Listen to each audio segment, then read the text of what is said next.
Hey guys, how are you all? Welcome to Let's Start Story on What If Harry Went Back to Stop the Dark Future. So do 4 blue hearts comment, be sure to subscribe to our channel and like this video and please share with your friends and watch till end. Also check out Patreon for I have upload Harry x Hermione uncensored spicy version, link in description. Wednesday, the 31st of July 1985. Harry snarled into the darkness. Bloody typical, the Department of Mysteries was always losing their lights. Just his damnable luck that it would happen while he was studying the veil.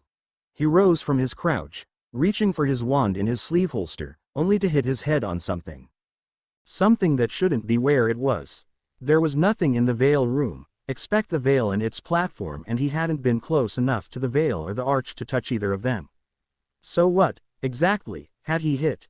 His fingers met bare skin. That wasn't right, either. He was wearing a lightweight, long-sleeve t-shirt and had been wearing the same type of shirt for the last month, as the Dom was always cold and he dressed for comfort. But right now, his arms were bare. He huffed a sigh and whispered, "Lumos," and was met with a sight from a nightmare. The cupboard under the stairs, number 4 Privet Drive, Little Whinging, Surrey. It took Harry a few seconds to pull himself out of the start of an anxiety attack. Losing focus right now could be fatal.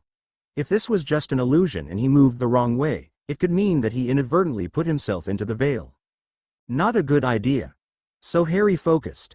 He sent his hard-earned wandless magic tendrils out to sense any magics within a set distance. In this instance, he knew the veil room was roughly 20 yards from side to side.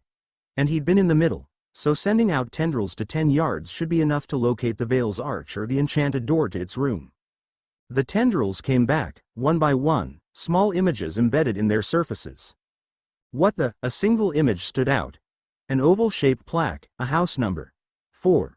The rest were things he was intimately familiar with: a beefeater's guardhouse, a toy soldier, cricket bat, board game and a stuffed gray sheep. Things Dudley had broken and thrown out, things Harry had found and his accidental magic had repaired. "Oh, you have gotta be kidding me," Harry groaned. He flopped back down on the mattress and rested his head against the cupboard door, until suddenly he sat up straight, an excited expression settling on his face. "Sirius," he gasped. "Sirius is alive." But, he trailed off. His tilted and he thought for a bit. "No, I'm not doing this. I'm not anyone's slave. I'm not going to be abused." He very deliberately didn't say anything about Privet Drive not being his home. Until he had a new identity sorted and established. Saying anything like that would bring Dumbledore down on him. "Right, first things first. Do I transfer the blood wards to Dudley or not?" He sighed again. "Probably a good idea. It'll buy me time. And once Dumble starts looking for me, who knows who he'll tell and who they'll tell. I may loathe Vernon, but Mum loved Petunia and Dudley turned out all right in the end." Harry smirked a wicked little grin. "And I know exactly where Petunia kept Mum and Dad's stuff." He hauled himself to his feet, his bruised 5-year-old body shaking with the effort. A few seconds to pulse his magic through his body and heal the worst of his injuries, and Harry quietly pushed open the cupboard door. He took a deep breath and after making a quick stop in the kitchen to grab a set of tongs and a crystal drinking glass, he headed upstairs. Taking care to stay close to the wall, he began to climb the stairs to the bedrooms.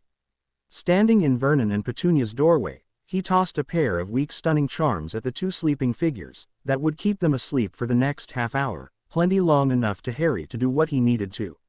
The same charm was tossed at Dudley, as Harry entered his room.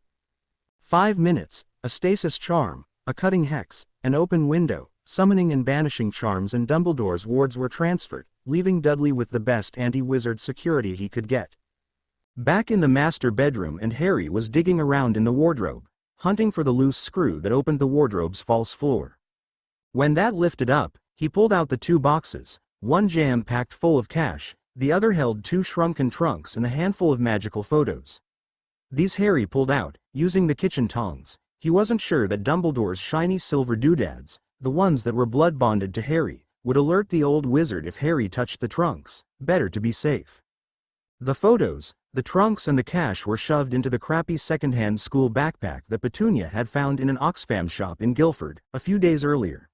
Over to Petunia's dressing table, and Harry found the 2 pieces of jewelry that, on her deathbed, Petunia admitted that her mother had asked her to give to Lily, but that she'd kept for herself. Then it was back down the stairs, and after snatching up an apple from the kitchen, Harry opened the sunroom's French doors and left the house, intending to never return. Across the yard and into the back lane, up the lane and onto the garbage truck lane, down that to the far end, and he was far enough from Dudley and Dumbledore's blood ward to apparate. But where to apparate to? Did he go to Gringotts? Search out Remus? To the wheelhouse? Before he could decide, a blue-white light appeared. Faint and small, no bigger than a firefly, but it pulsed with magic, and Harry knew it was a wandless Patronus. But more than that, it was a wandless message Patronus. It bobbed around Harry's shoulders, and a tiny canine shape settled on Harry's left shoulder. "Be brave, pup, Padfoot's coming. Love you, Pronkslet," Sirius' voice whispered. "Oh, for," Harry snarled again. He lifted his right hand and moved his index finger in the twirling wand movement for the charm and whispered, "Expecto Patronum." Once the tiny stag appeared, he went on. "Message to Padfoot." The stag nodded.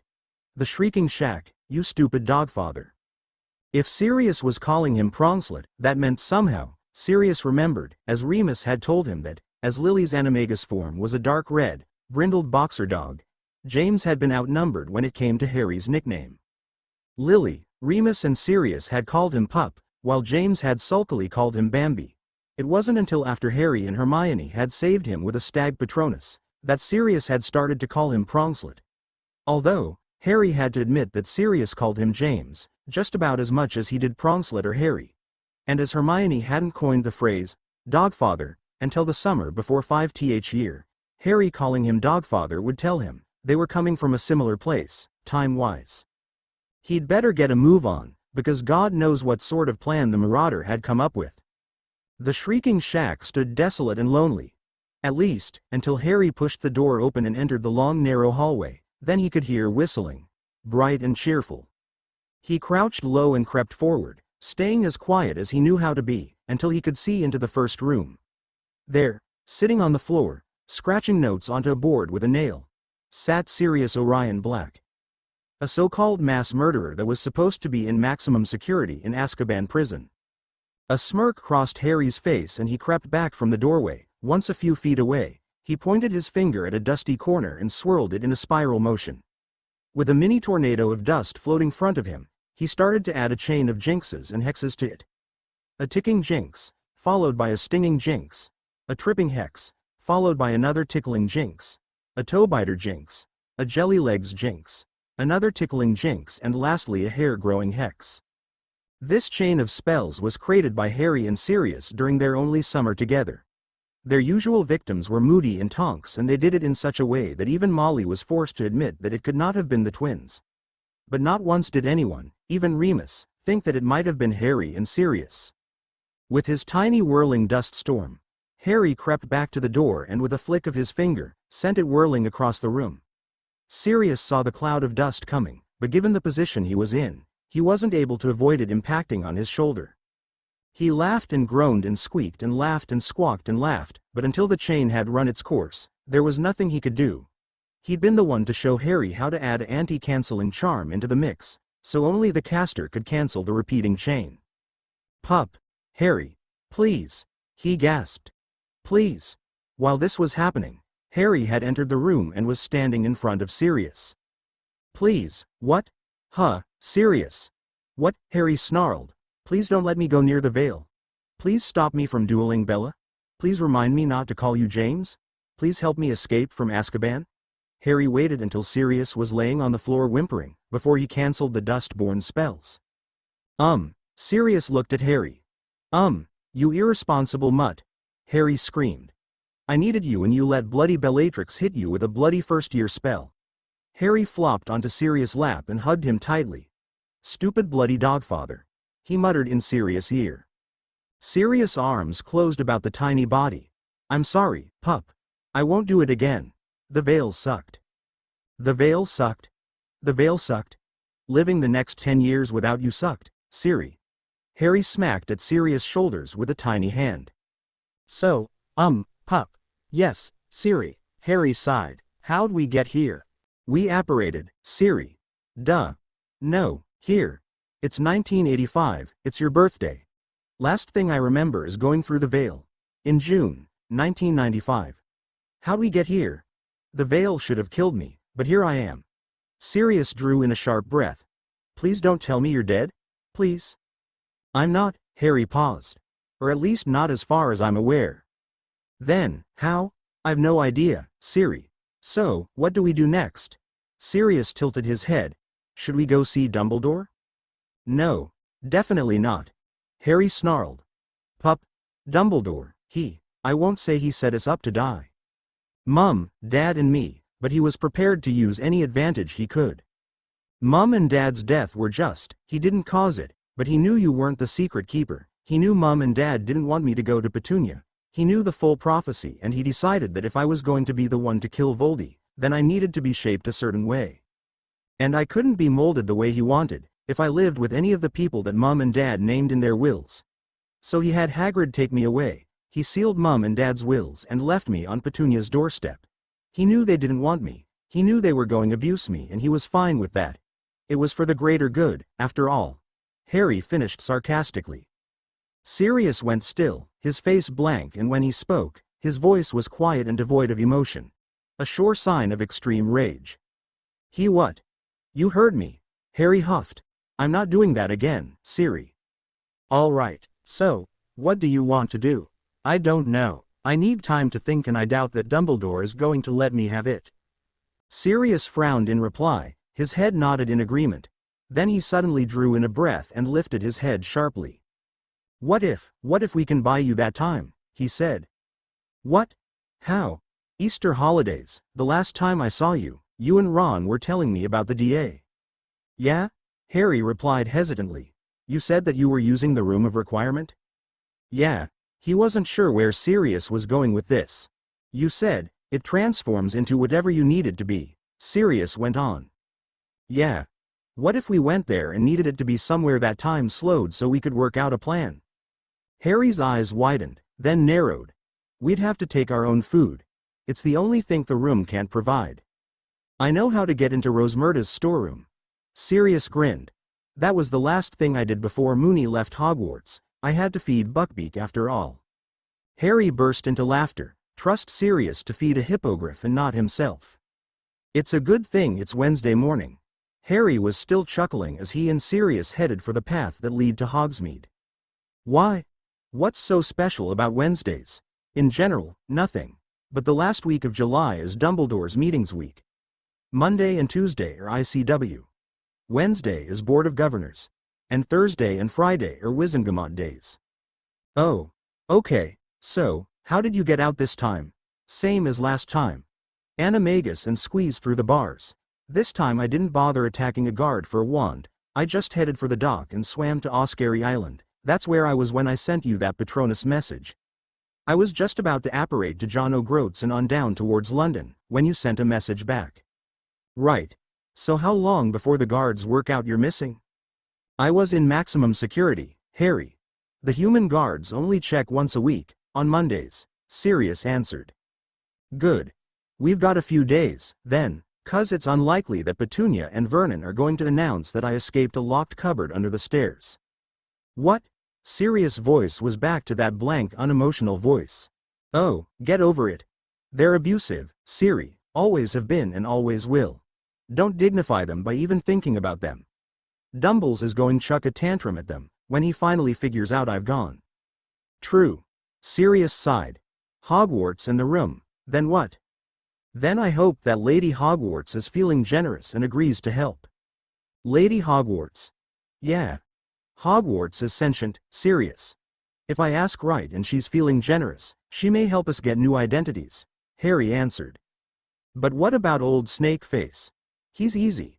I know exactly where all his Horcruxes are, if we can get a hold of them now, before he gets a body. Destroying the Horcruxes means his wraith body won't have anything to anchor it to this realm and it will blow away in a gently breeze.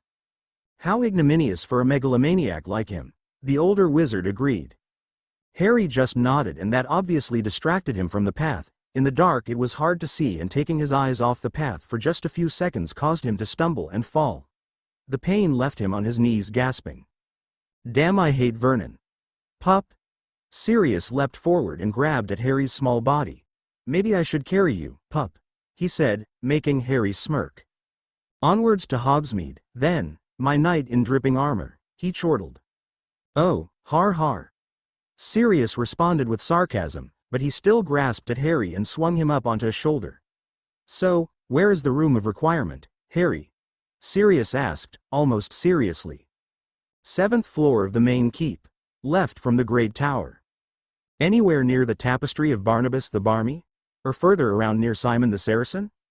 "Right opposite Barnabas, actually." "Cool. At least I know where I'm going." Sirius tickled Harry's leg as it rested against his chest. "Oi, giraffe." Harry kicked at Sirius' hand. "There's Rosmerta's, you wanna wait here?" Sirius asked. "Yeah. See if you can get some bread and cheese, maybe some fruit. We can use a duplicating charm, if we've got some basics. I'll see what I can get. I've got a window of 6 minutes, before her alarms go off. I should be right, if she keeps things in the same place she did when we were at school. She did with the meat while I was on the lamb." As he was speaking, Sirius swung Harry down from his shoulder and boosted him up into a tree. "This tree was our lookout. We usually put James or the rat up here to keep an eye out. If you swing around to the next branch, clockwise, there's a flat spot just big enough for a teenage boy's butt. Should be plenty big enough for your tiny little carcass." He danced out of the way and his barking laugh became a true bark as he shifted into Padfoot and run off into town. Harry waited as patiently as he could, thoughts and ideas running through his mind. Creating new identities was no easy thing. If, and it was a big if, Lady Hogwarts agreed to help them, they stood a fair chance of succeeding before Dumbledore figured it out and stopped them. But what direction to go? Age him up? Age Sirius down? The options might be few, but the variations that went with them were almost limitless. 10 minutes later Sirius reappeared. He had a basket over one elbow, a bag hanging off the other arm, a second hanging off his shoulder, and was holding a box of butterbeers in front of his chest. "Hey, pup. Any good with featherweight charms? Got a nice haul," he said as he stopped under the tree. Harry eased himself down onto Sirius' shoulder. "Yep, I can do that. What did you get?" "I raided the cold store. Cold cooked ham, boiled eggs, cheese, tomatoes, cooked chicken, cooked potatoes and some butter. Most of that's in this bag." Sirius shrugged his right arm and the bag hanging off it swung about. "Then there was some bread rolls and some fruit. The bread is in the basket, along with some of Rosmerta's scones." He held out the box of butterbeers and waited patiently while Harry cast a featherweight charm. "And a jug of milk." "That's the best I could do." "Siri, that's brilliant. I was inly hoping for a loaf of bread and maybe some meat and cheese. To get fruit, eggs, meat, cheese, milk and a whole carton of butterbeers. I'm stoked. We need to reimburse Rosmerta." "And we will, pup. She's too good a woman for us to cheat," Sirius assured him. "Thanks, Siri. To Hogwarts?" "To Hogwarts." Harry agreed. "Can we use any of the secret passages?" "Yeah, of course we can. There's one from the station, that comes out behind a mirror on the 4th floor, between Walter Aragon and Vindictus Viridian, and another from the back of the 3 broomsticks that comes out under Bell Tower." Probably better to use the station passage. There's a hidden passage from the 4th floor to the 7th. "Really?" Sirius asked. "We never found that." "Yeah, behind the landscape at the opposite end of the hall to Headmistress Burke's portrait. It comes out at the junction of the Fat Lady's corridor and the north wing."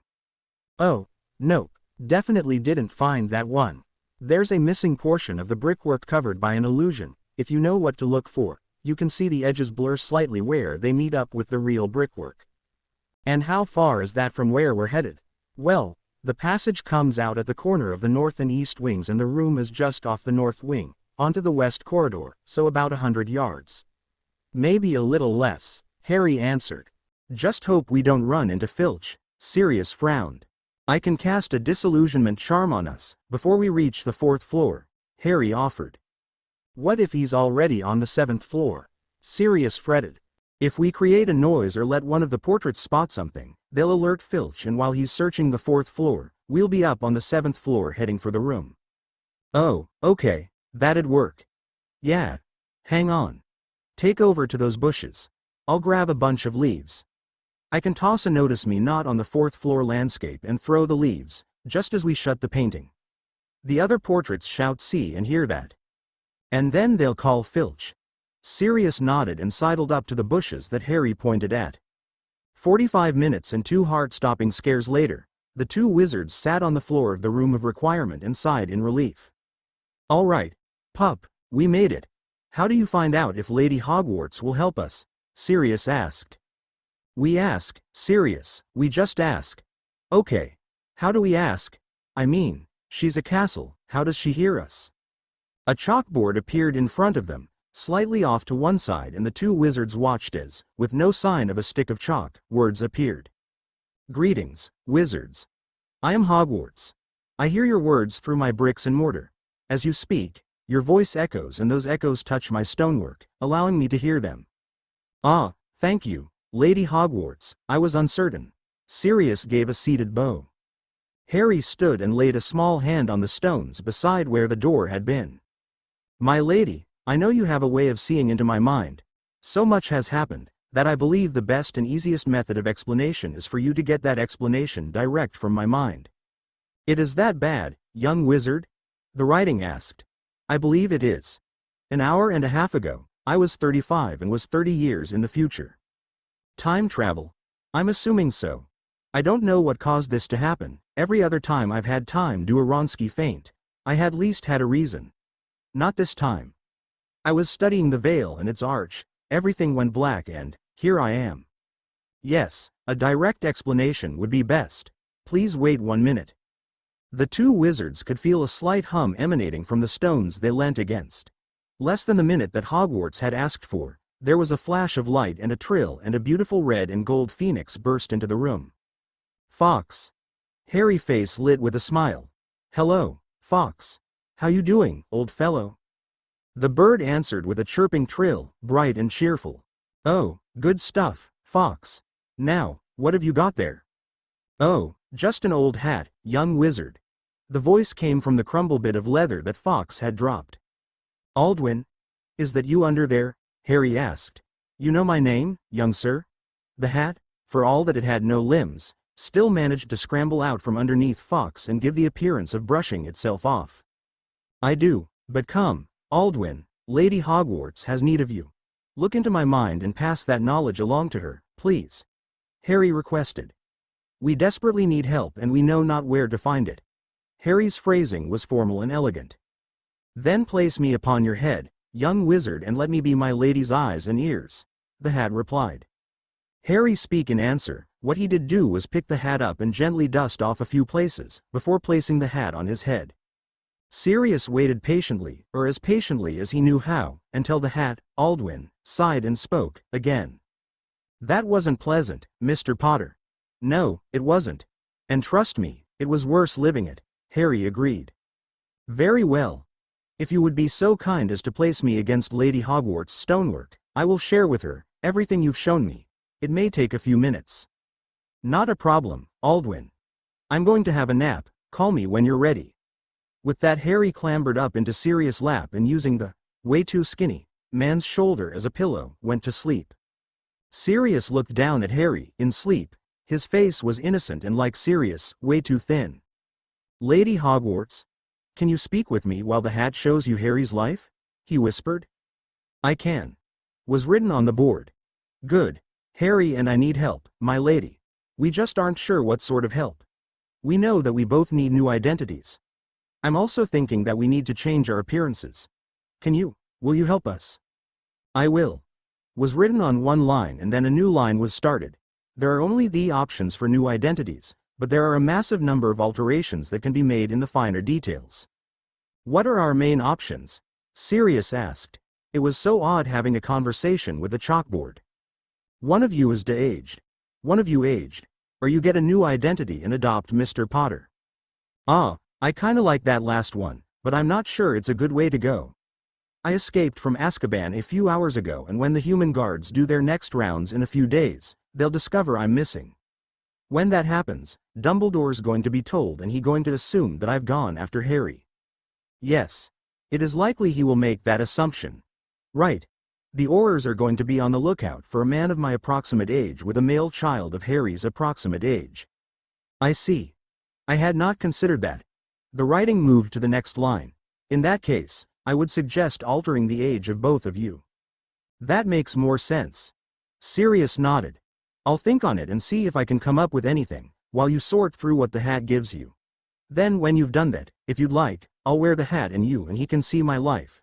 After that, we'll wake Harry and see what he has to say. How's that sound? I think that is a sensible decision, Mr. Black. Sirius removed that hat with one hand, while he held Harry to his chest with the other. He carefully tucked the hat up against the stone wall, making sure that it was sitting flush on the floor. After that, he dropped his head back against that same wall and let himself fall into a light doze. He wanted to wake as soon as Hogwarts and the hat called for them. Harry wasn't sure how much time had passed, or even if any time had passed, outside the room. But he was certain that Sirius Bony Chin was digging a hole in his skull. He yawned and began to wriggle. Less than 10 seconds later Sirius jerked awake and looked around with almost alarm. Upon seeing the piles of discarded items, he slumped back and yawned. "What's up, pup?" the older wizard mumbled. "Headache," Harry muttered back. "What? Why?" Sirius jerked forward and studied Harry carefully. "You got a bony chin and it's been digging into me," Harry whined. "What? Oh my God, Harry. I thought it was something bad. Don't scare me like that, pup." Sirius slumped against the wall and lightly knocked his head against the wall, more for effect than to cause injury. "Don't do the Siri." Harry's little fingers grabbed at Sirius' head and held it away from the wall. "You've got enough damage from Azkaban already. You don't need any more self-inflicted damage." "Oh, har har, Harry Bloody Potter. You definitely your mother's son. She always hit when we were down." Sirius grumbled. "Well, of course she did. Evans are vicious people, just look at Petunia. They were sisters, after all," Harry reminded him. A look of consideration crossed Sirius' face before one of realization settled. "Damn it. I didn't want to remember that. Mr. Potter, Mr. Black." The hat's voice cut the discussion off. "Aldwin," Harry answered for them both. "Lady Hogwarts has gone through the memories provided to me and it appears she has come to a conclusion," the rumbled piece of leather stated. "Ah, my lady?" Harry asked, turning to the chalkboard.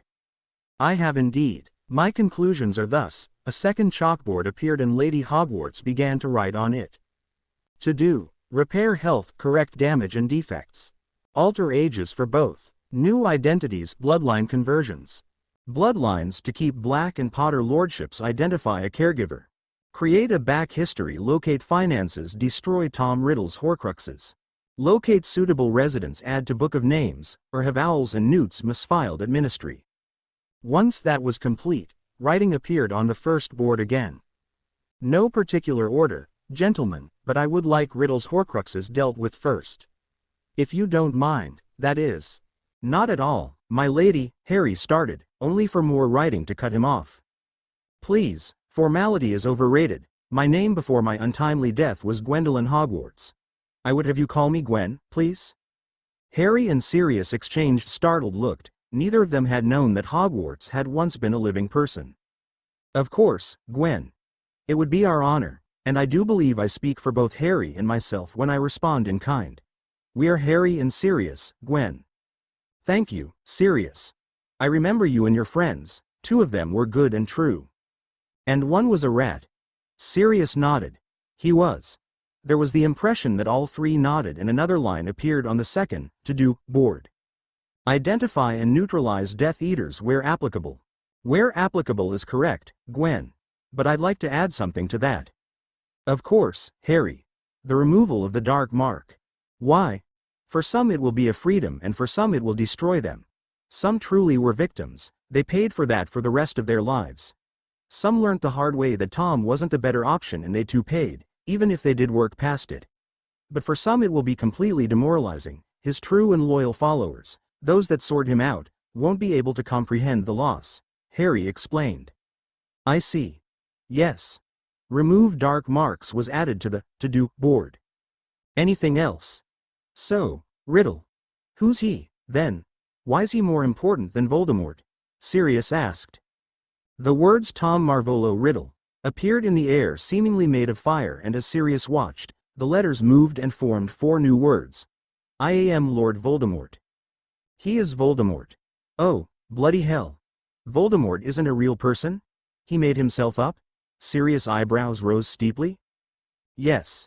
Typical. Right, destroy Riddle. Destroy Voldemort. Sirius shook his head in not quite disbelief. Okay.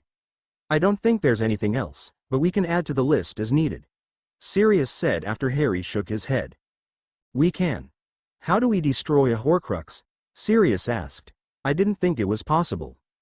It is, it's just really hard and requires either basilisk venom or fiendfire. Harry grimaced.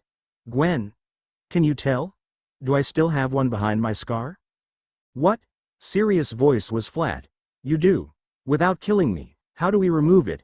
Harry asked. There are 2 options.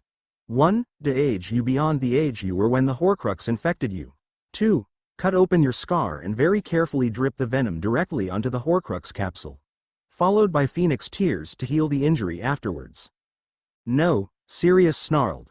We're not cutting into your head, pup. No way. Yeah, I don't fancy that, either. So it seems we're going with the de-aging, then. Harry shrugged. De-aging you to prior to that point will also repair any other physical and mental injuries and remove any blocks or charms that have placed on you, since. Okay. We might want to hold off on that for a bit, then. I don't want there to be any chance of alerting Dumbledore until we absolutely have to. Harry reminded them. I can create a golem. Using live tissue from you means it can leave the room, Gwen offered.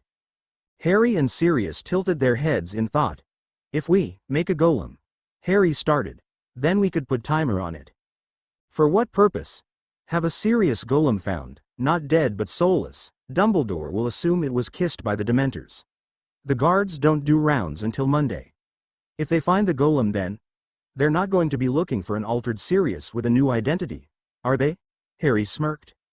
No they won't. Sirius grinned and shook his head in amusement, before pausing.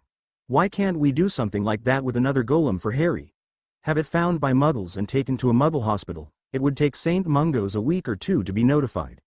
Most Muggle hospitals are checked by St. Mungo's once a month. If we were to put it where it'd be taken to one of the smaller hospitals, one that St. Mungo's only gets to 3 or 4 times a year. That would be better, Gwen wrote. They do that? Harry asked. Which ones would you suggest? Sirius asked at the same time.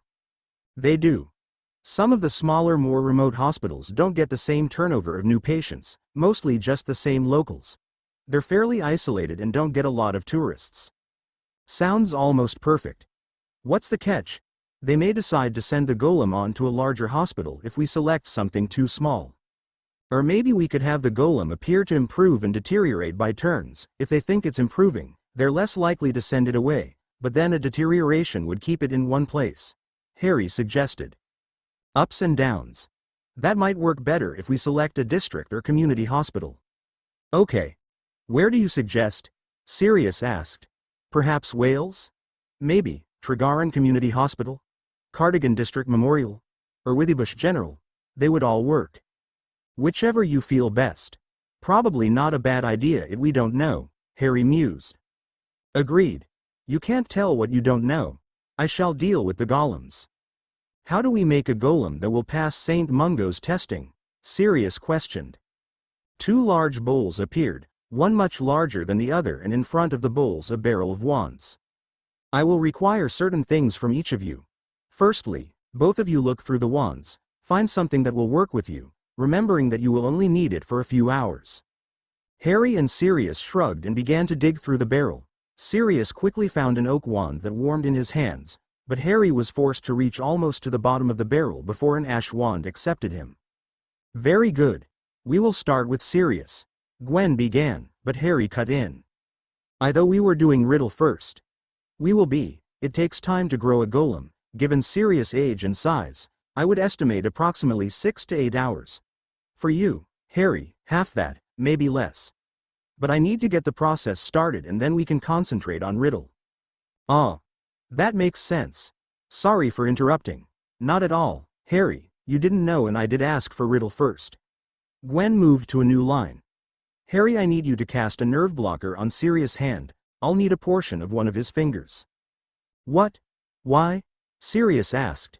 To create a living golem, not earthen one, I need blood, sweat, tears, muscle, bone and hair.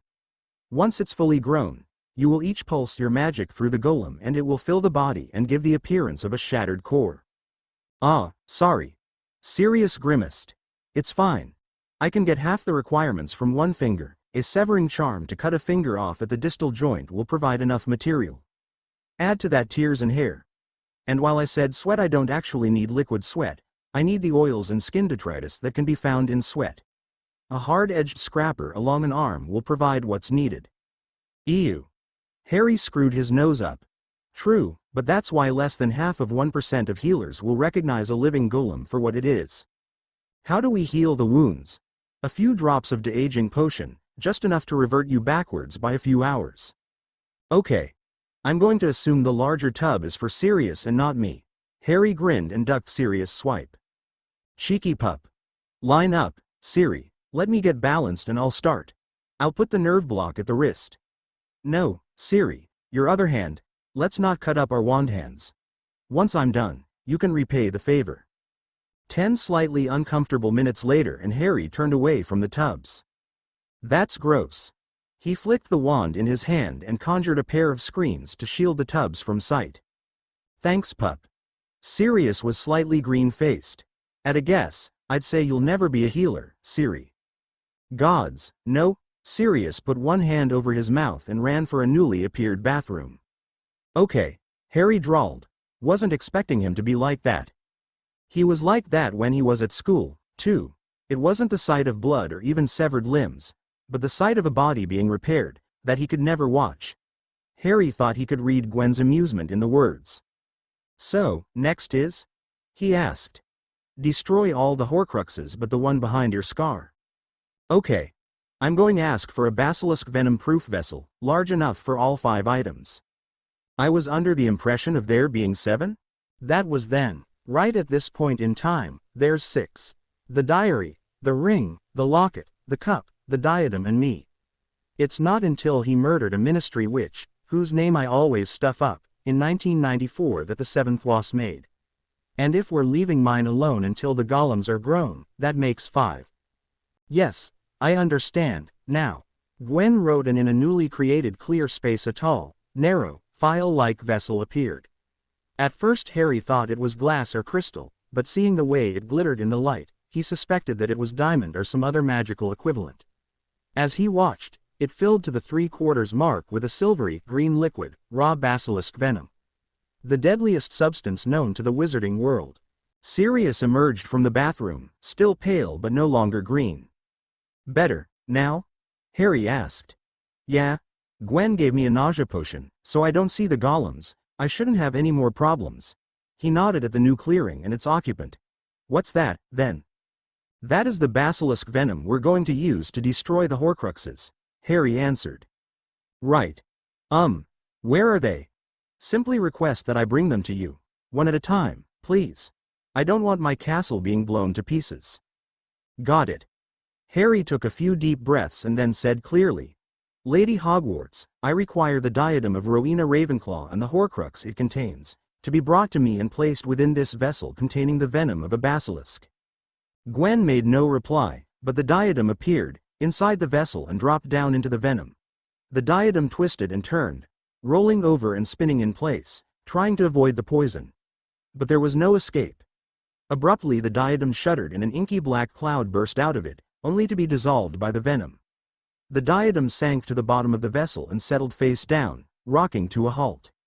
1 down, 4 to go. Harry grinned. 4? I thought. Sirius trailed off. 7 in 1994, 6 in 1985. 5 plus me.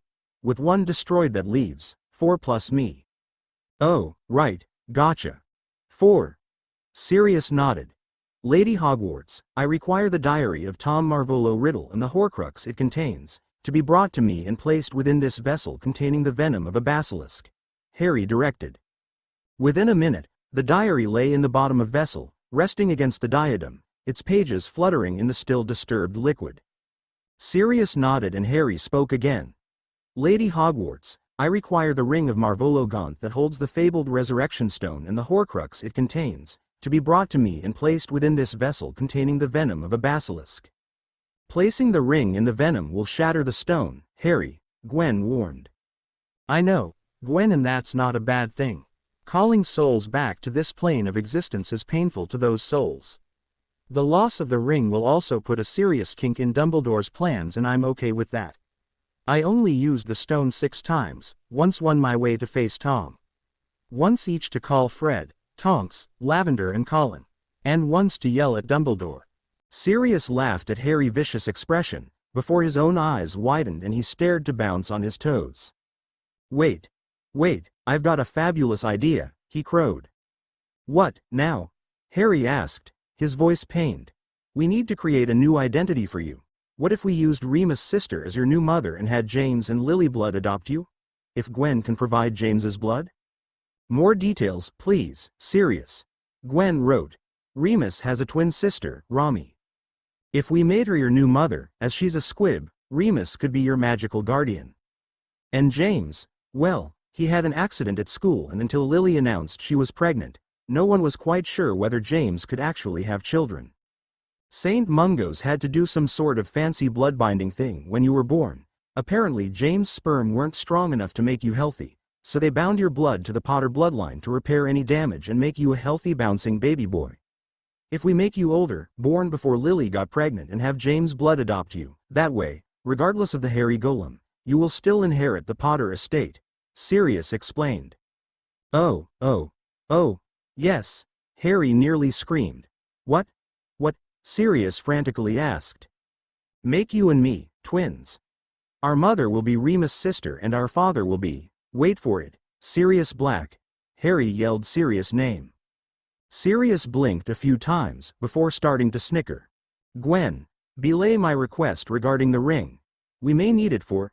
Harry trailed off when he saw Gwen writing. No, we won't. I can't provide the blood of a deceased person, but I am able to take a sample of Harry's blood and extrapolating Lily and James's from it. Also in regards to Romulinda Lupin. I'm sorry to say that Miss Lupin is fatally injured at this moment. I can summon her blood. Not enough for conversions using the ages you are now, but if we were to de-age Sirius to be the same age Harry is, I should be able to get enough for that. Let me do some checking. The room was still as both Harry and Sirius waited for Gwen. The idea of being Sirius' brother filled Harry with joy. While Sirius was slightly stunned that Harry would want him for a brother. Harry conjured a notebook and pencil and started making notes. There was so much information they needed to have to make this work. I can get enough blood for conversions to make the two of you Miss Lupin's twin sons, but only if you are aged altered to be roughly 7 years old, born sometime in 1978. Gwen's next words weren't written for nearly 10 minutes. Harry started to laugh. Our birthday will be the 1st April 1978. April Fool's Day. Sirius laughed as he asked. Yep. Fred and George will just have to share with us, Harry grinned. Oh, hell yeah. The second generation of Marauders. Sirius kept laughing. Lovely, all 4 of you together. My halls will never be the same. Both Harry and Sirius could feel the amusement and resignation in Gwen's words. Okay, that's settled. Gwen, my last request stands. Bring on the ring. Harry waved at the venom-filled vessel and watched in surprise as the ring dropped into the liquid. The gold of the ring band twisted and stretched, letting the stone fall free. A cloud of black emerged from the band and was quickly dissolved. The band then fell to the bottom and joined the dairy and the diadem, but the stone seemed to float in the venom. Finally it gave a twitch and exploded, the force rocking the entire vessel and causing the venom to slap up its sides. It took nearly a minute before the liquid settled to just ripples. Lady Hogwarts, I require the locket of Salazar Slytherin and the Horcrux it contains, to be brought to me and placed within this vessel containing the venom of a basilisk. Another minute and another Horcrux was gone. Harry paused when Sirius gave him a bread roll with ham, cheese and tomato slices sandwiched inside it. He quickly munched away, finishing off his impromptu meal with a mug of milk. Siri, didn't realize how hungry I was. The boy grinned, still wearing a milk mustache. He turned back to Gwen's boards and picked up where he'd left off. Lady Hogwarts, I require the Badger Cup of Helga Hufflepuff and the Horcrux it contains, to be brought to me and placed within this vessel containing the venom of a basilisk. 60 seconds later, Harry sighed in relief. They were all gone. The only Horcrux left was the one behind his scar. Finally, Sirius slumped back and flopped into a seat that he'd conjured earlier. What do we do next? Now we finalize the details of your new identities, Gwen wrote. I thought we were going to be. Sirius frowned. How the heck do I say this? My godson and I about to become my sons? There's more to it than that, Sirius. Let me bring up another board, so we can get the details down and add or clarify where we need to. A third board rolled out of the piles of discarded items that filled the room and took up a position between the other two. A list of incomplete details wrote themselves on this new board. Names. Date of birth. Father. Mother. Residence. Finances. Guardian. How much can we fill in? Gwen wrote on the original board. Names. As we've already decided that we'll be Sirius sons, we decided to stay with the star theme that the House of Black favors, Harry said. Harry's new name is going to be Aries Evan Black and I'm going to be Mars James Black. Evan and James after our blood adopted parents, James Potter and Lily Potter née Evans, Sirius added. And our date of birth will be the 1st April 1978. Sirius first, that way you will become Lord Black when the current Lord Black dies. And I will be Lord Potter, again. Harry offered more details and Gwen wrote them in the appropriate place. Like Harry said, our father will register as Sirius Orion Black, with blood adoptions by James Potter, said Sirius. Our mother will be Remus' sister, I'm sure you know her details better than we do. Plus a blood adoption by Lily Potter, Harry said. Can we use a house that Dumbledore doesn't know about for a residence? Sirius asked. I think it might be better to start fresh. Romulinda, as I said earlier, has been fatally injured. She's not dead yet, but that's only because of that fact that I've slowed time in the room to extreme levels. Outside this room time is almost at a standstill. Thanks for that, Harry said. Isn't there anything we can do for Romulinda? No, her throat has been slit, along with all the major vessels, windpipe and esophagus. There's nothing the Muggles could do, and even with magical help, she would never be able to talk again or swallow food. The damage is too great. And being unable to use a wand, the chances of her long-term survival are poor and her quality of life would be even poorer. Bugger. Sirius muttered. Indeed. What I can do is, Romulinda won a small amount of money in the National Lottery, just over a month ago.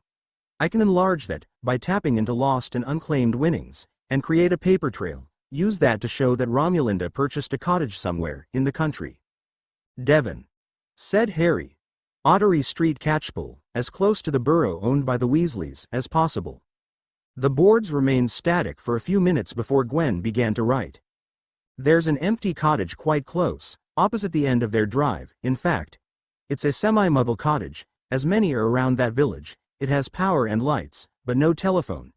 The previous owner died some months ago, splinched himself while drunk apparating. It's remained for sale through the ministry since. I can alter the ministry's records to show that Romulinda bought it with her winnings, almost a month ago, taking full possession just yesterday. Great. That's another bit sorted. Sirius beamed at the nearest board and patted a brick in the wall. 2 actually. That just leaves Guardian. Remus. Harry and Sirius spoke together. Won't happen. Remus Lupin is a werewolf. There's no chance that either St. Mungo's, the DMLE or the Werewolf Register will let that happen. Damn.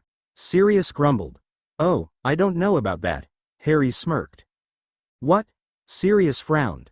What do you know that I don't? Lots of things, Siri. But, Gwen, did you see the potion I made for Teddy and St. Mungo's? It took a few moments before Gwen replied. Oh, my goodness. You created a cure for lycanthropy? Truly? Does it work? Gwen's amazement was obvious. It most certainly does. If we dose Remus, Gwen, what then? He'll be questioned about being registered. But, I can alter his memories, just a fraction. I can't make many changes, but I can make him think he's suffering from partial side effects related to lycanthropy without actually having lycanthropy. It won't change any other memories. He'll remember the pull of the moon, but not that he actually shifted. That's going to confuse the crap out of a few people, Harry warned. Too bad. Remus Lupin has suffered enough. If we can do this right now, there's no reason we can't have Remus at St. Mungo's on the night of a full moon. The next is tonight. Which will just prove that he's not a werewolf, Sirius crowed. Exactly. Gwen drew a smiley face at the end of the line. How do you think he'd like to raise us? Would he be happy about it? Harry asked Sirius. Yeah. I think he would be. Check that you're happy with what I have, please, Gwen requested. Names. Mars James and Aries Evan Black. Date of birth. 1st April 1978. Father. Sirius Orion Black, birth, and James Fleeman Potter, blood adoption. Mother. Romulinda Jeffrey Lupin, birth, and Lillian Juliet Potter née Evans, blood adoption. Residence. Sorrel Cottage, Ottery Street, Catchpole, Devon. Finances. Heir Black, Mars, Heir Potter, Aries, Romulinda Lupin, National Lottery. Guardian. Remus John Lupin, birth uncle. Harry read through the details and turned to Sirius. He tilted his head and raised an eyebrow. I'm happy with that. But I'd like the book of names to read Lupin, base it on a badly handwritten, Lupin, our mother's name. Let the book think that as Romulinda isn't a witch, if we're raised by our maternal uncle, we must be Muggleborns. McGonagall does the home visits. We can widen the wedge between the late Harry Potter or Sirius Black and the Black twins. Otherwise I like it. You? He asked. Yeah, that's fine. Sirius agreed. I have a question about Romulinda, though. How can we be certain that Remus will be called? The area she lives in is a poor area, not quite a slum, but definitely a lower income area. The residents try to avoid the police being called. It tends to not end well. Right, and Romulinda's killer? Harry asked. He's still in the flat. Romulinda was planning to use her lottery winnings to leave his control, and he walked in on her as she packed the last of her things. He saw a box of legal papers on the table and reacted badly. He beat her before slitting her throat. She's not the first he's killed, but I'm going to make sure she's the last. I can simulate an outburst of accidental magic directed at him. It would have to be significant enough for the Aurors and Obliviators to be called in. I will ensure that the outburst carries enough of Romulinda's magical signature that the outburst will be attributed to her. Gwen informed them. Will the golems be ready by the time we need to move? Harry wanted to know. Harry's golem will be ready for use in about an hour, but Sirius is still 3 to 4 hours away. For now I suggest that the two of you eat, bathe and get some sleep. When the golems are ready, many things will have to happen in a short amount of time. Bag's first shower. Harry yelled and ran for the bathroom. There's 2 showers, pup. Sirius was only a few steps behind him. What have we got left to do? Sirius asked. Gwen answered by showing an updated list. To do: repair health, correct damage and defects. Alter ages for both new identities, bloodline conversions. Bloodlines to keep Black and Potter lordships. Identify a caregiver. Done. Create a back history. Done. Locate finances. Done. Destroy Tom Riddle's Horcruxes. 5. Done. Harry's scar. Locate suitable residents. Done. Add to Book of Names, or have owls and newts misfiled at Ministry. Done. Identify and neutralize Death Eaters where applicable. Remove dark marks. Activate golems. Okay, more than I thought. Not really. Most of it is planned. Harry. The Death Eaters and dark marks. Who do I need to eliminate and whose marks do I change? Once my scar is dealt with, I'd like every dark mark to fade to nothing. As for the Death Eaters, the ones that need eliminating are the Caro twins, Electo and Amicus. Barty Crouch Jr., he's at his father's house, by the way. Thorfinn Rowell. Walden McNair. And of course the rat, Peter Pettigrew. Harry sneered, before sighing. Unfortunately, they need to be spread out. Crouch first and the rat last. Space them out over the course of a few months, maybe even a year. As long as they're gone before we get to Hogwarts. Oh, and make the rats' comeuppance public. Very public. Diagon Alley, public. Make it clear the Weasleys are victims. That I can do. And Severus Snape. What about Snivellus? Sirius screwed up his nose. I found out why Dumbledore trusted him. Oh, why? After he found out that Tom was going to target us, he went to Dumbledore. Begged him to hide us, swore to spy for Dumbledore in exchange, but demanded that no one be told. After Mum and Dad died, He swore an oath to Mum that he would do everything he could to keep me safe and help me kill Tom. He wasn't aware that I was a Horcrux or that Dumbledore had other plans for me. He knew nothing about my home life other than the lies Dumbledore told him. It wasn't until just a few weeks before the Ministry and your spectacular fail at Flacking, Quidditch Foul, that he discovered how wrong he was, and by then Dumbledore had him by the short and curlies. He died during the Battle of Hogwarts. Tom set Nagini on him. He died basically in my arms, but he gave me his memories first. Of meeting Mum for the first time, fights with you four, discussions with Dumbledore, and the things he'd done to try and protect the students from the Death Eaters that Tom had put in the school. To his last breath, he was loyal to Mum and did everything he could to help me win, and he died for it. Sirius sighed. Well, shit. He muttered. That means I gotta respect him for doing the right thing over the easy thing, don't I? Yep. Harry nodded. Damn. He sighed again, before shaking his head and focusing on Gwen's board. The list had changed. Identify and neutralize Death Eaters where applicable in progress. Remove dark marks in progress. That leaves us with, Gwen created a smaller list on the first board. Repair health, correct damage and defects, alter ages for both. New identities, bloodline conversions? Bloodlines to keep Black and Potter lordships? Activate golems. The second item will actually deal with the first item. The fourth item will include the third. Gwen informed them. I'd like to explain what I will do. From here on, things must happen in a specific order and within a limited time frame. All right. We're listening. Sirius placed Harry on the seat beside him and sat forward, giving Gwen his undivided attention. Firstly are the golems. You must pulse your magic into your golem, in short bursts, and keep going until I say stop. I suggest that Sirius does his first, as his physical condition is the more fragile. Then Harry, you will do the same. At that point I will dispose of the golems, one to Azkaban and the other two. You don't need to know where. Or when I will terminate them. Right. Agreed. Sirius and Harry spoke at the same time. Next is Harry's scar. For that I will provide a de-aging potion that will regress you to exactly 1 year old. To the minute. This will expel the Horcrux from you and reverse any damage and remove and charms or spells that may have been placed on you after that age. Then there will be Harry's re-aging. If the 1st April 1978 is going to be your new date of birth, I need to calculate the exact number of days you need to be, days and hours by preference. To do that I'll need a time of birth as well. 1st April 1978 for both of us, but Sirius is to be older. Time of birth could be 4:21 a.m. for Sirius and 4:49 for me. Harry suggested. How's that sound? In that case I can just use round numbers. I don't need to fiddle with minutes, at least for Harry, and all I need to do for Sirius is to make him so many minutes older than Harry. Easy. Gwen scribbled out quickly. When is this all going to happen? I mean, what time outside the room? Harry asked. Outside the room it's not quite 2:15 a.m. I'd like to have Remus done before 3 a.m. and the golems relocated by 3:30 a.m.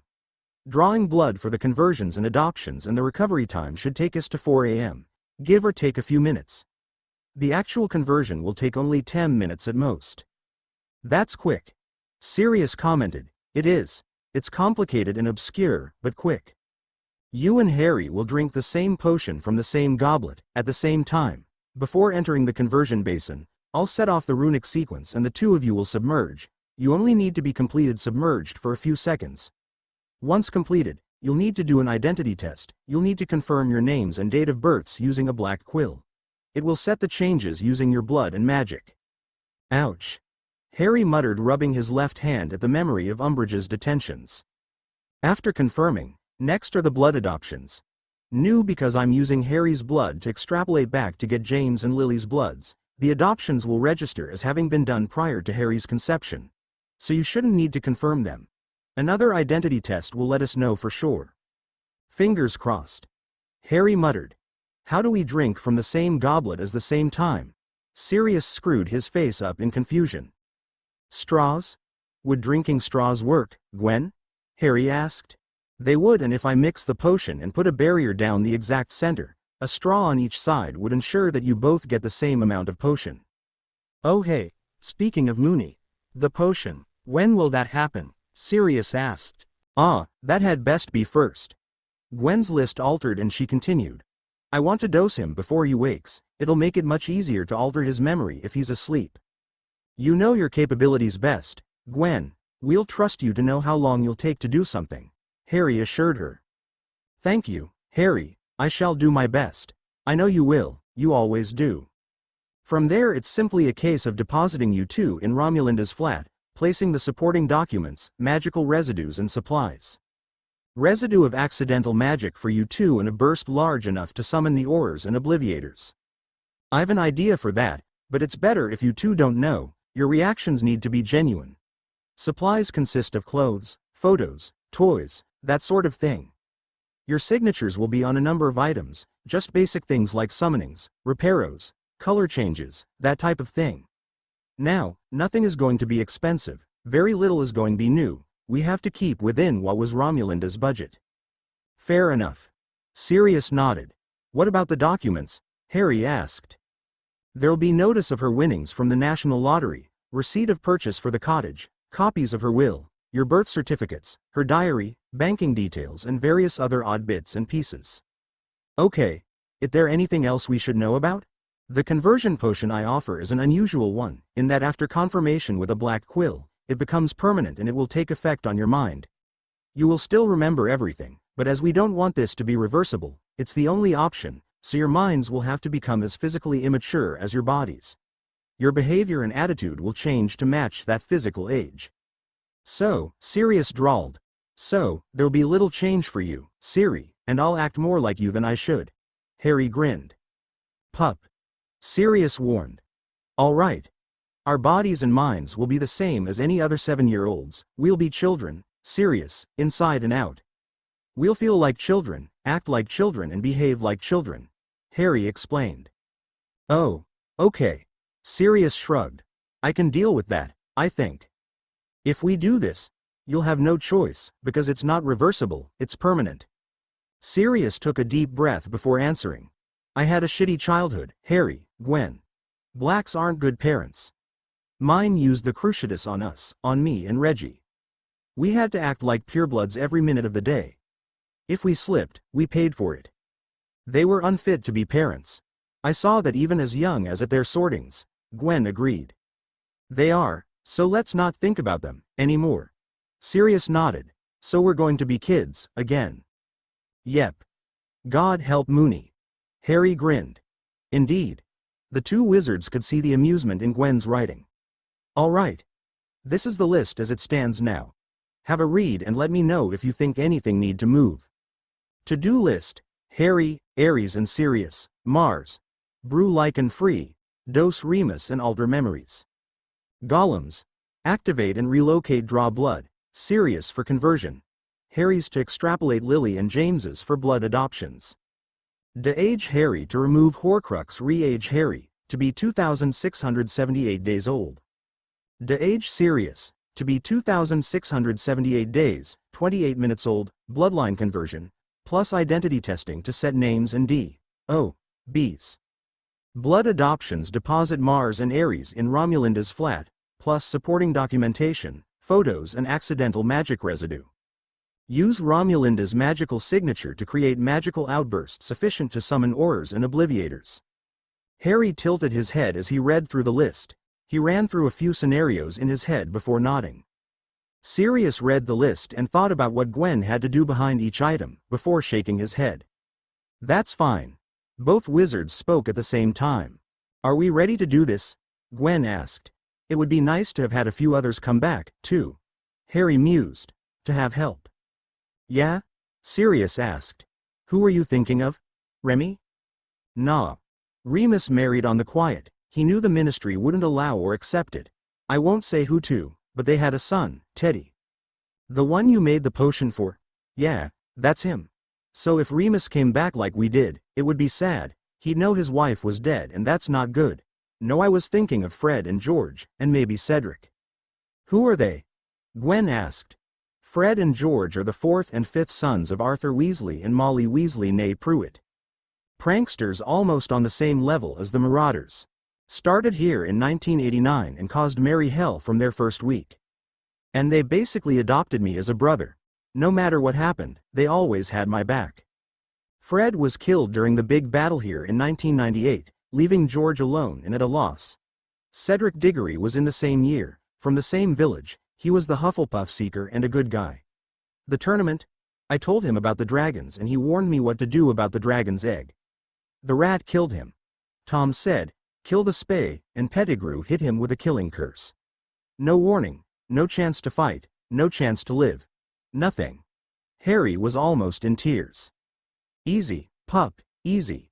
Sirius rocked back and forth until the small boy regained his control. Are they the reason you chose Ottery Street Catchpole? Gwen asked. Harry just nodded. I will make a request to Lady Magic, but I have no way of knowing if she will help or not. And if she does, there's no way to know unless they tell you, personally. You could very easily be in this on your own, Harry, Gwen warned. No, I'm not alone. I've got Sirius. He paused. Is there something we can do that will make us only react to our new names? Yes, Harry, once you do the confirmation using the black quill and your new names and date of births are set, you will think of yourself as, me, as, Aries Evan Black, and that's how magic will identify you. You will remember Sirius, but you will also know that he is now your brother, Mars. If you call his name, you will call Mars. If someone calls, Harry, you will look around for the person being called. If someone calls, Aries, you will react. You will be Aries. Harry will be gone. Thanks, Gwen. Not at all. Now, the last thing I want to know is, what would you like done with the Horcrux containers? The day the Harry Golem dies, dump them on Dumbledore's desk, leave a note that says the Horcruxes are gone and let him worry about it. I've done what the prophecy said I had to do, twice even. It's not my problem, now. All right. In that case, Harry, write out the recipe for Lycan Free, and let's get started. 7:10 a.m. Wednesday 31st of July 1985. Alistair Moody flicked his magical eye around the group of witches and wizards gathered on the small landing. All of them looked slightly disgusted at the condition of the Muggle building.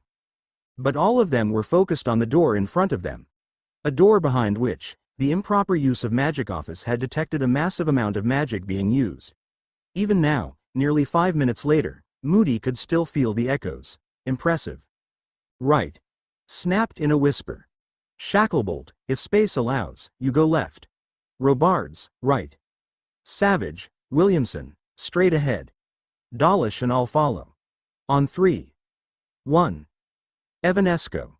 He held up a hand and counted, but instead of saying, 2, Moody cast a vanishing spell and the door faded into nothing, and go, took the place of 3. The team moved in, Shacklebolt first, then Robards, who was followed by the second pair, Savage and Williamson, with Moody and Dawlish, a count of 3 behind them. The door opened into a small but neat living room which flowed through a wide doorway to a kitchen, a hallway off to the left. Shacklebolt headed for the hall, while Robards assessed the living room with Savage and Williams heading for the kitchen. They stopped a foot or two from the doorway and their shoulders slumped. Moody found the problem, Savage said and waved for Moody and Dawlish to join them. He then jerked his head towards the right. In the space where a Muggle cold box should have been, was a body. A foot off the ground and held against the wall by the multitude of knives, forks and a single decorative letter opener. The man's blood dripped sluggishly and his head flopped forward at an uncomfortable angle, signs that told Moody even without casting a health charm, this man was dead. A single carving knife lay at his feet. That, Moody grunted, is the result. Not the cause. I want a residue scan, give me the last, say 10, yeah, 10 strongest instances of magic used in this room. He turned Robards. Anything? Yes, sir. Echoes of color change charms, levitation and notice-me-nots. All week. If there were kids here, I'd say accidental magics.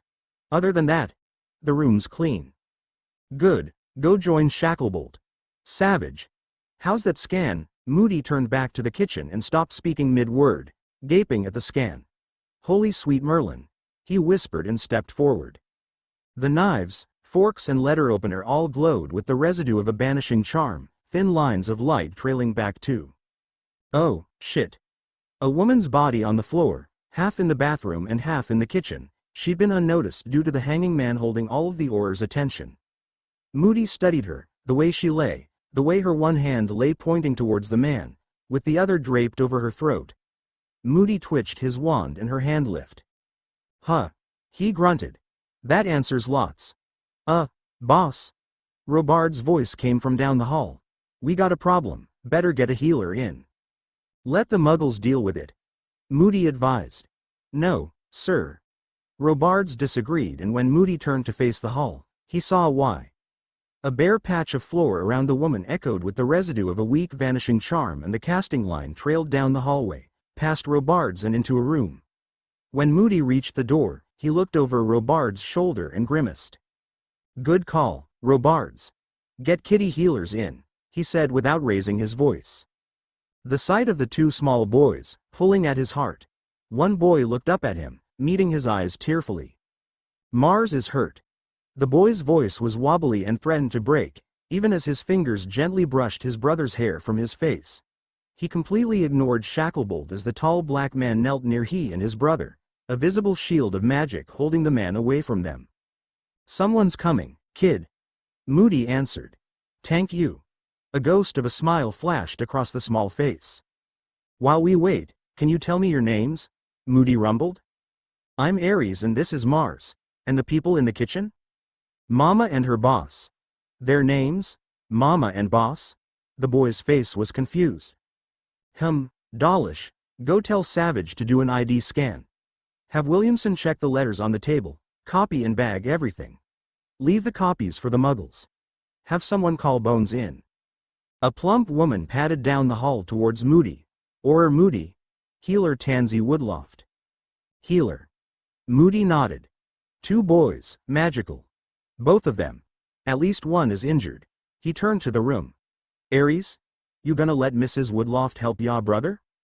Ares tilted his head and seemed to study Moody for a moment. She's safe? She won't hurt him more? He asked. She's safe. She took an oath, made a promise to help people, not hurt them.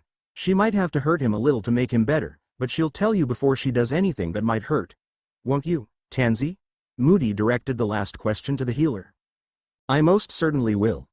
Hurting my patients is the last thing I want to do, the woman assured them all. Ares nodded and the shield broke apart into confetti-like sparkles of light. Ooh, nice shield. A young woman with chocolatey red hair trotted into view. Who did that? Me. Arya answered, causing the woman to blink. Who are you? Emilia. And your name is? She asked. Ares. His attention turned from her to the healer as she reached out towards his brother. Boss was angry. He cut Mama. Mars was thrown across the room. Boss yelled and Mama threw bright light at Boss. I brought Mars in here, 'cause Mama always said if we got hurt, to come to her room. We're here but Mama's not here. Where's Mama? The boy babbled. Mama has to stay in the kitchen, Ares. Here you drink this and I'll help Mars drink his and we'll get his arm all fixed up. Tansy handed Ares a phial of potion and helped Mars to drink his, waiting until both boys slumped in sleep, before turning back to the oars. Find whoever did this and skin them, she snarled. How bad is it? Emilia's easygoing attitude disappeared faster than a niffler in Gringotts' vault. Both boys are underfed, badly. Ares is smaller but both are on the verge of malnourishment. Tansy answered. Both are covered in bruises. Mars more so than Ares. I'd say he's been trying to protect his little brother. Mars has a broken arm and a nasty concussion. They're both suffering from a lack of light exposure. Their eyes are strained as a result. At this point I'm not detecting any internal injuries, but given the amount of bruising, I can't rule it out, not without a deeper scan. Their cores are stable, larger than I'd expect for a pair of Muggleborns. Not sure they are Muggleborns. The woman in the kitchen? She displayed a significant episode of Core Fatalis magic, Core Death, Moody said.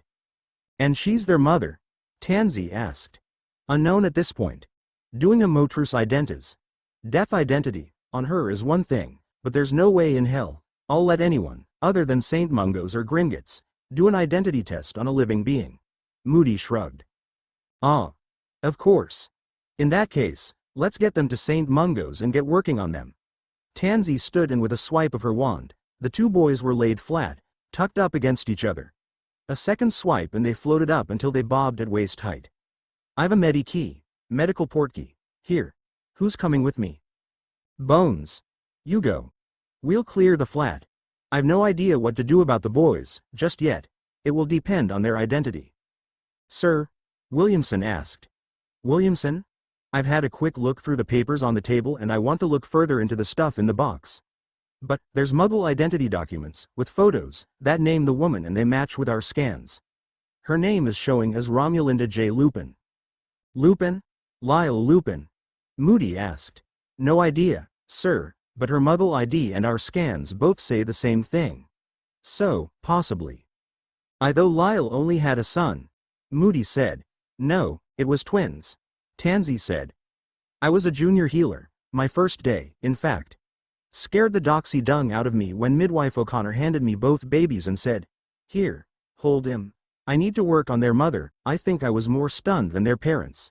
She chuckled at the memory. Right. On the off chance, she is Lyle's kid, Shacklebolt? You're to locate Lyle's son. Anyone know his name? No one answered. I can look it up, sir. Shacklebolt assured Moody. Probably best for me to go back to the ministry to do it, though. Do it. Moody ordered. Tansy, Bones, take him and go. We'll be along when we can. Tansy nodded and placed a body bind on the two boys, then she pulled out an oval-shaped loop of hard leather. She took hold of Slid Mar's unbroken arm and gently pushed Aries' arm against it and slid the loop over the two arms. She waited until Amelia put her fingers through the loop, before doing the same. A tap of her wand and they were whisked away. Moody sighed, partly in relief and partly resignation. He and his team had a dragon load of work in front of them. If they wanted to be finished anytime soon, they needed to get started. It was going to be a long day for all his team. Kingsley Shacklebolt looked up as one of the trainee Aurors stopped at his desk, glancing at the clock as he did so. 4:15 p.m. Yes. He snapped. There's a Mr. Remus Lupin here, sir. He said you requested his presence. Ah, good. Show him to one of the interview rooms, a public one, please. The public interview rooms were nice neat rooms, table and chairs, suitable for a public setting. The DMLE interview rooms, on the other hand, they were not so nice and not for the general public to see. Yes, sir. The trainee answered and was gone. Shacklebolt wasn't looking forward to this. Telling a man that his twin sister was dead was one thing. Telling him that he couldn't care for her children was something else entirely. There was no way in hell the Wizengamot, WFS or the Werewolf Registry would let him, a registered werewolf, be the primary carer for any children, let alone magical ones. Bugger. Shacklebolt whispered. Remus Lupin waited patiently in the interview room. He had no idea why the Aurors would call him in, but he suspected it would be something to do with Sirius Black. The man had been one of his best mates, at least until he turned on them all. Remus still had doubts about that, but Dumbledore said the evidence against him was overwhelming. The door opened and a tall black man entered, floating an armload of papers behind him. Remus Lupin? He asked, sitting at the table and directing the papers to a rest beside him. Yes. Remus answered. What's this about? I told the Aurors everything I know about Black. Black? Sirius Black. Oh, right. No, nothing to do with Black. All right. Then what? Could you tell me, do you have a brother or sister? A sister. Romy. Full name. Romulinda Jeffrey Lupin. Why? Mr. Lupin, we have reason to believe that a body we recovered this morning is that of Romulinda Lupin. What? Remus gasped. A large burst of magic in a Muggle block of flats was investigated by the Aurors. A man was found staked to a wall, held by a dozen instruments. Auror scans showed that they were banished at him by Cor Fatalis magic, Cor Death, that residue lines traced to Romulinda. Unfortunately, as I said, they were cast by Cor Fatalis magic, Cor Death. She was found in the bathroom of the flat, deceased. Kingsley didn't tell Remus that his sister had her throat slashed in what was almost a decapitation. Upon clearing the flat, we found 2 children. Both are now in St. Mungo's. While searching through a box of legal documents, Romulinda's will was found. It listed you as the primary guardian for the children. Unfortunately, with you being registered as a werewolf, we are. What? I'm no wolf, Remus screamed. You're registered. I am. Not. A werewolf. St. Mungo's cleared me, years ago. Remus cut him off. Kingsley paused. Wait. What, St. Mungo's cleared you? Yes. I was attacked by Fenrir Greyback when I was 4 years old. I've the scars to show for it, but no bites. Not one. Kingsley stammered. But you're on the register? It came out as a question. Well, I shouldn't be. Remus was adamant.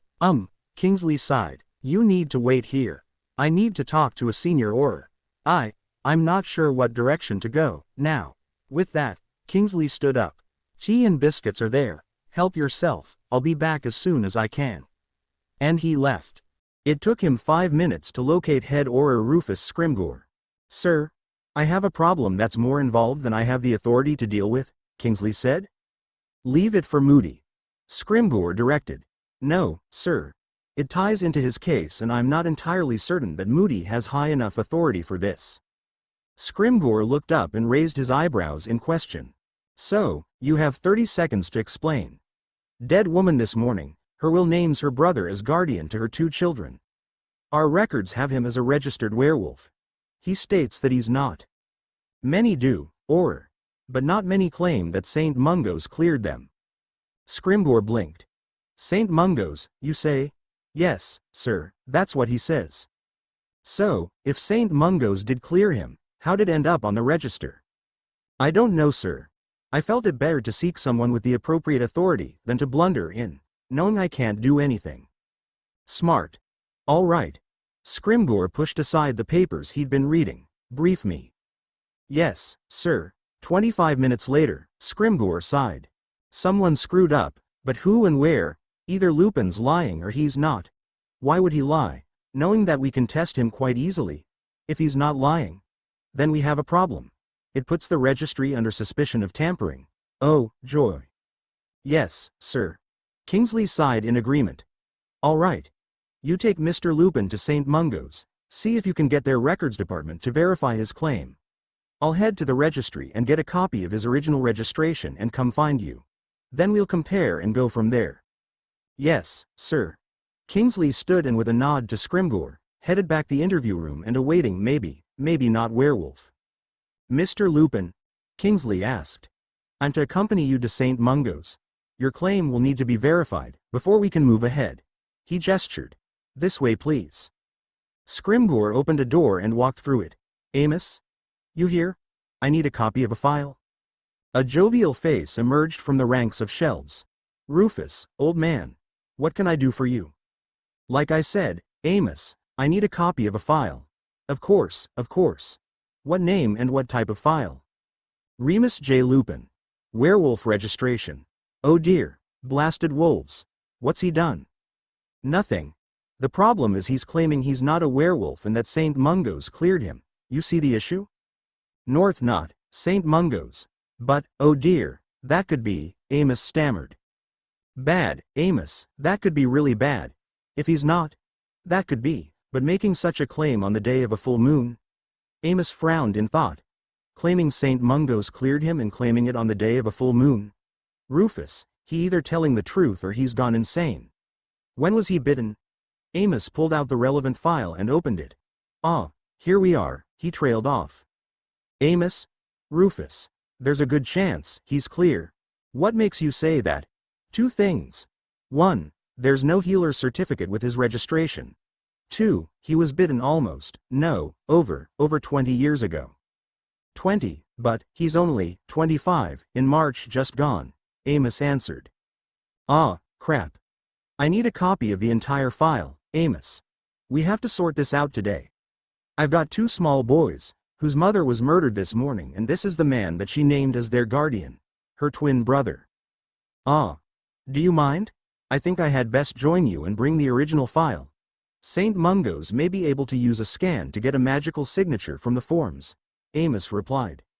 Certainly, Amos. Meet you in the foyer? Scrimgeour asked, and when the other man nodded, the 2 headed for the atrium and an apparition point.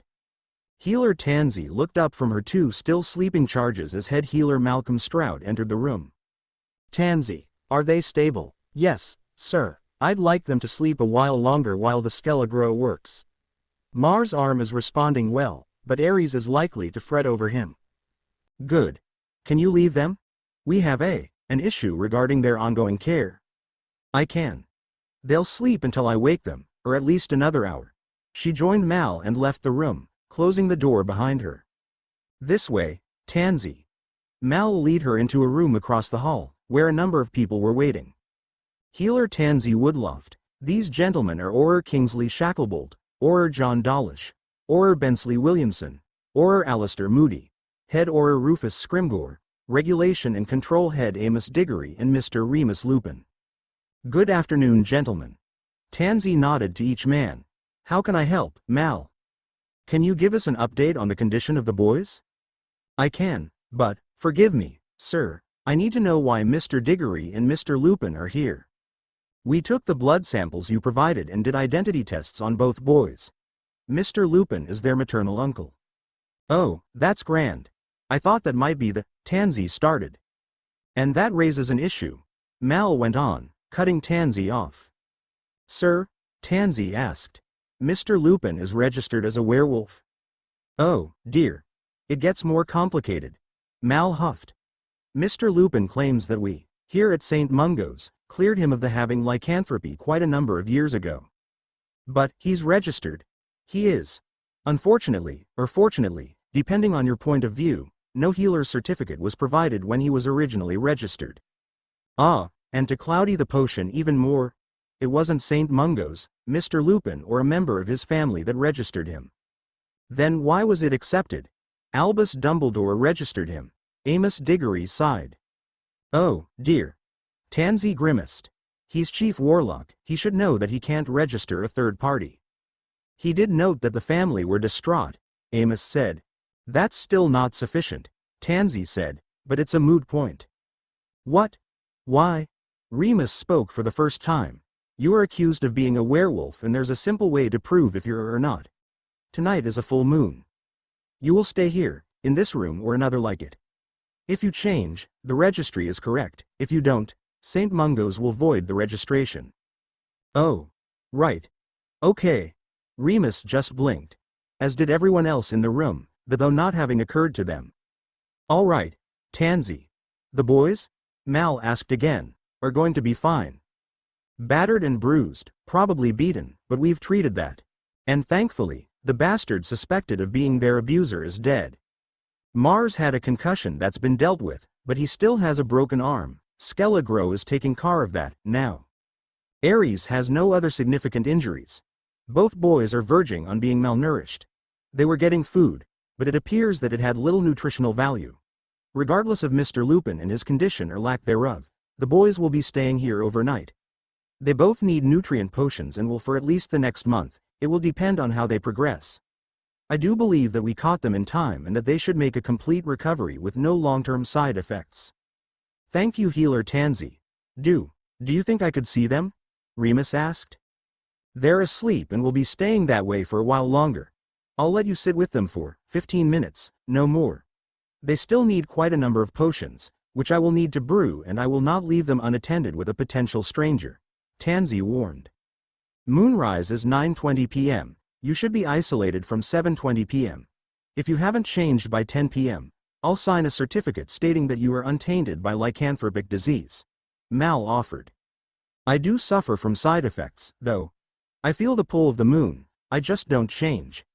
My senses are stronger and I burn through food faster than uninfected people. Remus objected. But you don't change form? Mal asked. No, sir. I'd like to do a few tests. Before and after moonrise. Just to determine how much of the disease you carry and whether it's possible for you to infect another. Those two boys in that room are orphans. They need a guardian and their mother named you. I need to be certain that they'll be safe in your care. What about their father? Remus asked. You recall earlier, I asked about Sirius Black. Scrimgore entered the conversation. Shortly after his capture, Black magically requested you have power of attorney over his finances and estate. Today, if asked if you were aware of this and if so, had you accepted or rejected it? I also suggested that you not reject it when you stated your lack of knowledge. Yes, I remember, but you wouldn't say why. Remus frowned. Mal handed Remus 2 pieces of parchment and Remus glanced at them, only to freeze and reread them word by word. Sirius? Really? Sirius Black is their father? Remus almost screeched the name. Yes. Because of his disownment, Lord Black can only claim the boys, if you reject Black's request. If you accept Black's request, it's up to you when or if Lord Black is told about the boys. With their mother dead, it falls to you to be their father regent. Oh, gods above, Remus laughed. If Sirius knew, he'd be laughing his head off. Why do you say that? Moody demanded. Walburga Black was the foulest bitch of a woman I've ever had the misfortune to meet. But she was also one of the dumbest. When she had Orion disown Sirius, it was done in a very specific way. Why? A Muggle-born witch was pregnant. And the thing that made Sirius run away from the House of Black was that the girl came to Walburga and Orion and said it was Sirius' child. Now we all knew she was light-skirted. She'd slept her way through most of our class at Hogwarts, but when she went to the Blacks claiming the baby she was carrying was Sirius, Orion demanded that Sirius marry her. When he refused and swore a magical oath that he would never marry her or anyone else this family deemed suitable, Walburga and Orion disowned him, but they made damn sure that the disownment wouldn't be passed down to his children. Clever of them. It would have far cleverer of them to make sure the baby was Sirius before they got that far. It wasn't. Oh, hell no. Sirius ran to the Potters and begged sanctuary from Fleamont.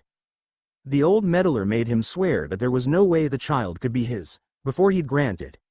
Sirius made a blood-bound oath that he'd never had any interaction with the girl that was not considered classroom appropriate. Further, he swore that at that time, he was a virgin. He was just turned 16 then. Fleamont accepted his oaths and supported him for the remains of his schooling. Moody started to laugh. He got it. Walburga got greedy and now one of those boys is going to be Lord Black. He just shook his head in amusement. Exactly. Remus nodded, before formally stating, I, Remus John Lupin, do hereby accept the duty appointed to me by Sirius Orion Black. I swear to care for his finances, his estate and his children, as though they were my own and in a manner that he would consider appropriate. As I say, so I do swear. A soft glow of light surrounded Remus as Lady Magic absorbed his vow. Good man. Moody laughed. Arcturus is right, old bastard, keep him away from them. Unless they ask otherwise, you can bet that fancy eye of yours, I will be. Remus agreed. Now, can I see them, please? I didn't even know about them, he muttered. Williamson? Go with him and bring him up to date, Moody ordered. Yes, sir. Williamson might be nervous about being alone in a room with a werewolf, but the healers seemed to think there was a chance the man wasn't a werewolf, and if that was the case, what was there to be nervous of?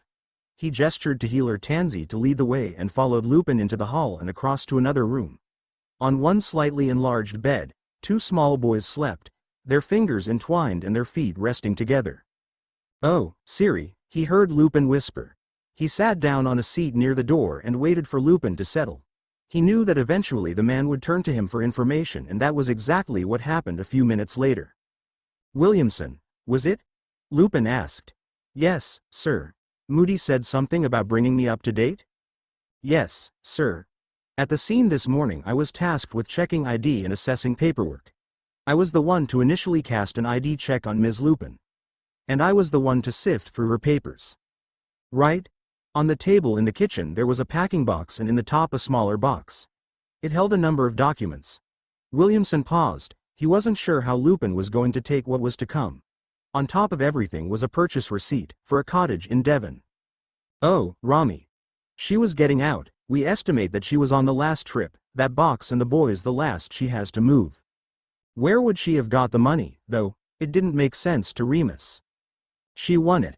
There was a notice for the National Lottery and a bank deposit receipt, as well as a receipt from the ministry for the cottage purchase. The ministry? Our ministry? Yes, sir. The cottage is on the outskirts of Ottery Street, Catchpole, a mixed village, mostly Muggle, but there's small magical community, a handful of families and a few shops.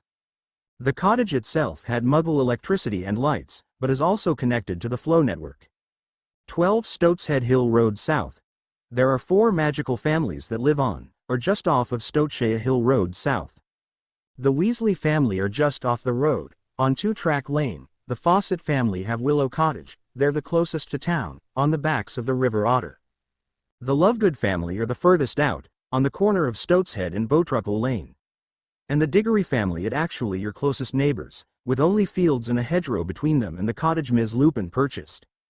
The few other magical families live further, more towards Ottery Street Mary's. Sorrel Cottage is the flow address for your place. Huh, how about that? I never thought Rami would have come back the wizarding world. There's nothing to say, sir. Do you know why she left? Yeah. I've a fair idea. I caught her trying to give James a lust potion, the summer before our 7th year. She had a thing for him, quite infatuated, she was. I think it was his eyes. She stormed out of the house and I've not seen her since. Lust potions? Healer Tansy asked. Yes, ma'am, Remus answered. Well, that answers a few things. Ma'am. Oh, it's just the boys are very protective of each other. It's a common effect of being conceived under the influence of a lust potion. When they form positive emotional connections with a person, they become quite protective of that person. Adversely, if they make a negative connection, well, the best we can hope for is controlled animosity. Damn. Remus sighed. I just hope they missed out on the black madness. They have. Tansy assured him. I've done every scan and medical test possible on them. Other than what I've already stated, both are medically in good health. No diseases, no defects, no impairments. Both had a larger than average core and are capable of directing their magic. I've issued them both training wands and I'll give their carer a pamphlet on the usage and recommendations for training exercises. I'm sure that's going to come in handy. Remus gave a small smile. Mr. Lupin? Mal Strout stuck his head in the door. Time to go. Auror Williamson will accompany us. We'll be using a modified treatment room on the 2nd floor. It's the only room available that has a window that moonlight can reach. I understand that Auror Williamson still has much to discuss with you, so what we're doing to erecting a semi-physical shield across the room, you'll be in half and Williamson and I will be in the other. At the first sign that you're going to change, we'll leave. The shield will give us enough time to get out before your change is complete. The boys? Remus looked from Tansy to the boys. I'll be staying with them until they're ready to discharge, and even then, I expect I'll be seeing them on a weekly basis for a while, probably up to a year. Don't worry, they won't be left alone, Tansy assured. Thanks. Remus tried to smile, really he did, but it was just beginning to sink in. Rami was dead, gone forever. He almost blindly followed the young Auror and the healer and left the room. Morning light shone brightly in Remus' face. Memories started to filter back in. Aurors and Rami and her 2 boys. Mars and Ares, Sirius' sons. He clearly remembered stumbling after Healer Strout and Auror Williamson. He remembered hours of paperwork and explanations. Regency documents. Mars was the elder of the 2 and would become Lord Black one day, but the surprise was Ares. Or would become Lord Potter. Somehow, James and Lily knew about the boys, knew and had blood adopted them, citing the improbability of James being able to father children. Now Remus was heir regent to House Black and father regent to House Potter. He also remembered the confusion on both the healers and the Aurors' faces when he stood in front of the open window, bathed in the bright light from a full moon. And stayed completely human. Then there were more papers, form and certificates and messages sent here and there. What seemed like hour upon hour of signing this and initialing that. Meeting with goblins and more signing. Blood on this parchment, blood on that parchment. Being given keys, a portkey and a swath of parchment being placed in a box and being shrunk.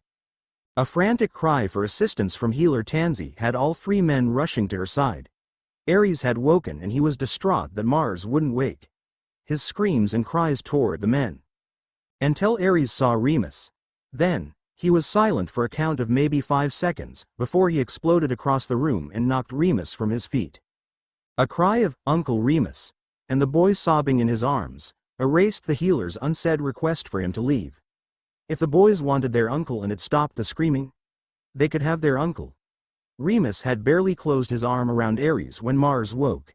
He held out a hand and Remus stumbled across the room and plopped down on the bed with them. And that was the last thing he remembered.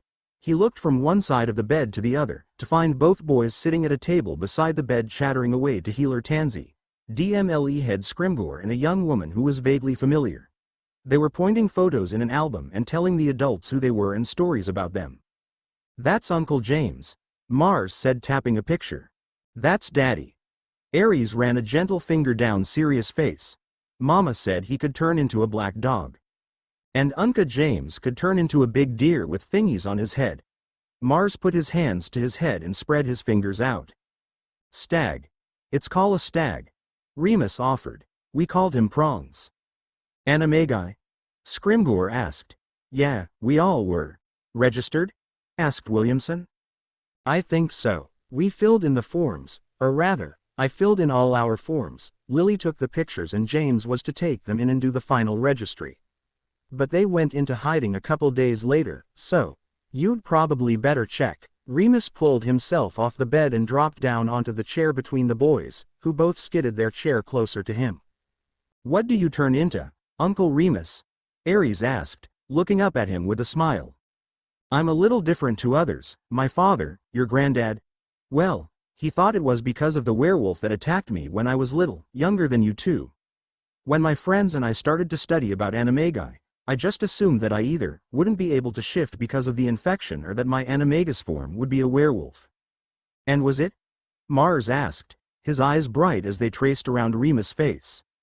No, I was able to shift and it wasn't a werewolf. What is it?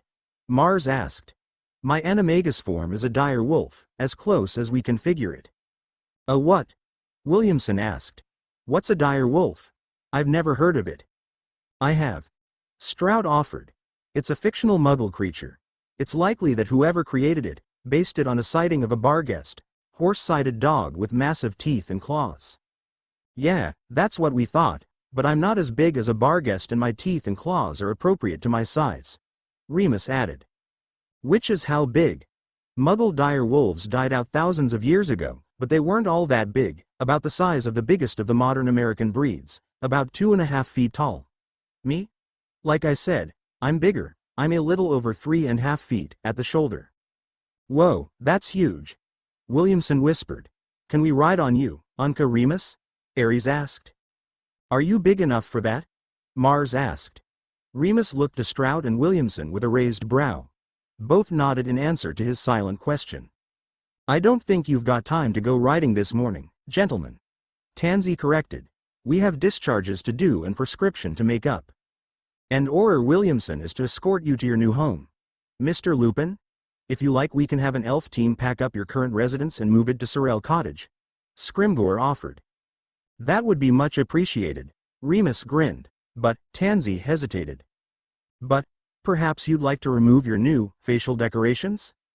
Remus cocked his head and looked at her for a few seconds before pouncing on the boys and tickling them into submission. So, who drew on me? He asked before tickling one boy then the other. Both boys squealed and laughed and denied they were at fault. However, Remus saw the proud glints in their eyes that they'd managed it. If no one's going to own up to it, I guess I'll just cover it with a glamour until we get home and I can wash it off properly. Both boys' faces fell as Remus' words, but they still held their tongues. What, you like the look of it, do you? Both boys nodded. Well, I suppose I can modify a glamour so you can see past it, but strangers can't. How's that sound? Both boys grinned and nodded. Monday, 5th of August 1985. The Daily Prophet's headlines said it all. Sirius Black dead. Ah, hell. Remus muttered. Uncle Remus? Aries asked. Sorry, Cub. What's up? This is for you. Aries held up a small box. An owl landed on the chair beside me and held its leg out. It has your name on it. Aries suddenly looked worried. Did I do the right thing? Remus reached out and pulled the boy close, hugged him and gently dug his fingers into the boy's hair, ruffling it and making his curls even more unruly. You did, but next time, how about you let the owl sit on your shoulder and bring it to me? Sometime we have to give the owl some money, not every time but sometimes. He made sure to smile at the boy. Now, what say we open this and find out what it is? Aries grinned and nodded. Mars, he yelled. Mars, Uncle Remus got's a present. Mars came running from inside the house. What is it, Uncle Remus? What is it? I don't know yet. Let's open it and find out. Remus carefully placed the box on the patio table and waved his wand over it. Well, no one's put any spells on it. Should I unwrap it? Both boys nodded, grinning at their uncle. All right. Remus smiled at them and used his wand to cut the string that held the brown paper wrapping in place. A plain potion packing box sat on the opened paper. Remus lifted the lid and saw a single file. And inside that file, the metallic gold of a memory twisted and turned, waiting to be used. Huh, a memory. A what? Mars asked. A memory. Someone has sent me a memory. What are you going to do with it? Well, if we had a pensieve, I could watch it, I suppose. Was a pensieve? Ares asked. A pensieve is a large flat bowl, usually made from stone or liquid silver, and you pour a memory into it so you can watch it. Like the bowl in the attic? Ares asked. Remus blinked a few times. There's a pensieve in the attic? I dunno, but dear's a big bowl. One think we'd best have a look at this bowl of yours, Ares. If someone send me a memory, they obviously want me to watch it. Let's go. The three tromped off towards the cottage, each pulled his shoes off at the door and headed inside. Ares and Mars lead the way, grinning and nudging each other. To see them smiling even for a few minutes brought a smile to his own face. Up the stairs onto a landing and down to the far end of the, surprisingly long, hallway, and another door. Once opened, this door revealed another set of stairs. Up the stairs and they were in a huge space. Well, we now know this was a wizarding home. How? Mars asked. This room is much bigger than the outside of the cottage, Mars. That means that someone has used special runes and spells to create what most people call wizarding space. It's very rare and very hard to do. Oh, okay. Mars looked around with more interest than before. Now, Ares, where this possible pensieve? Over there, Unca Remus.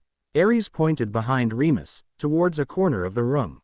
Tucked into a corner, where the beams of the cottage met the walls, a glass-fronted cabinet stood.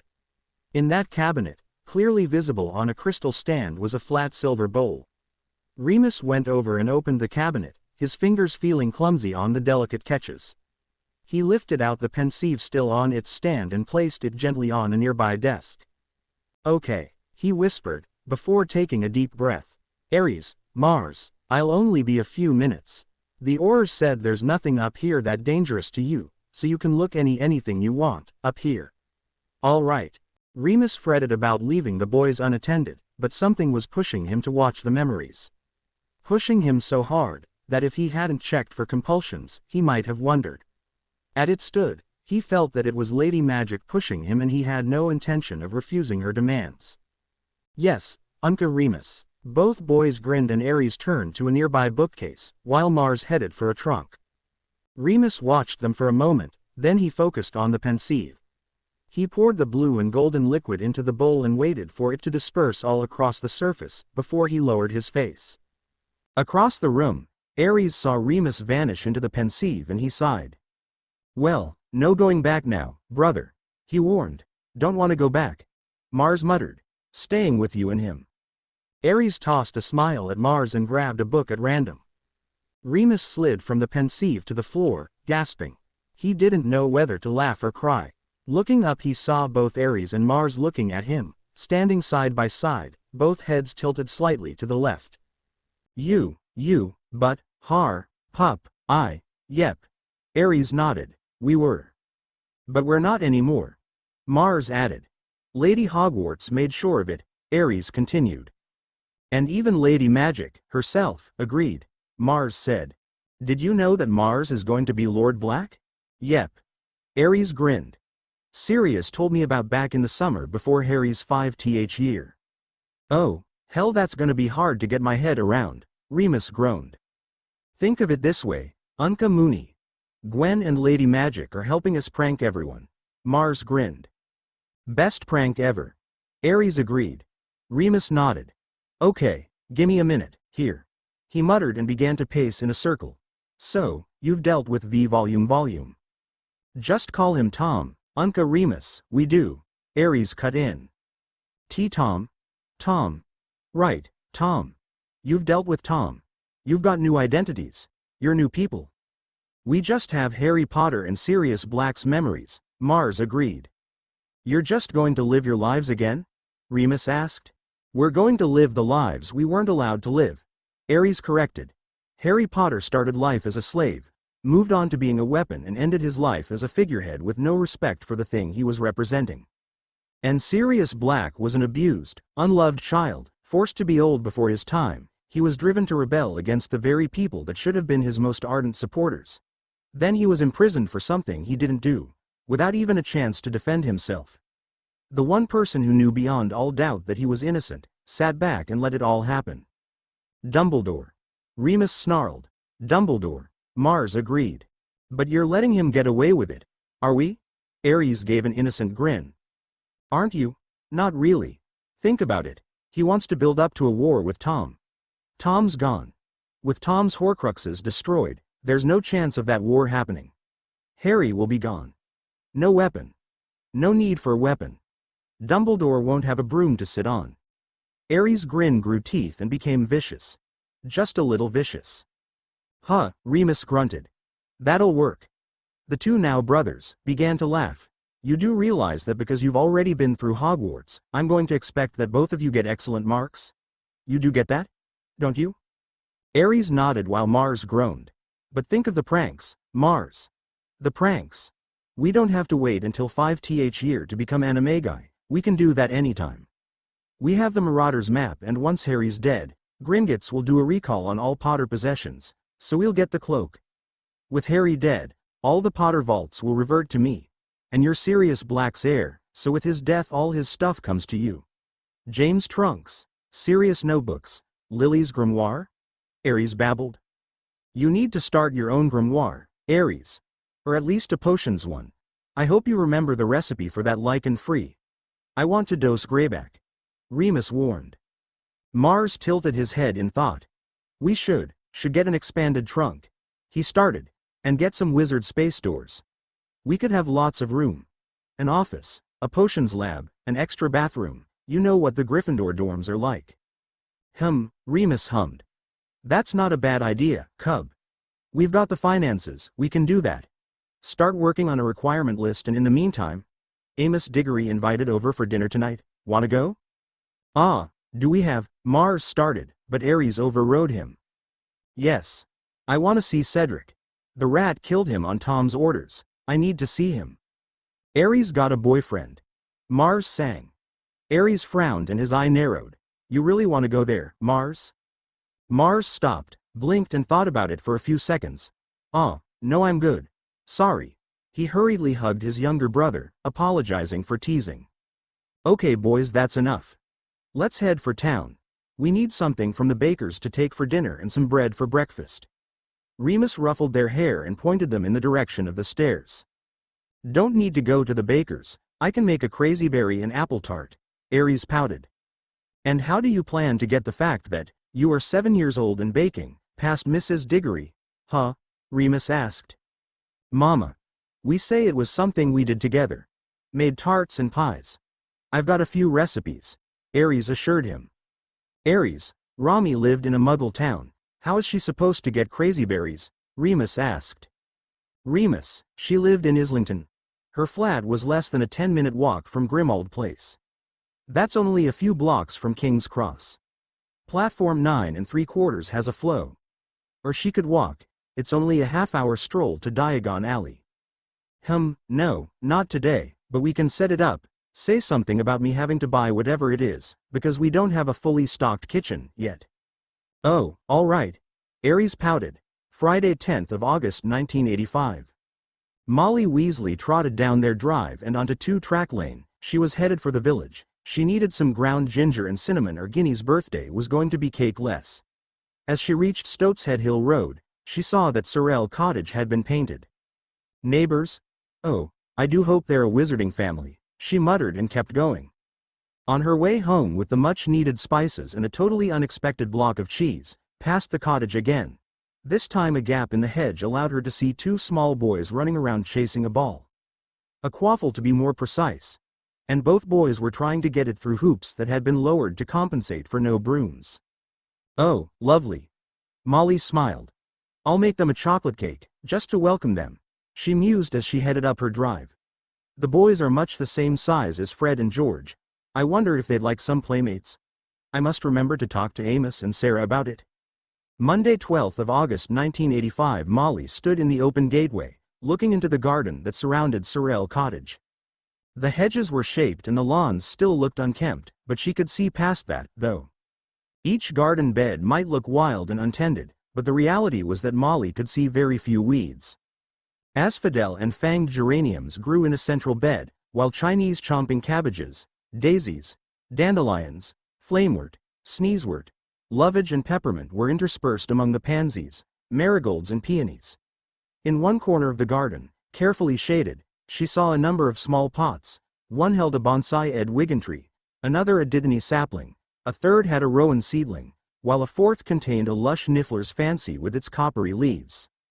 It was obvious that the shaded area was a herbology infirmary, as all the plants there showed signs of old damage or neglect that was only recently being corrected. Someone cared about this garden. She closed the gate behind her, with a bit of a clank, loud enough to draw attention from anyone that might be outside the house. And sure enough, the sound of running feet was heard. 2 sets, if Molly's experience at raising children was anything to judge by. Bare seconds later, 2 boys with masses of chocolate curls peeked around the corner of the house. They looked at Molly, one curiously, the other with wariness. Moments after Molly spotted the boys, a third person appeared. He was tall with light brown hair and pale blue eyes. And he was familiar, but Molly couldn't place where she knew him from. "Hello," she said. "I thought I'd welcome you to the area." "Well, thank you kindly, Miss Pruitt," the man said. "Oh, have we met? You're Gideon and Fabian's sister, right?" "She's Mr. Gibeon's sister," one of the boys asked.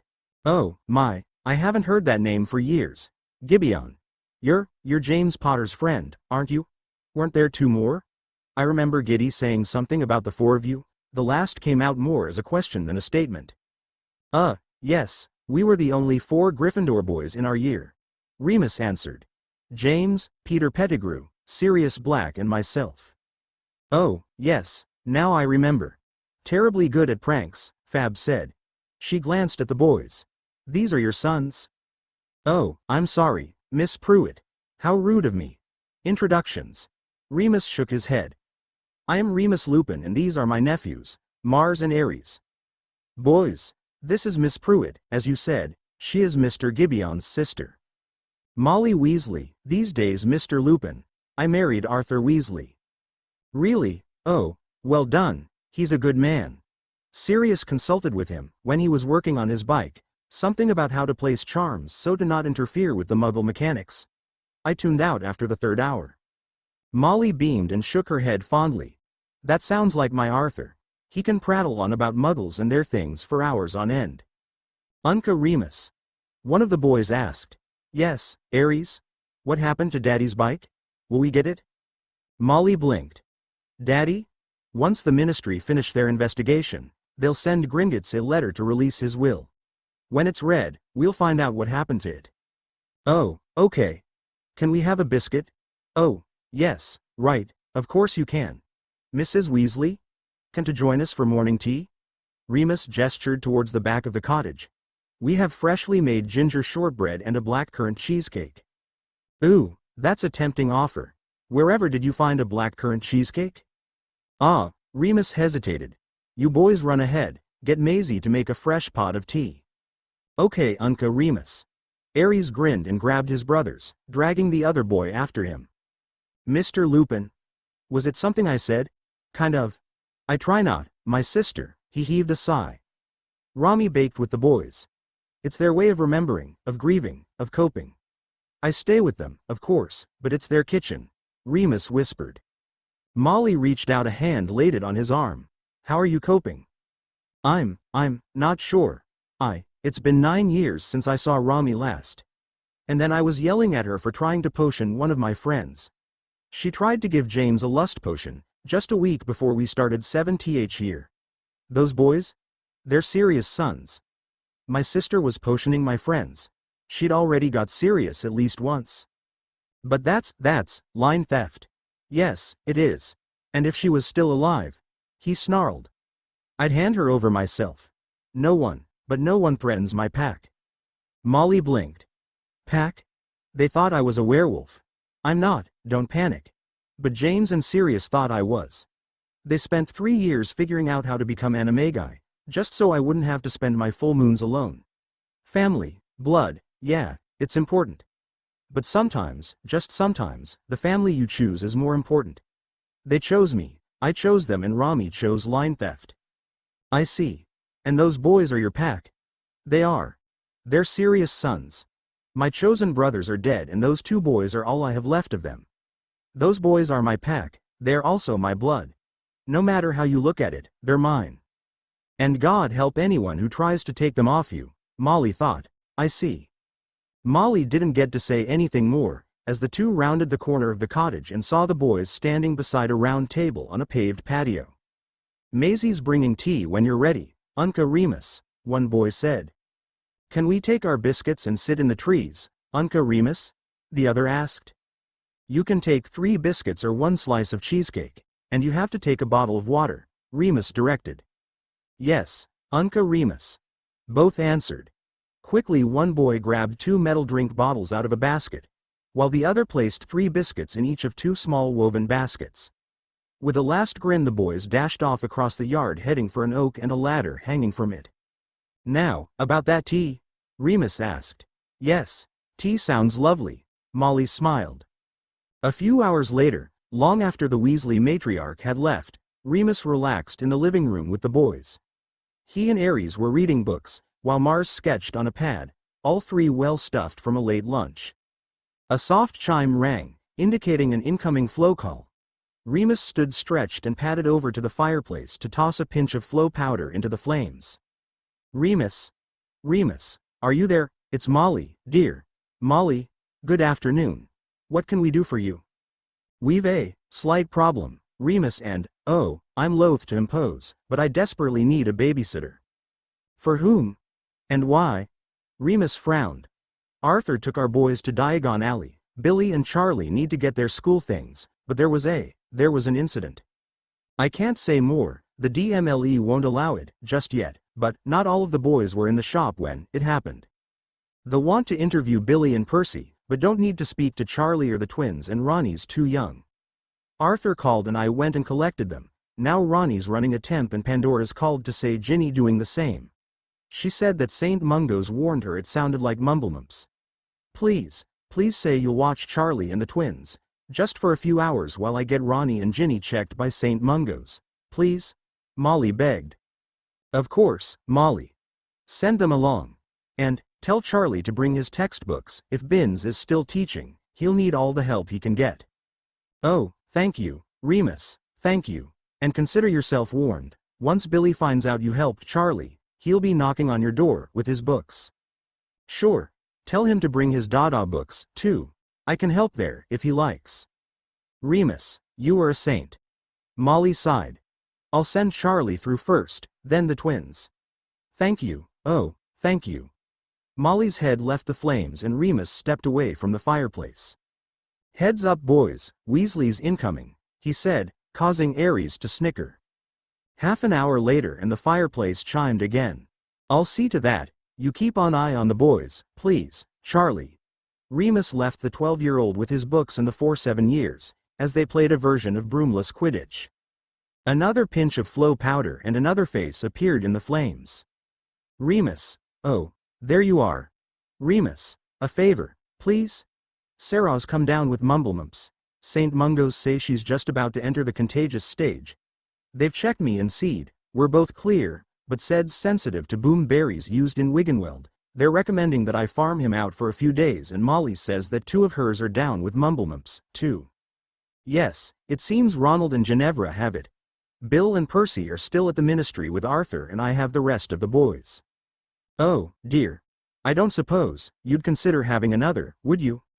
Of course, Amos, but if it's going to be more than just a few days, I'd suggest you get Gringotts to write up a crisis housing contract. And you might want to suggest it to Molly and Arthur, too.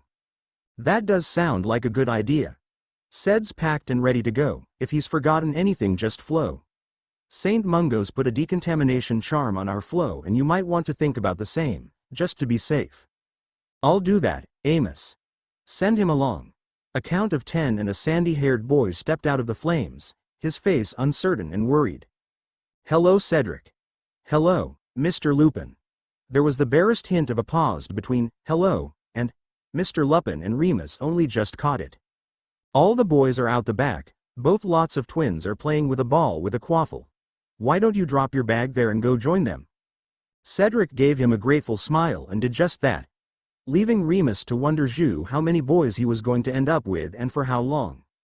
Tuesday, 13th of August 1985. Remus looked at the front page of the Daily Prophet. Peter Pettigrew alive. Fakes death and hides as pet rat. Sirius Black innocent? Pettigrew admits to being secret keeper under Veritaserum.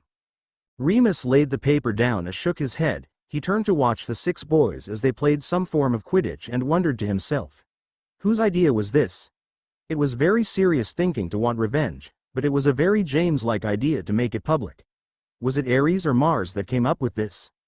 Saturday, 1 St. September 1985. Remus studied the papers in front of him.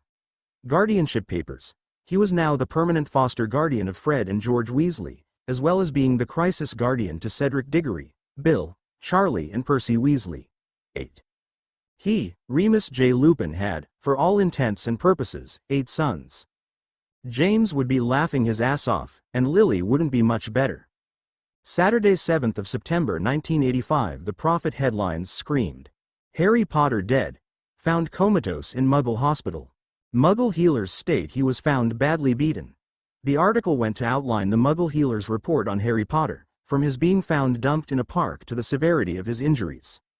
It included Saint Mungo's assessment of his condition and went on with his death within minutes of a Saint Mungo's healer spotting the boy.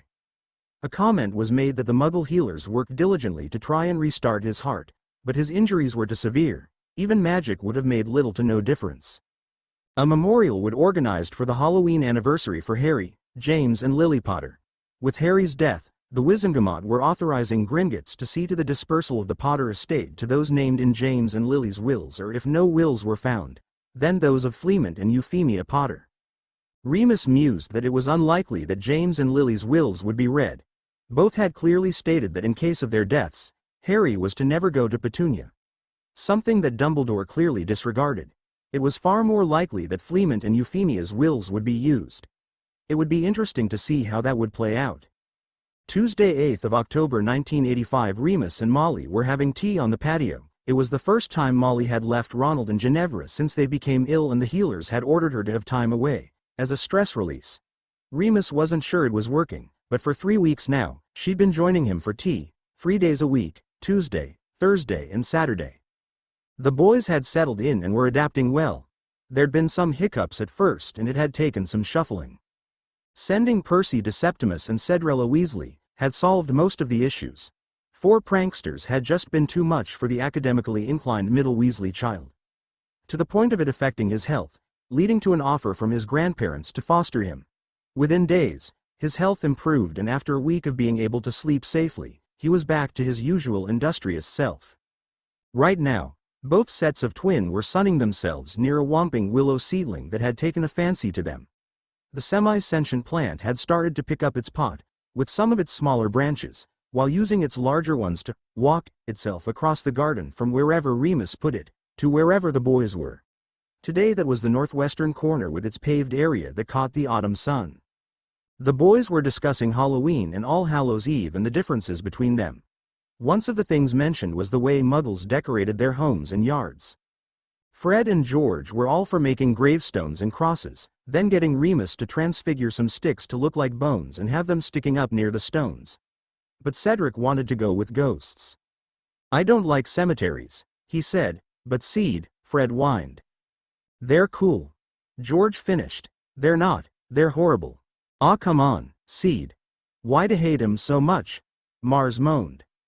Because I died in one, Cedric snarled. The 5 boys froze. I wasn't expecting that, Aries said. What? Cedric exclaimed. I get nightmares about cemeteries. Is it really the cemetery or dying? Aries asked. Same thing, Cedric muttered. Aries turned to Mars. You know, sometimes I think we should have kept Wormtail, just for a bit longer. Wormtail? Fred and George asked together. Do you know something we don't? Fred started and George finished. Aries and Mars studied the 3 boys before sighing. I don't think we have much choice, Aries, we have to try, Mars told his brother. Try what? Cedric asked. Aries huffed. He pointed at Cedric with a skinny finger. 24th of June 1995, Little Hangleton Cemetery, act by Peter Pettigrew, he said. Cedric, Fred and George looked at him with wide eyes. He pointed at Mars. 18th of June 1996, Department of Mysteries, The Veil via Bellatrix Lestrange. He pointed at Fred. 2 NDOF May, 7th floor, Hogwarts Castle Keep, A Heartstopper by Laureline Flint. He pointed to George. You, I don't know. Me, I don't know. I suspect I was something to do with the Veil, but... You were, George paused. Anything to do with why you won't have anything to do with Ron? Fred asked. Yeah, he hesitated. I overheard Ginny and Ron. Ron had got Hermione to make Ginny a spell. It blocked all sensory inputs, she claimed it for Quidditch, to let her focus completely and block out everything bar the game. It was a time-release spell and I heard Ron telling Ginny that he'd planted it exactly where she'd told him and it had worked perfectly, but that you'd stumbled and went into the Veil. Ginny ranted something about, if you'd gone into the Veil, they wouldn't be able to use the spell to force you under the Imperius to alter your will to give them everything and how Ron had fluffed up big time. Fluffed up? Fred laughed. Oh, can it, Mr. Giggles? You try swearing, I'll betcha a week's dishes, Remus'll hear ya. George grumbled. Point. Fred sobered. So, that's Harry, what about you? Ginny heard me. I don't know, I must have made a noise. She turned and stunned me. I woke tied to a chair. The two of them were still arguing and I'd almost got out of their ropes when they started dueling. Ginny threw a bad bogey at him and he tossed a Diffindo back, he missed and got my arm. It kept going like that, she hit him, he'd miss, but he'd hit me as often as not. Finally he lost his temper and he threw a curse, I'd never heard of it before. Semptum, something. He missed Ginny, again and got me, again. This time in the leg, it was bad I could see my own blood almost gushing. But they kept going. Everything faded away and I heard a rushing noise, then it all went black. After that? He shook his head. I woke up in the bathtub with Fred, both of us freaked out, started crying and screaming. Mom thought we were drowning. We ended up telling her we'd fallen asleep and had nightmares, Fred added. I woke up after the cemetery, I was back in my bed and I could hear Ma talking to Dad, but, Ma died before I went to Hogwarts, Cedric whispered. Me? I woke up in Azkaban again. Right pissed off I was. Wasted no time in getting out of there, had just dragged myself up onto the beach. Sent a Patronus to Pronkslet. I planned on going to fetch him. He sent one back telling me to go to the shack. Mars grins. I woke in my cupboard again. Took me just a few minutes to throw a delay in the wards and swap M over to Dudley. Then I grabbed everything about Harry, James or Lily Potter. He pauses. Plus I raided Vernon and Petunia's cash stash. He shrugged. It comes from my vault, so I figured I earned it. Then I got the hell out of there. Straight to the shack to meet Padfoot. The four boys looked at Aries, their eyes begging for the rest of the story. He sighed and explained it all to them. When he finished, he sat back. Now what? Cedric asked. Aries and Mars shared a mischievous look. Up on the patio, Remus groaned. Remus? Something wrong? Molly asked. Look at them. Aries and Mars are planning something. Something big. Oh dear. Aries looks at Fred, George and then Cedric. Wanna play the prank of all pranks? He asks, on who? Cedric wanted to know. Everyone. Cedric, you're 6 months older than us, but you're still gonna be in our year, right? Yeah, came the hesitant reply. He wasn't sure he wanted to be involved in this. Fred George, your mom wants you to go into the ministry, right? Yeah. Neither seemed too happy about it. Let's shock everyone. The 5 of us get sorted into Slytherin. Make it clear, right from now, that we're going to take the wizarding world by storm. Seed? How'd you like to be Minister for Magic? Cedric's brow rise and he gapes at Aries. Me? Why me? Mars and me? We're blacks. Our father is Sirius Black, traitor to the blacks and we're being raised by his best friend. The light faction won't follow us because we're blacks and the dark faction won't because of the traitor thing. And the Weasleys are seen as being light and Dumbledore followers, so the dark won't follow them. If we're sorted into Slytherin the lights won't either. But you? Amos Diggory is renowned for neutrality. Gred Forge, Between the two of you I'm sure that you can take head of commerce and head of finance. Don't you? Mars adds with a challenging grin. The red-headed twins blinked in answer and grin, nodding. We can do that. What about you two? What are you going to do? Cedric asked. Ares will be the head of DMLE and I'll be chief warlock. Mars answers smugly. The five looked at each other and, as one, burst out laughing. Remus and Molly look at them. Too late now. Remus whined. Oh, don't worry, dear. Their plans never last long, Moore consoled him. That's where you're wrong, Molly. Look at Ares and Mars. That expression? That's the look James wore on our second day at Hogwarts, the day he decided that he was going to marry Lily. It's the look Sirius wore when he decided to make a flying bike. It's the look all of us wore when we decided to make an interactive, self-updating, identity-registering map of Hogwarts, he moaned. Oh, dear, and you think, whatever they're planning, it's going to take years. But with 5 of them, I don't doubt for a single second that they'll succeed. Molly grimaced. That does not inspire confidence, Remus. It wasn't supposed to. It was a warning. Whatever it is, no one's going to see it coming. Oh. The 5 boys come running up to the patio and the 2 adults. Guess what, Unca Remus? Guess what we're gonna do? Ares chirped, brightly. I don't want to know. Remus moaned. Yeah, do. Mars grinned at his despondent uncle. All right. What have you lot got planned? Molly demanded, frowning. Her twins have a look in their eyes that she's not familiar with. We're gonna take over the ministry. Seed laughed at the look of dismay on Remus' face. You're what? Molly spluttered, spilling her tea. Ced's gonna be minister. Ares is gonna be head of the DMLE, Mars. Fred is gonna be head of commerce, says Cedric, a beaming smile on his face. George is gonna be head of finance, Fred added. And Mars is gonna be chief warlock. Ares smirked, smugly anticipating the reactions. Remus chokes on air, spluttering and coughing over nothing. Molly just sighs. Oh dear, she thought. Remus was right. I didn't see that coming. Monday, 5th of August 1985. The Daily Prophet's headlines said it all. Sirius Black dead. Albus Dumbledore looked at the paper in surprise. He hadn't expected that. This would make it so much easier to mold Harry Potter into the weapon he needed the boy to be. But it was a pity. Sirius could have been useful in derailing any acts of rebellion. Oh, well, it was too late to cry over spilt pumpkin juice. Tuesday, 13th of August 1985. Remus looked at the front page of the Daily Prophet. Peter Pettigrew alive, fakes death and hides as pet rat.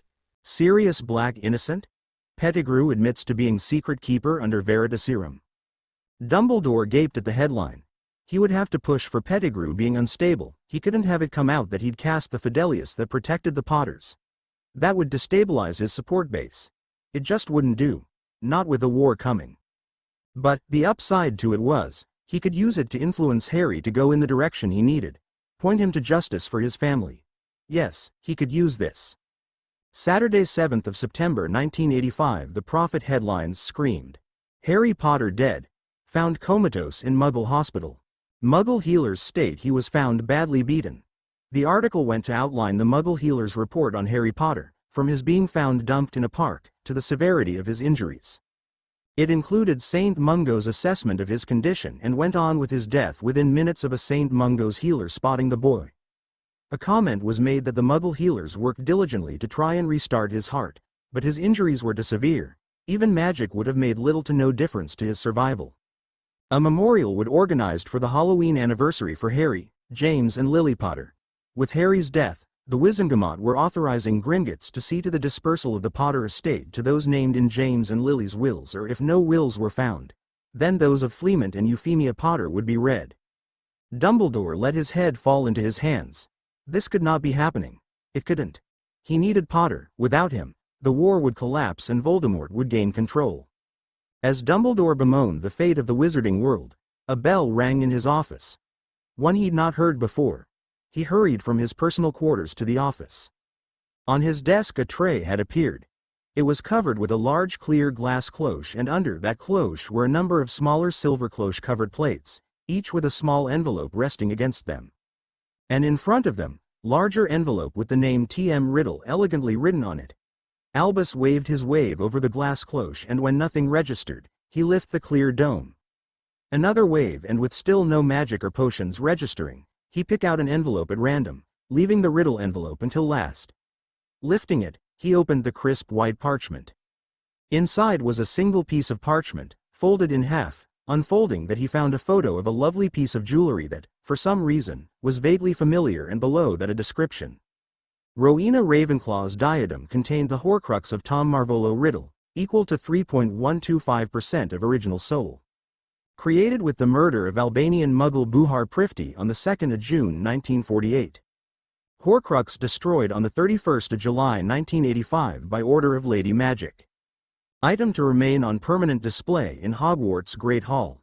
Ah, Dumbledore gasped and quickly reached for another envelope. The picture of a golden goblet, and he began to read the description. Helga Hufflepuff's Badger Cup contained the Horcrux of Tom Marvolo Riddle, equal to 6.25% of original soul. Created with the murder of Hepzibah Smith on 22nd of November 1946. Horcrux destroyed on the 31st of July 1985 by order of Lady Magic. Item to be returned to head of Hepzibah Smith's family, Lord Marcus Smith, by the 20th of September 1985. Oh, Merlin. He reached for a third envelope. Diary of Tom Marvolo Riddle. Contained the Horcrux of Tom Marvolo Riddle, equal to 50% of original soul. Created with the murder of Myrtle Ann Warren on 13th of June 1943. Horcrux destroyed on the 31st of July 1985 by order of Lady Magic. Item to be presented to Ms. Warren's brother, Mr. Andrew James Warren, by the 20th of September 1985. Another envelope. Faux scar from Harrison James Potter. Contained the Horcrux of Tom Marvolo Riddle, equal to 1.56% of original soul. Created with the murder of Lillian Jane Potter née Evans on the 31st of October 1981. Horcrux destroyed on the 31st of July 1985 by order of Lady Magic. Item to destroyed by the 20th of September 1985. Harry, Dumbledore whispered, not knowing what to think. Regardless, he picked up another envelope. Peverell family signet ring, stone destroyed in cleansing. Contained the Horcrux of Tom Marvolo Riddle, equal to 25% of original soul. Created with the murder of Tom Riddle SNR on the 14th of August 1943. Horcrux destroyed on the 31st of July 1985 by order of Lady Magic. Item to be returned to last living descendants, via Potter Estate, by the 20th of September 1985. He sighed and reached out, his eyes flicking backwards and forwards between the last cloche and the Riddle envelope, but with another sigh, he chose the cloche envelope. Salazar Slytherin's serpent locket contained the Horcrux of Tom Marvolo Riddle, equal to 12.5% of original soul. Created with the murder of Muggle Jonas Roberts on 22nd of December 1948. Horcrux destroyed on the 31st of July 1985 by order of Lady Magic. Item to remain on permanent display in Hogwarts Great Hall. It was with a trembling hand that he opened the last envelope. Tom Marvolo Riddle's wraith contained the Horcrux of Tom Marvolo Riddle, equal to 1.56% of original soul. Created with the failed murder of Harry Potter on the 31st of October 1981. Wraith dissipated on the 4th of September 1985, witnessed by Lady Magic. Albus Dumbledore studied each item, before casting a complex charm over the items. Slowly a list of words began to appear in the air above each of them. One by one Dumbledore read the lists, his heart both lightening and sinking, for different reasons, further with each list. Finally he waved his wand and covered each item with their corresponding cloche, and each envelope slid into place in front of them. Tom's gone. He whispered. Sirius gone. He fell back into his elaborate throne-like chair. Harry's gone. A single teat fell on his cheek. What have I done? He buried his face in his hands and sobbed. So many lives lost. So many deaths, and I was going to let more happen. A chime sounded, indicating that someone was requesting to speak to him. With this being on the first week of the new school year, it was unlikely that there were any major concerns to be brought to him. He flicked his wand at the office's guardian and waited while the guardian granted whoever it was entrance. Minerva hurried up the stairs. Albus, is it true? She asked. Saturday 12th of October 1985 in the dungeons of Hogwarts, Severus Snape saw the discarded paper from the month before and sighed. He'd made a promise to his best friend and he'd failed to keep it. Her son was dead. At the hand of Muggles or Magicals wasn't clear, but he was still dead. That his dark mark had first stung then bled the ink from his arm, supported the headmaster's suggestion that whatever was responsible for the destruction of the Dark Lord's Horcruxes, had got them all, including, it seemed, Harry Potter. He let the student essay in his hands fall and he slumped back in his chair, the letter from a year mate catching his eye. He huffed another sigh and reached for the letter that had been sitting on his desk for almost a week. He needed a break from badly written essays on the ingredients and uses of the Wiggenweld potion. Why was Remus Lupin writing to him? Potions Master Severus Snape, the outside read. He unfolded the parchment and began to read. Snape, I image that you're trying to figure out why I would write to you. Last month I inherited my nephews, my sister's twin sons. They're 7 years old and while my sister was a squib, she did what she could to introduce the boys to magic. Now it falls to me to prepare them for the positions that they will one day inherit. Their father and godfather are dead and the boys will inherit their titles, as lords to ancient and noble houses, when they reach their majority. Both will need to know what I cannot teach them, not without assistance, anyway. I've begun contacting various people that can, if they choose to, provide advice or tutoring on subjects the boys need to become proficient in. One of those is, of course, potions. While I cannot expect you to walk away from the prestigious position you currently hold, I am hopeful that you may offer advice on a curriculum of study, or suggest a tutor. Please, consider what it would be like to have students who are enthusiastic about potions in your class. Mars and Aries smart, eager and looking forward to being allowed to actually brew something. My skills in the lab are average, I can only give them the bare beginnings and as such am not prepared to go past theory and attempt to teach what I am not confident with. If you wish to discuss the matter in person, our flow address is Sorrel Cottage Garden. We look forward to hearing from you. Remus Lupin.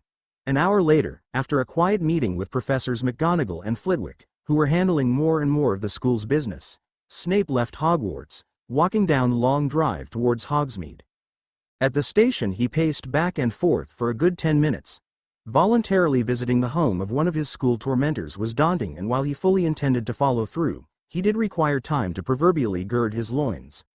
Or maybe he should spell his robes to stay in place, just in case the wolf had been teaching his nephews what his friends called the fine art of pranking. Another deep breath and Snape tossed a handful of flow powder into the empty fireplace. Sorrel Cottage Garden, he announced clearly. Green flames surrounded him and spots of light flew past him, but he waited until the rushing lights drew to a halt and stepped forward, away from the flames. He emerged into a small hallway-type space and within seconds a neat little house elf appeared. I am Potions Master Snape. Remus Lupin contacted me in regards to his nephews, Snape said. I is being Maisie. Please being following and Maisie will take Master Snape to Uncle Remus. The little elf curtsied and led Snape through the house and out onto a large patio. At the nearer end of the patio sat a table, obviously set up as an office desk, given the writing set and tray of papers under a paperweight. The far end was a large circular space, where 5 boys sat on thick fabric-covered cushions. Off to one side was a pot with a 3-foot-tall willow sapling. From the way its branches were patting the hair and shoulders of whatever boys were in reach, Snape figured that it was a whomping willow sapling. Potions Master Snape to see Uncle Remus. The elf curtsied again. Will's Uncle Remus be wanting Maisie to be making tea for him and Potions Master Snape? Aries and Mars made ginger newt biscuits this morning. That sounds lovely, Maisie, thank you, Lupin said as he got to his feet. Thank you for coming. I've had a difficult time, especially the last few days, stopping the boys from writing to you again. But I managed to convince them that you spend enough time reading things from students, that you probably wouldn't appreciate more. Lupin smiled apologetically. True, but reading something from someone that wanted to communicate with me, rather than it being something assigned, is quite different. Snape answered. If Lupin wanted to be congenial, he was prepared to do the same. Lupin shrugged and snorted. I suppose it is. It is. Snape paused. I was surprised to receive a letter from you and I'll admit to some curiosity. I wasn't aware that you had siblings. Only Rami, thank God. Lupin almost snarled. Ah, Snape blinked at the barely hidden animosity. I apologize, I'm still struggling with Rami's actions. Snape nodded, looked to change the subject. Your letter mentioned the boys are to inherit estates from their father and godfather. Might I be permitted to ask? Lupin sighed. Rami was potioning my friends. The week before we started 7th year, I caught her in the process of giving a lust potion to James. Snape caught his breath. Being caught using a lust potion on an heir to an ancient and noble house was an automatic Azkaban sentence. Yeah, I yelled. James yelled. Rami ran away. That was the L saw her. In August, just gone. The Aurors contacted me, she was dead. Lupin was almost expressionless as he spoke. I am sorry for your loss. I can't say I am, not really. Lupin nodded towards the grouping of boys. 2 of those boys? The darker 2? They're proof that, when I caught Rami attempting to dose James, it wasn't the first time. Those 2 boys are Sirius' sons. Black. Yeah. And you're certain it was a lust potion? Black was quite free with his affections. Snape was hesitant to break the easygoing atmosphere, but it needed to be said. No, actually he wasn't. Just a few months before, he'd claimed himself a virgin and sworn an oath to back it up. Really? I had heard that Christina Whitlaw claimed him as the father of her child? Yeah, she even went to Orion and Walburga. That's what prompted Sirius running off to the Potters and making that oath. Christina was quite loud about it, for a while, and then she suddenly disappeared, remember? I do. Snape answered. Something about visiting relatives overseas, wasn't it? Don't know, don't care. Lupin shrugged. And the boys? Can you be certain? Yes, St. Mungo's tested them, and then a few days later, Gringotts did the same, even did a genetic family tree. They're Sirius' sons, his only children. Mars will inherit Arcturus' title, while Ares. Rami must have had contact with James and Lily or Fleamont and Euphemia. What makes you think that? Ares will become Lord Potter. Somehow, and as yet I am uncertain how, James and Lily Blood adopted both boys. Lupin nodded to the elf as she returned with a teapot and a tray of biscuits and cleared a space on the desk. Shall Maisie give the fiends biscuits, Uncle Remus? The elf asked. Certainly. And bottles of water, too, please. Yes, Uncle Remus. The little elf curtsied and trotted away. Why would they do such a thing? Snape continued the conversation.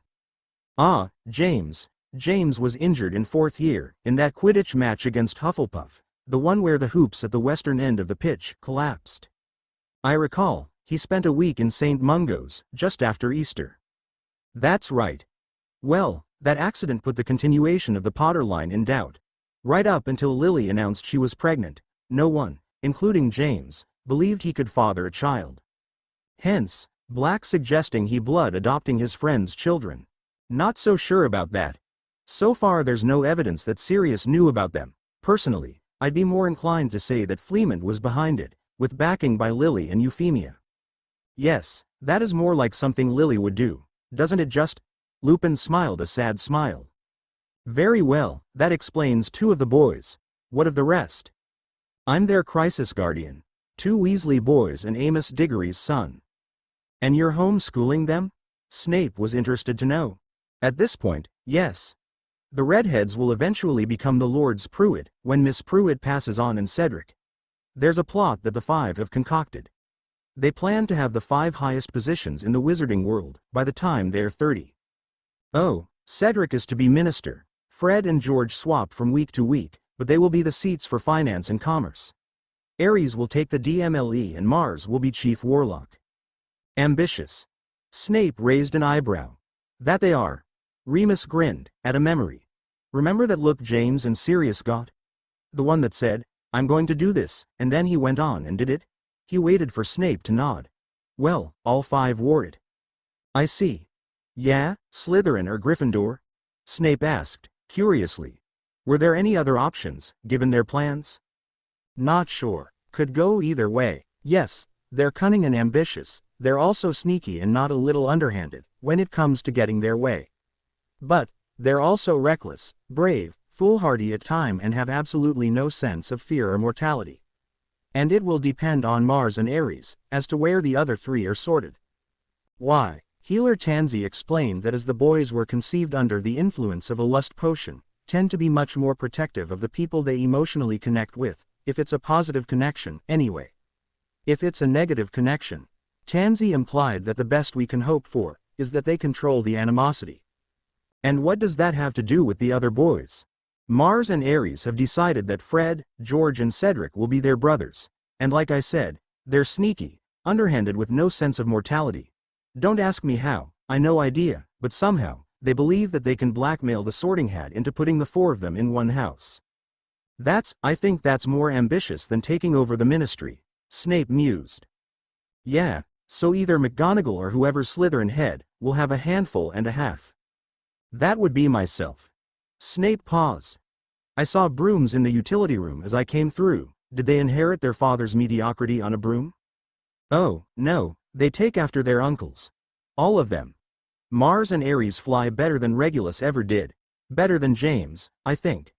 Fred and George, as beaters, would put their Pruitt uncles to shame, and Cedric is as good a chaser as his great-uncle, Lawrence Filton, ever was. So, if they got to Gryffindor, I can expect to not see the House Cup in Slytherin until they graduate? Exactly. I shall have to weigh the merits of having the cup against having a quintet of Gryffindors in my house. Ares coined the name Slythendors, if that helps. Lupin chuckled. No, it does not.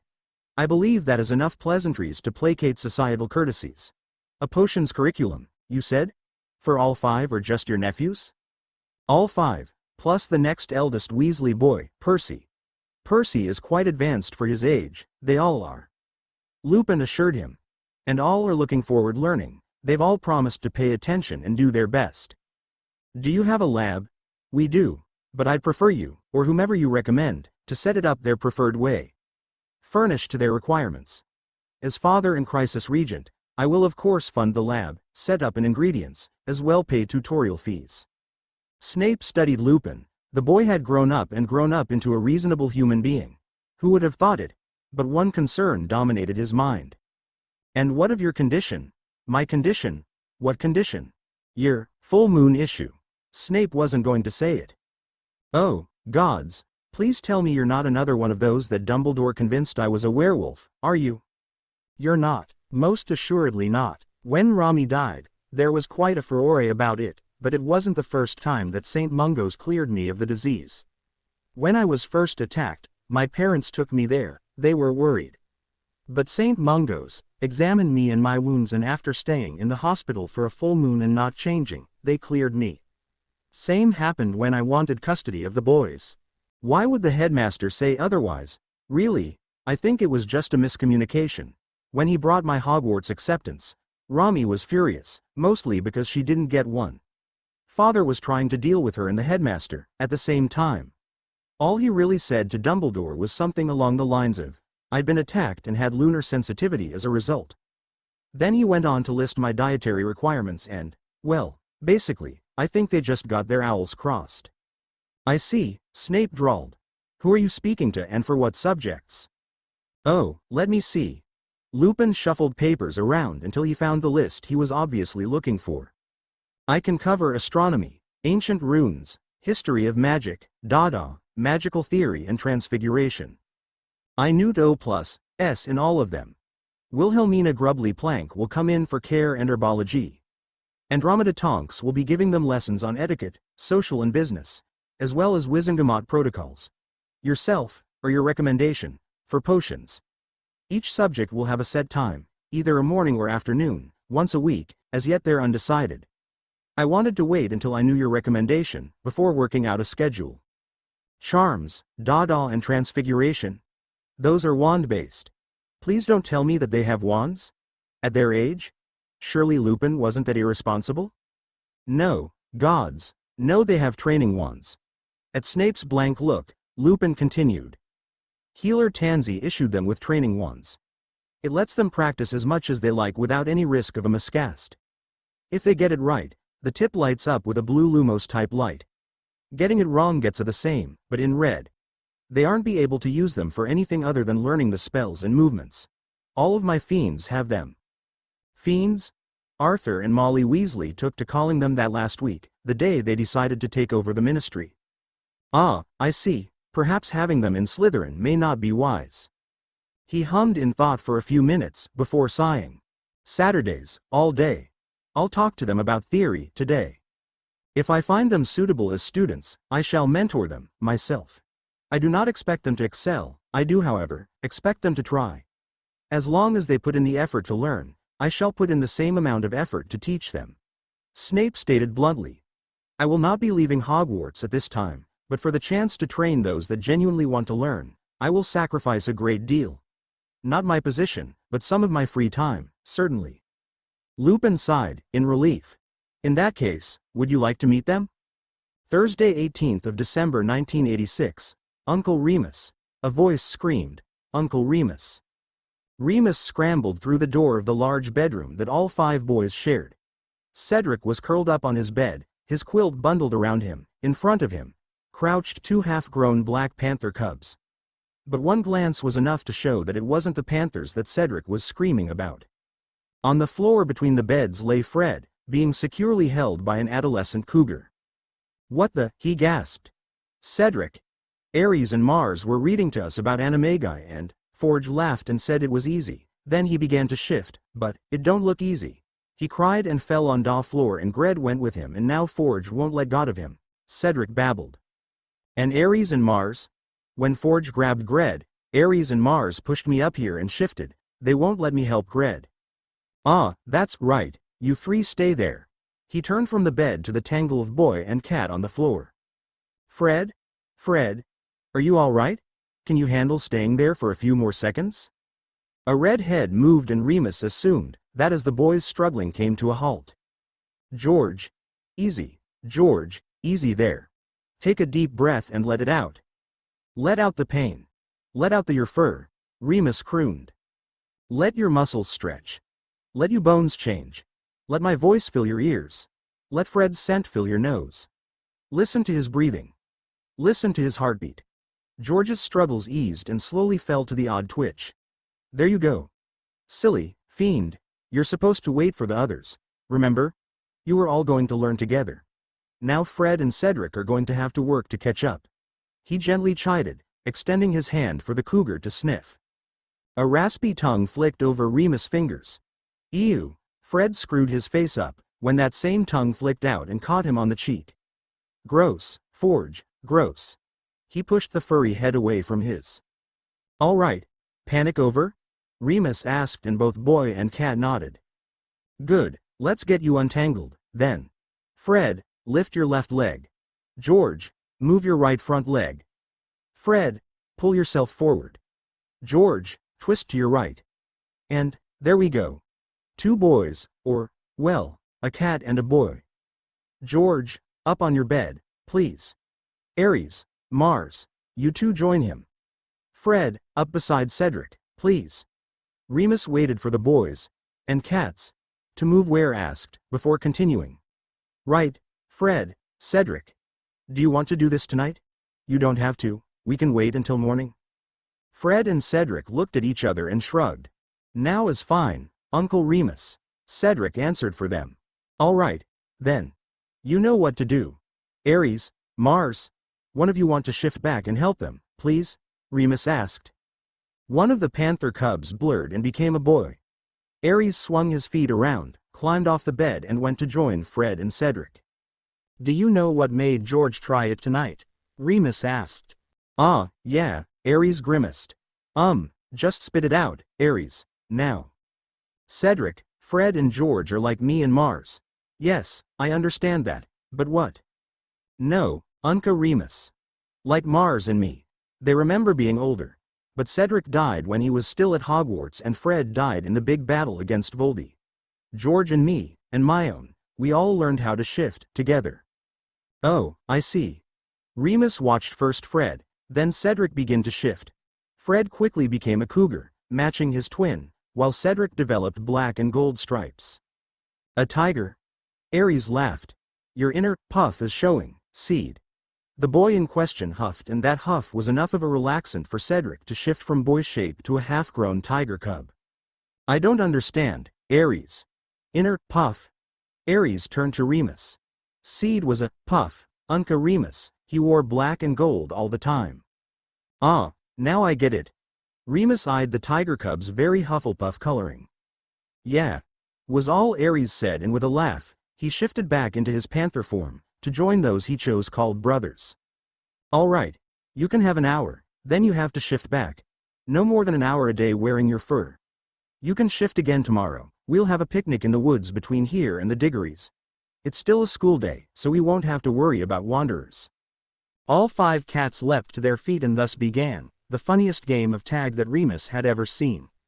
It started in their bedroom, but went all over the house. The only rooms that remained cat-free were the potions lab, Remus' office and bedroom. Sunday the 3rd of April 1988. I don't think that's going very well, Ares. Fred commented, looking towards the cottage, where Remus was hosting Lord Arcturus Black. No, I'm thinking the same, Gred. Ares replied. So, the question is, what are you going to do about it? Cedric asked. I think. Ares frowned. Ares, Mars asked. I don't like that look. You might not, but I guarantee, Lord Black isn't going to. George grinned. No, he's not. Ares said, standing up and beginning to walk across the lawn. Shoot. I'd better go too. Arcturus can be a bit free with the curses. Mars took off after his brother. Wouldn't do him any good. He'd lose any chance of gaining Ares' respect if he did. Fred commented to George and Cedric. Do you think he'll care? George asked. Maybe not to start with, but I'll bet you a week's dishes that he will before he leaves. Fred grinned. No bet. Cedric snorted. This is Ares we're talking about.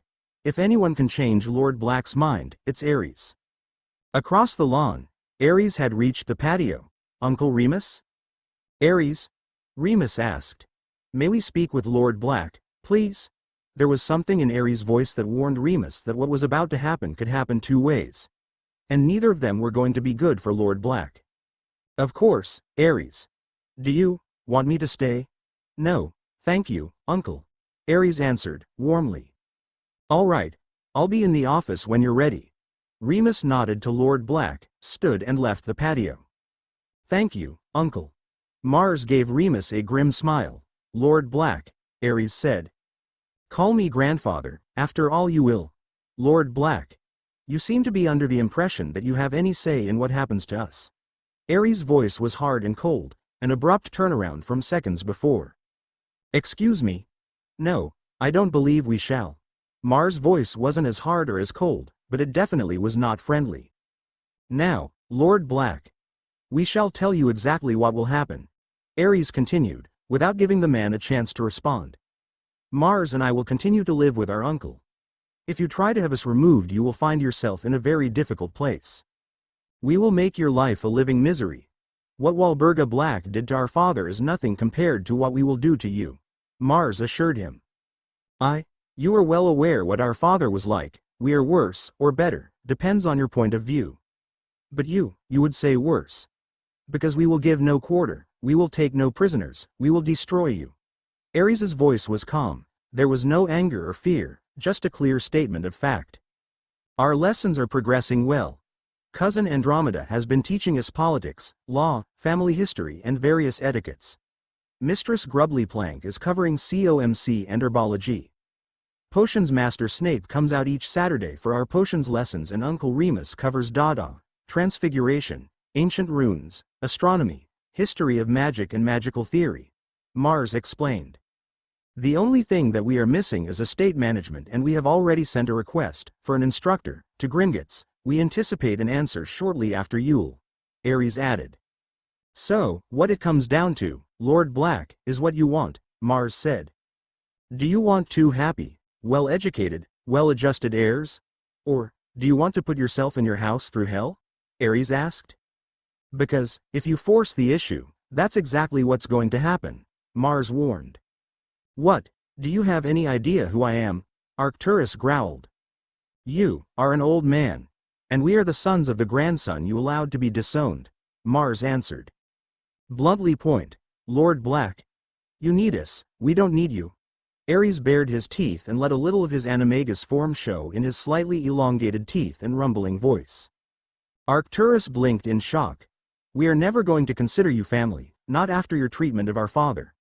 So, decide what is better for House Black in the long brew, 2 responsible and well-trained heirs?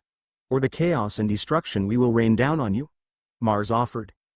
The choice is yours, Lord Black.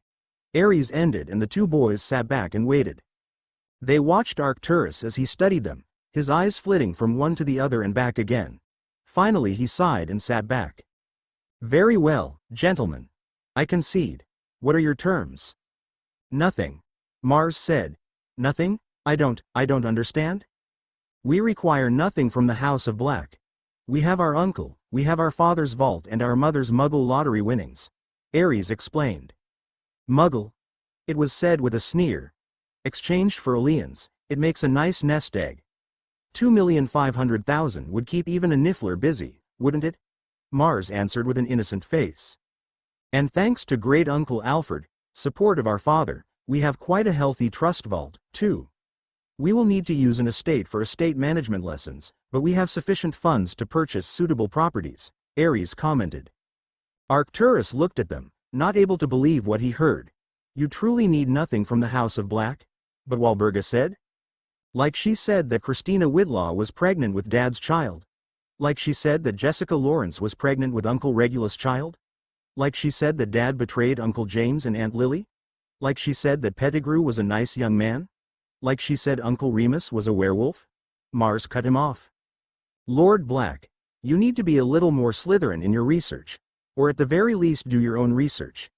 Don't rely on someone who, A, is dead, B, is very biased, C, cares so little about others that she'd use the Cruciatus on children, or D, someone who poisoned her own husband when he disagreed with her. Ares suggested. You know a lot about our house, Arcturus asked a leading question. And very little of it is good. Mars replied. We have cousin Andromeda as a teacher and we got to read Dad's journals. Nothing we've said should be news to you. Ares shook his head. It's not, but I did not expect to hear it from you. Why? Because we're 10. Lord Black, we are the heirs to 2 ancient and noble houses. We need to know all that we can, if we are to survive in the wizarding world and make our father and godfather proud of us. I see. No, I don't see. Arcturus corrected himself. If that's the case, why are you rejecting my assistance? Because so far, nothing you're offering is new to us and it all comes with strings. If you offered something new, something we needed and left off the strings, we'd certainly think about it, Ares answered. But until then, Mars added. Until then, you don't need the House of Black, but the House of Black needs you. Arcturus sighed. It needs Mars, not me. Ares corrected. Mars is heir Black. I am heir Potter. Potter, how did that happen? James Potter is our godfather, he and Aunt Lily Blood adopted us, don't know when, though. But it had to have been before Aunt Lily had cousin Harry, as I have always been heir Potter. Do you have plans for after school? Arcturus was quickly forgetting that he was talking with 10-year-old children, these 2 boys were so much more mature. Certainly we do. Mars grinned wickedly. Let's get the rest of the fiends in and we'll explain what we plan to do. Ares' expression was just as devious. Saturday 18th of March 1989 movement in the hedgerows caught Minerva McGonagall's eye, but given the depth of the shadows, the being moving was unidentifiable. For the next 300 feet the movement shadowed the witch, until the hedgerows ended and a fence began.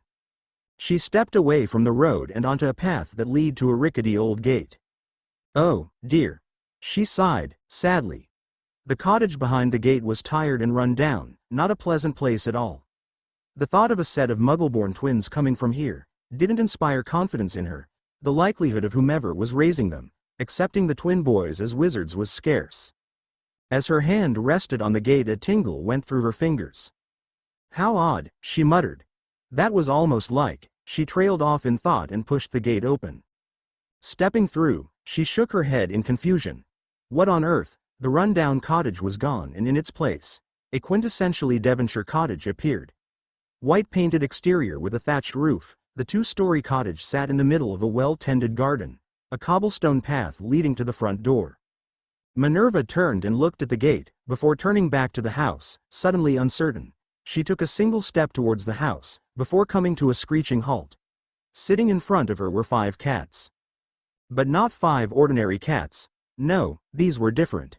2 panthers, 2 cougars, and a tiger. Minerva's eyes widened and her breath caught in her throat when the 2 panthers stood and slowly edged towards her, their sensitive noses and whiskers twitching as they caught her scent.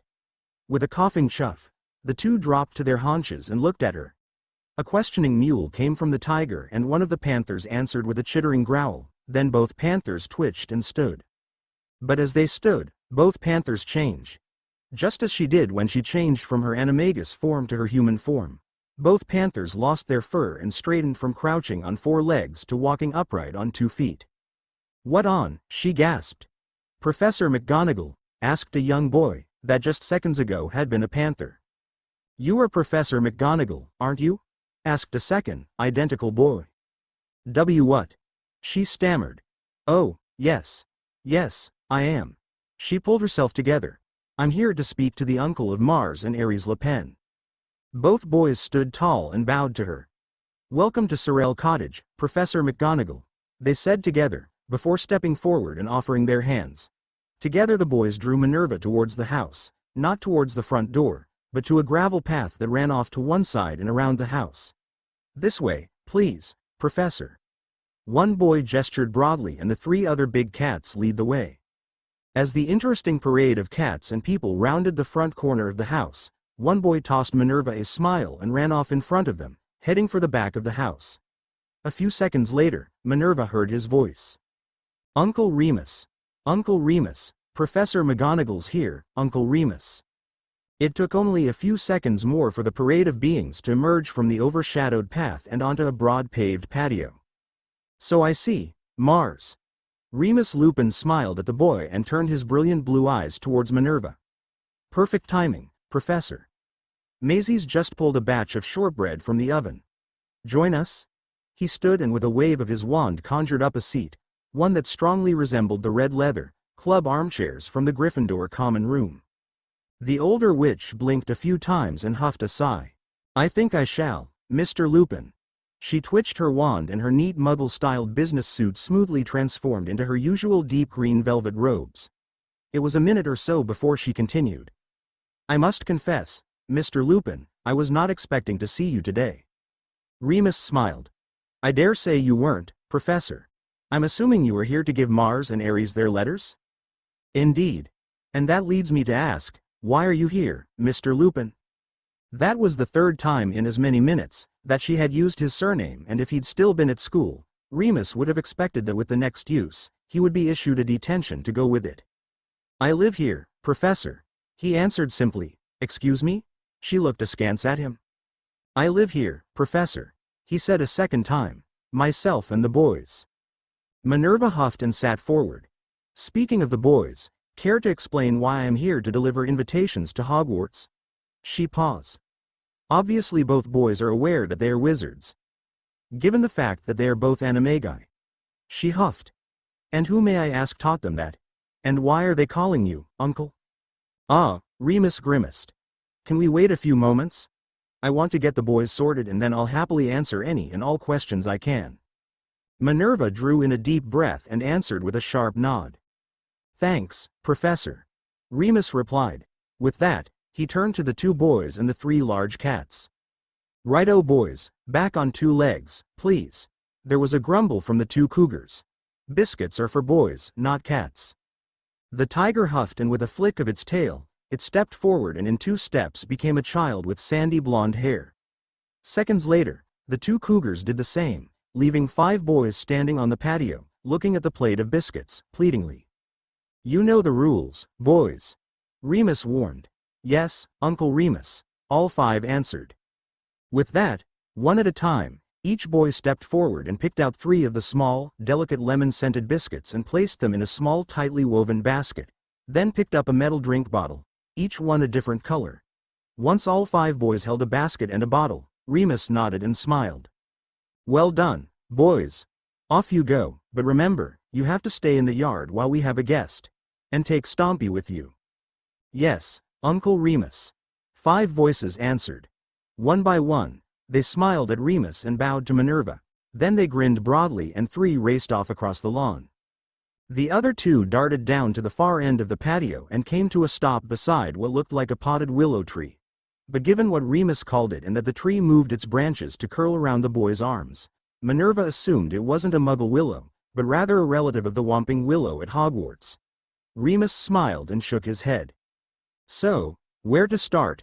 Remus retrieved a cup, saucer and plate from a tray of fine china, placed in the center of the round picnic-style table. He placed them beside Minerva and turned the handle of the teapot towards her. Would you like to pour? Thank you, Mr. Lupin. She poured fragrant Earl Grey tea into the fragile china cup Remus had placed for her and also into the much larger coffee mug in front of the wizard. Start with who those boys are and how they came to be in your care. Who'd have thought it? He said. 4 years ago, I was burying myself in misery. Mother had died while I was at Hogwarts and James, Lily and Peter on that Halloween. Sirius was in Azkaban. Dumbledore had spirited Harry away, to who knows where. Rami was missing, presumed dead, and it had been like that for a while. January 1985, I was contacted by the Aurors. My father had been found in America, or rather his body had been found. In November the year before, a weather system hit Florida. Makusa called it a nor'easter, which was supposed to mean something, but I didn't figure that out until much later. Anyway, my father was one of 2 people to die, both from exposure. It took almost 3 months to track him back to England. He sighed sadly. That mean I was alone. My family and friends were either dead, missing or imprisoned. It wasn't a good time for me. Minerva leant over and patted Remus' hand, but said nothing. Then at the end of July, I got another call from the Aurors. I figured it was about Sirius. I wasn't right, but I also wasn't wrong. How so? The Aurors asked me to come to the DMLE office. When I got there, they asked when I'd seen my sister Rami last. Rami. Minerva had thought that Remus had said Ronnie, meaning Bronwyn Westcombe, who was a Ravenclaw and had been a study partner at times. Obviously not. Rami. My twin sister was Romulinda. Father said the healers told he and mother that she was having twins and said it was boys, so when we were born, father named us. He stated my name was Remus John Lupin and started to say that my twin was Romulus Jeffrey Lupin, but mother cut him off halfway through Romulus, with Linda. The result was that magic recognized my sister as Romulinda Jeffrey Lupin. Even though she was very definitely female, magic accepted a masculine name for her. Mother cut our names down to Remy and Rami, mostly to annoy father. I get my pranking talents from her. Remus smirked. I see. Minerva shook her head in amusement. So, the Aurors wanted to know when I'd seen Rami last. They were a bit surprised when I said I hadn't seen her since I'd caught her making lust potions. That was the summer before 7th year. She had a thing for James and Sirius. I caught her trying to give one to James and that caused a massive argument. She stormed out of the house and I'd not seen her since. Oh, dear. Yeah. So, they said that a woman had been found murdered earlier that morning and that an identity charm named her as Romulinda Jeffrey Lupin. They thought something was off about the name, but after checking with births, death, marriages and bonds, they found that it was correct. Remus took a sip of his tea before continuing. She was murdered. There was a huge burst of accidental magic, big enough that Obliviators were called in. They found Rami dead on the kitchen floor of her flat in Muggle London. Oh, my. Minerva whispered. Were there any leads on who did it? They didn't need leads. The bastard was pinned to the wall of the kitchen. Every pointed or sharp item in the kitchen was embedded in his body, holding him over a foot off the ground. The only exception was the carving knife he'd used to slit her throat, that had dropped from his hand and was laying at his feet. The Obliviators said her blood was still dripping off it when they burst in. Ah, Minerva hesitated. The Aurors did a check. They used a residue charm. It registered Rami as the caster. It was an accidental banishing and all the knives carried the residue of that banishing. Remus assured her, knowing of her time in the DMLE. They were even able to match it to her core. Rami might not have been magically strong enough to use a wand or go to Hogwarts, but she wasn't quite a squib. Fair enough. Apparently at some stage, they were looking to clear the flat and did a hominum revelio, or some showed 2 other people in the flat. When the Aurors went looking, they found 2 children. Remus clenched his jaw tight. He remembered his first sight of those 2 children. Both were battered and bruised. One had a severe concussion and a broken arm. He was unconscious. Minerva gasped. After calming Ares down, the Aurors called for healers. Turns out they were Rami's sons. Twins. They were just 7 years old. 7. And they were used to being beaten by Rami's, let's call him her boss, for now. Boss? She was an escort, a prostitute, a whore. Whatever you want to call it. And he was her boss. Remus sighed. Ah. Minerva grimaced again. Yeah. So, there I am in the DMLE being told about nephews I didn't know existed, only to be hit by another bludger. The DMLE had been through Rami's papers. She'd won the lottery in June and obviously decided to get out. She bought a cottage in Devon. This cottage. And she'd named me as the boy's guardian. Magical and muggle. That caused a fuss in the DMLE's office. Someone threw a niffler in the room when they went on a rant about me being a werewolf. It took me by surprise. Why? I'm not a werewolf, Professor. Excuse me. You're not what? I'm not a werewolf. It took them hours to sort that out. Apparently, Headmaster Dumbledore had registered me as a werewolf. I'm not. After hours of discussion, Healer Tansy Woodloft decided that to settle the debate, the easiest thing was to have me submit to testing, to see if I did carry the disease. 2 healers, 2 Aurors, the head of the Aurors and the head of the werewolf registry, all witnessed the testing. Needless to say, I passed with an O+ and no disease. Then one of the Aurors asked why Dumbledore registered me. That caused head healer Stroud to ask who signed the healer's certificate that Dumbledore had to provide. The registry head admitted that Dumbledore hadn't provided a certificate. That caused Stroud to issue a certificate to state that I wasn't a werewolf and demanded that my name be removed from the register immediately. Minerva blinked a few times before demanding. If you weren't a werewolf when you were at Hogwarts, why did Albus send you out of the school every full moon? Ah, it's complicated. Uncomplicated, came the blunt reply. Yes, I was attacked by Fenrir Greyback as a young child. I bear the scars to this day.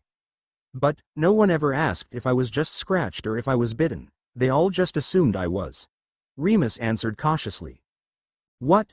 I have scars on my face, on my shoulders and on my chest, but no bites. Oh, dear. Exactly. No one thought to ask, they all just assumed. I wasn't turned. I suffered from lunasensitivity. I felt the pull of the moon and got quite grumpy over full moons, and add a dietary condition, because my senses were heightened. I needed a larger amount of protein. Now I started at Hogwarts at 11, like everyone else, but Father was dealing with a jealous and resentful Rami who didn't have enough magic to use a wand. So his explanation to the headmaster and Medi-Witch were a bit lacking in details and, of course, neither of them wanted to take my word for it. I see.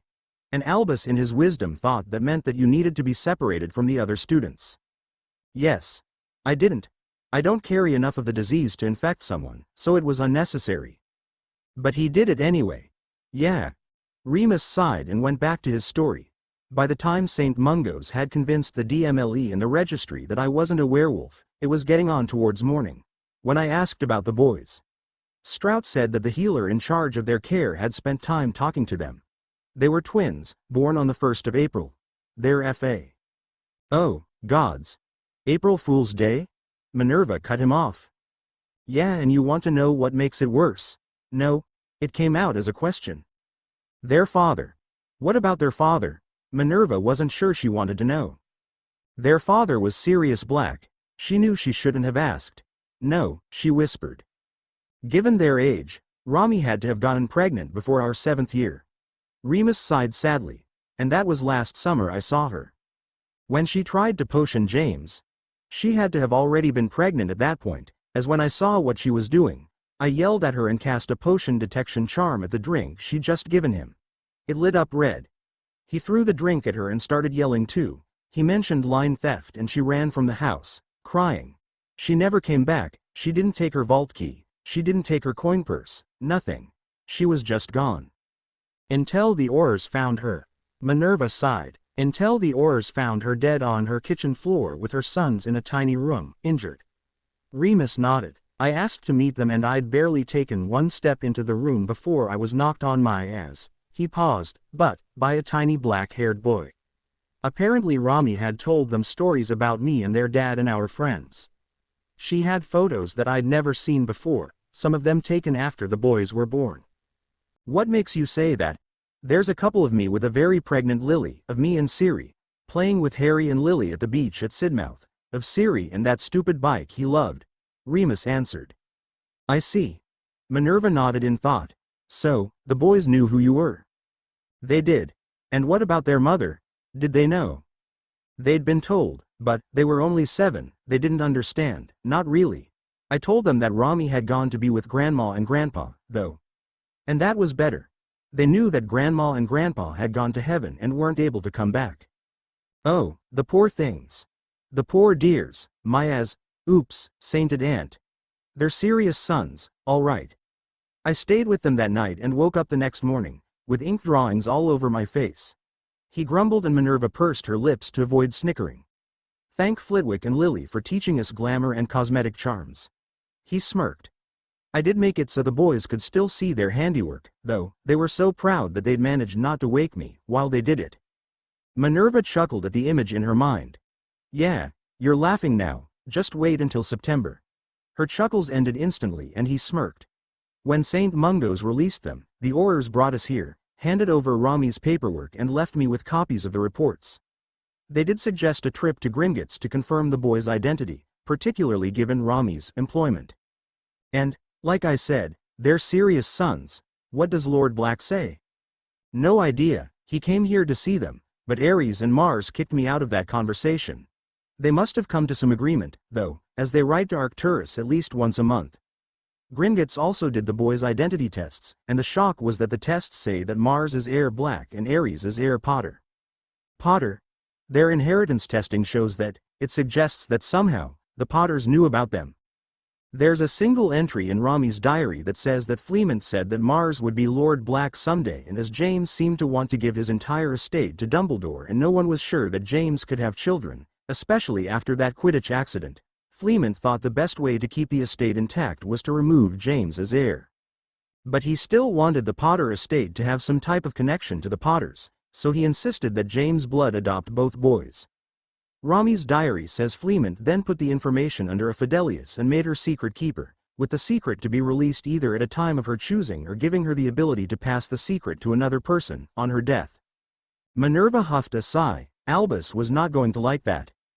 Albus, she didn't know what to say. The headmaster has no say in family matters, Professor. None at all. Remus smirked. Especially as Rami passed the secret along, to me. Minerva frowned. That's right, I've told you the secret, but as it's under Fidelius, you can't tell anyone else. The witch looked like she'd been handed a flobberworm. All right. That explains 2 boys. How do you have 5 that call you uncle? And they're all animagi? The redheads are Fred and George Weasley. Remus tapped his wand on the teapot and it vanished. Maisie will make another pot and pop it out to us. He replied to her unasked question. We met Fred and George, just a week after moved here. The Weasleys live just over there. Remus pointed in the opposite direct to what Minerva had approached the house from. Cedric is Amos Diggory's son, and Amos, as I'm sure you're aware, works in regulation and control, as head of the werewolf registry. So, he was aware that you aren't actually a werewolf? He wasn't, not until Rami's death and me being tested, again. But as he was present for the entire episode, he knew that we'd be living here. Apparently he talked it over with his wife and they invited us for dinner one evening. Ares. Mars and Cedric got along quite well, so we anticipated a few play dates in their future. It was only a few days later that Molly Weasley turned up with a basket of fruit to welcome us to the area. Remus went on. I see. But later that evening there was a change in circumstances.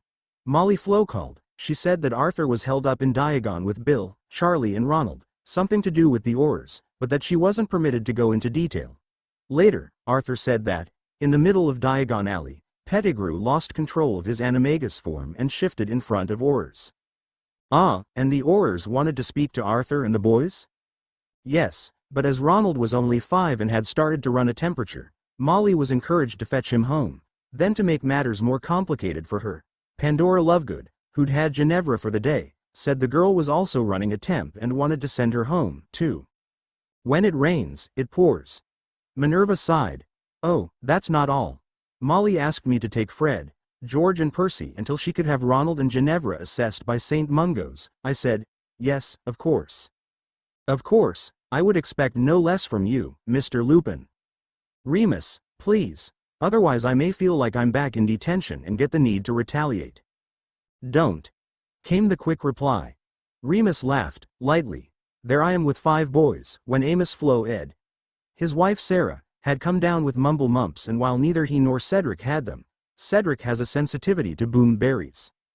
And hence to the Wiggenweld potion. Minerva finished for him, nodding. Exactly.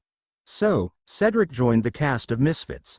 Arthur and Amos set crisis housing contracts in place, at my request, and we got on with life, me with boys and they caring for their ill. Unfortunately, or fortunately, depending on your point of view, Percy struggled here. He's a very studious boy and he was surrounded by boisterous lads, not really a good mix. No, Minerva agreed. After talking the matter over with Arthur and his father Septimus, Percy was given the opportunity to stay with Septimus and Cedrella, but come here 3 days a week for lessons. He took it and has been doing well, ever since. But they're still here, yeah. Sarah, she was ill for a few months, before getting progressively worse. She died in February. I see. And Fred and George? That's even more complicated. Turns out that Ronald and Ginevra also had mumble mumps, but... How old were they? Ronald was 5 and Ginevra was 4, Remus answered. Oh, dear. Yes, they became a textbook example of a worst-case scenario. Their immature cores couldn't cope and they were drained, badly.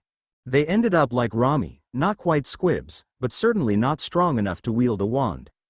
It took Molly and Arthur a month after St. Mungo's informed, to make a decision. I think that the children's personalities had a bearing on their choice. Both Ronald and Ginevra were stubborn and spoiled. Ronald was also greedy and quite jealous if anyone got something he didn't. Ginevra was aggressive and could be violent with her brothers, the downfall of being only girl and youngest child of 7. Remus explained. When head healer Strout told them that Ronald and Ginevra would never carry wands or attend Hogwarts, Molly was devastated, but it forced Arthur to think of what was best for the children. He got in contact with Molly's cousin, Laura. Laura's a squib and lives in the Muggle world, a small village on the coast near Newcastle. The Pruitts are purebloods. They might be pro-Muggle, but they are still purebloods, and having squib, or almost squib, children it not taken well. Arthur and Muriel discussed it with St. Mungo's and they stripped the children's family magic from them. Oh, my, squibs have no individual magic, only what they inherited via family magic. Having that stripped away, Ronald and Ginevra are basically Muggles, now. It involved some fairly intensive and almost illegal memory alterations, but they remember nothing about magic of that they had siblings. They believe that their parents died from the same illness that they were still recovering from and that their mother's cousin, Laura, was their only living relative. So, they were going to live with her. Cedrella and Septimus saw to the small financial allowance and payout that went to Laura as reparation. And they were gone. Remus sighed. But Molly is still struggling. Arthur believes that she's partly feeling guilty that we got sick and list their magic and partly relieved that she doesn't have to raise squibs and feels guilty at that relief. And the boys? Relieved. Neither Fred nor George got along with Ronald. He kept getting them the blame for things he did and taunting them with it. Ginevra. When they came here, both of them had bruises from where she'd hit or bit them and Molly couldn't, or wouldn't, see it. Arthur's not pushing for the boys to go back, because Molly, she mothers Bill and Charlie when they're around, Percy when she sees him, but Fred and George just get a, oh, hello, I see you're well. Good works boys, keep it up, and nothing more. When Bill was here at Yule, he said it was almost like she'd forgotten that they were hers. Middle children often get forgotten, Minerva conceded. A faint charm rang inside and a few seconds later a familiar figure emerged from the cottage. Severus. Minerva gasped. Good morning, Severus, Remus added. Good morning. Severus nodded to them both. As my students are not in the lab waiting for me, I assume they're out here? They are. Give me a minute and I'll round them up. Help yourself to tea and biscuits. The shortbread's fresh from the oven, this morning. Remus stood and headed across the lawn. Severus. Minerva asked, again. Yes, Minerva. What, why are you here? Minerva stumbled over the words. I come here every Saturday, Minerva. I tutor the boys in potions, as well as occlumency legilimency, and have done for a few years, now. What? But, you knew about them. Yes, didn't you? I mean, you were here. Snape answered. Yes, but, I thought I was delivering letters to Muggleborns. Oh, but, they're not. The boys greeted me at the gate as cats. Snape snorted. I dare say Remus has told them of your animagus form and of how often you caught your Gryffindors out after curfew. Remus? You use his given name? Yes, Minerva. Snape sighed. We resolved our issues some time ago. Minerva sat forward. What are the boys like? Hell, basically. Snape answered quickly. They're smart, eager, stubborn, sneaky and reckless. They work hard, they clean up after themselves, they're precise and they leave me with little to correct. I'm forced to find new potions nearly every week, it's incredibly frustrating. I've students at Hogwarts that will graduate this year, that aren't as well prepared for their newts as these 5. I wonder who they got that from. Minerva mused. Ares and Mars, no doubt got it from their father. Black, for all his lackadaisical attitude to school, was still able to pass his newts, almost everything with an O+, even potions. Interesting, Minerva replied. Remus ambled across the lawn with a gaggle of boys bouncing around them. Good morning, Master Snape, a redhead said as they reached patio. Mr. Fiend. Snape answered. Is there a reason you and your fellow fiends weren't in the lab this morning? I did ask you to complete a different potion each for homework. Yes, sir, we finished them, just as you asked. We even had Uncle Remus spectate to make sure that each of us only worked on our own potion, the second redhead said. Who chose which potion? Snape asked. Cedric chose the Vitamix nutrient potion, said one of the brunettes. Ares picked the invigorating draft, said the other brunette, that Minerva assumed was Mars. Mars chose the energy replenishing draft, to complement Ares' choice. The sandy-haired boy, who must be Cedric, added. Fred picked the calming draft, one of the red-headed twins said. And George chose the draft of peace, to go with mine, the redhead said.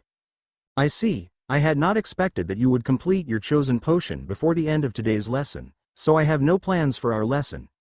Is there something in particular you would like to work on? Snape asked. Yes, please, Master Snape. We would like to work on the antidote to common poisons. That or an antidote to love potions. Ares answered. Yes, I think that would be wise to have in your potions cabinet. Very well, fiends, to the lab, please. Snape directed, and with a quick bow to Minerva all 5 boys headed inside, followed by Snape. Fiends? He calls them fiends? Minerva asked. We all do. Molly started it, that first August. She and I were having tea out here on the patio when the boys ran up. They'd come up with a wonderful idea. I still shudder at the look on their faces. Remember that expression James and Sirius got, when they started planning a prank? Oh, yes, how could I ever forget? Well, all of them wore it. Their plan? Take over the ministry, Remus said bluntly. The ministry? Our ministry? Minerva blinked. Yep. Cedric, being the child of renowned neutral, would become minister. Fred and George are still swapping about, but between them they'll take the finance and commerce seats. Ares will head the DMLE and Mars will be chief warlock. Ambitious. Very ambitious. I'm guessing, Slytherin? Maybe. They're right on the border between Slytherin and Gryffindor. I'm leaning a little towards Gryffindor, simply because, while the boys can portray a perfect pureblood heir, it's not their favorite thing to do. Severus isn't sure whether he wants them or not. Why ever not?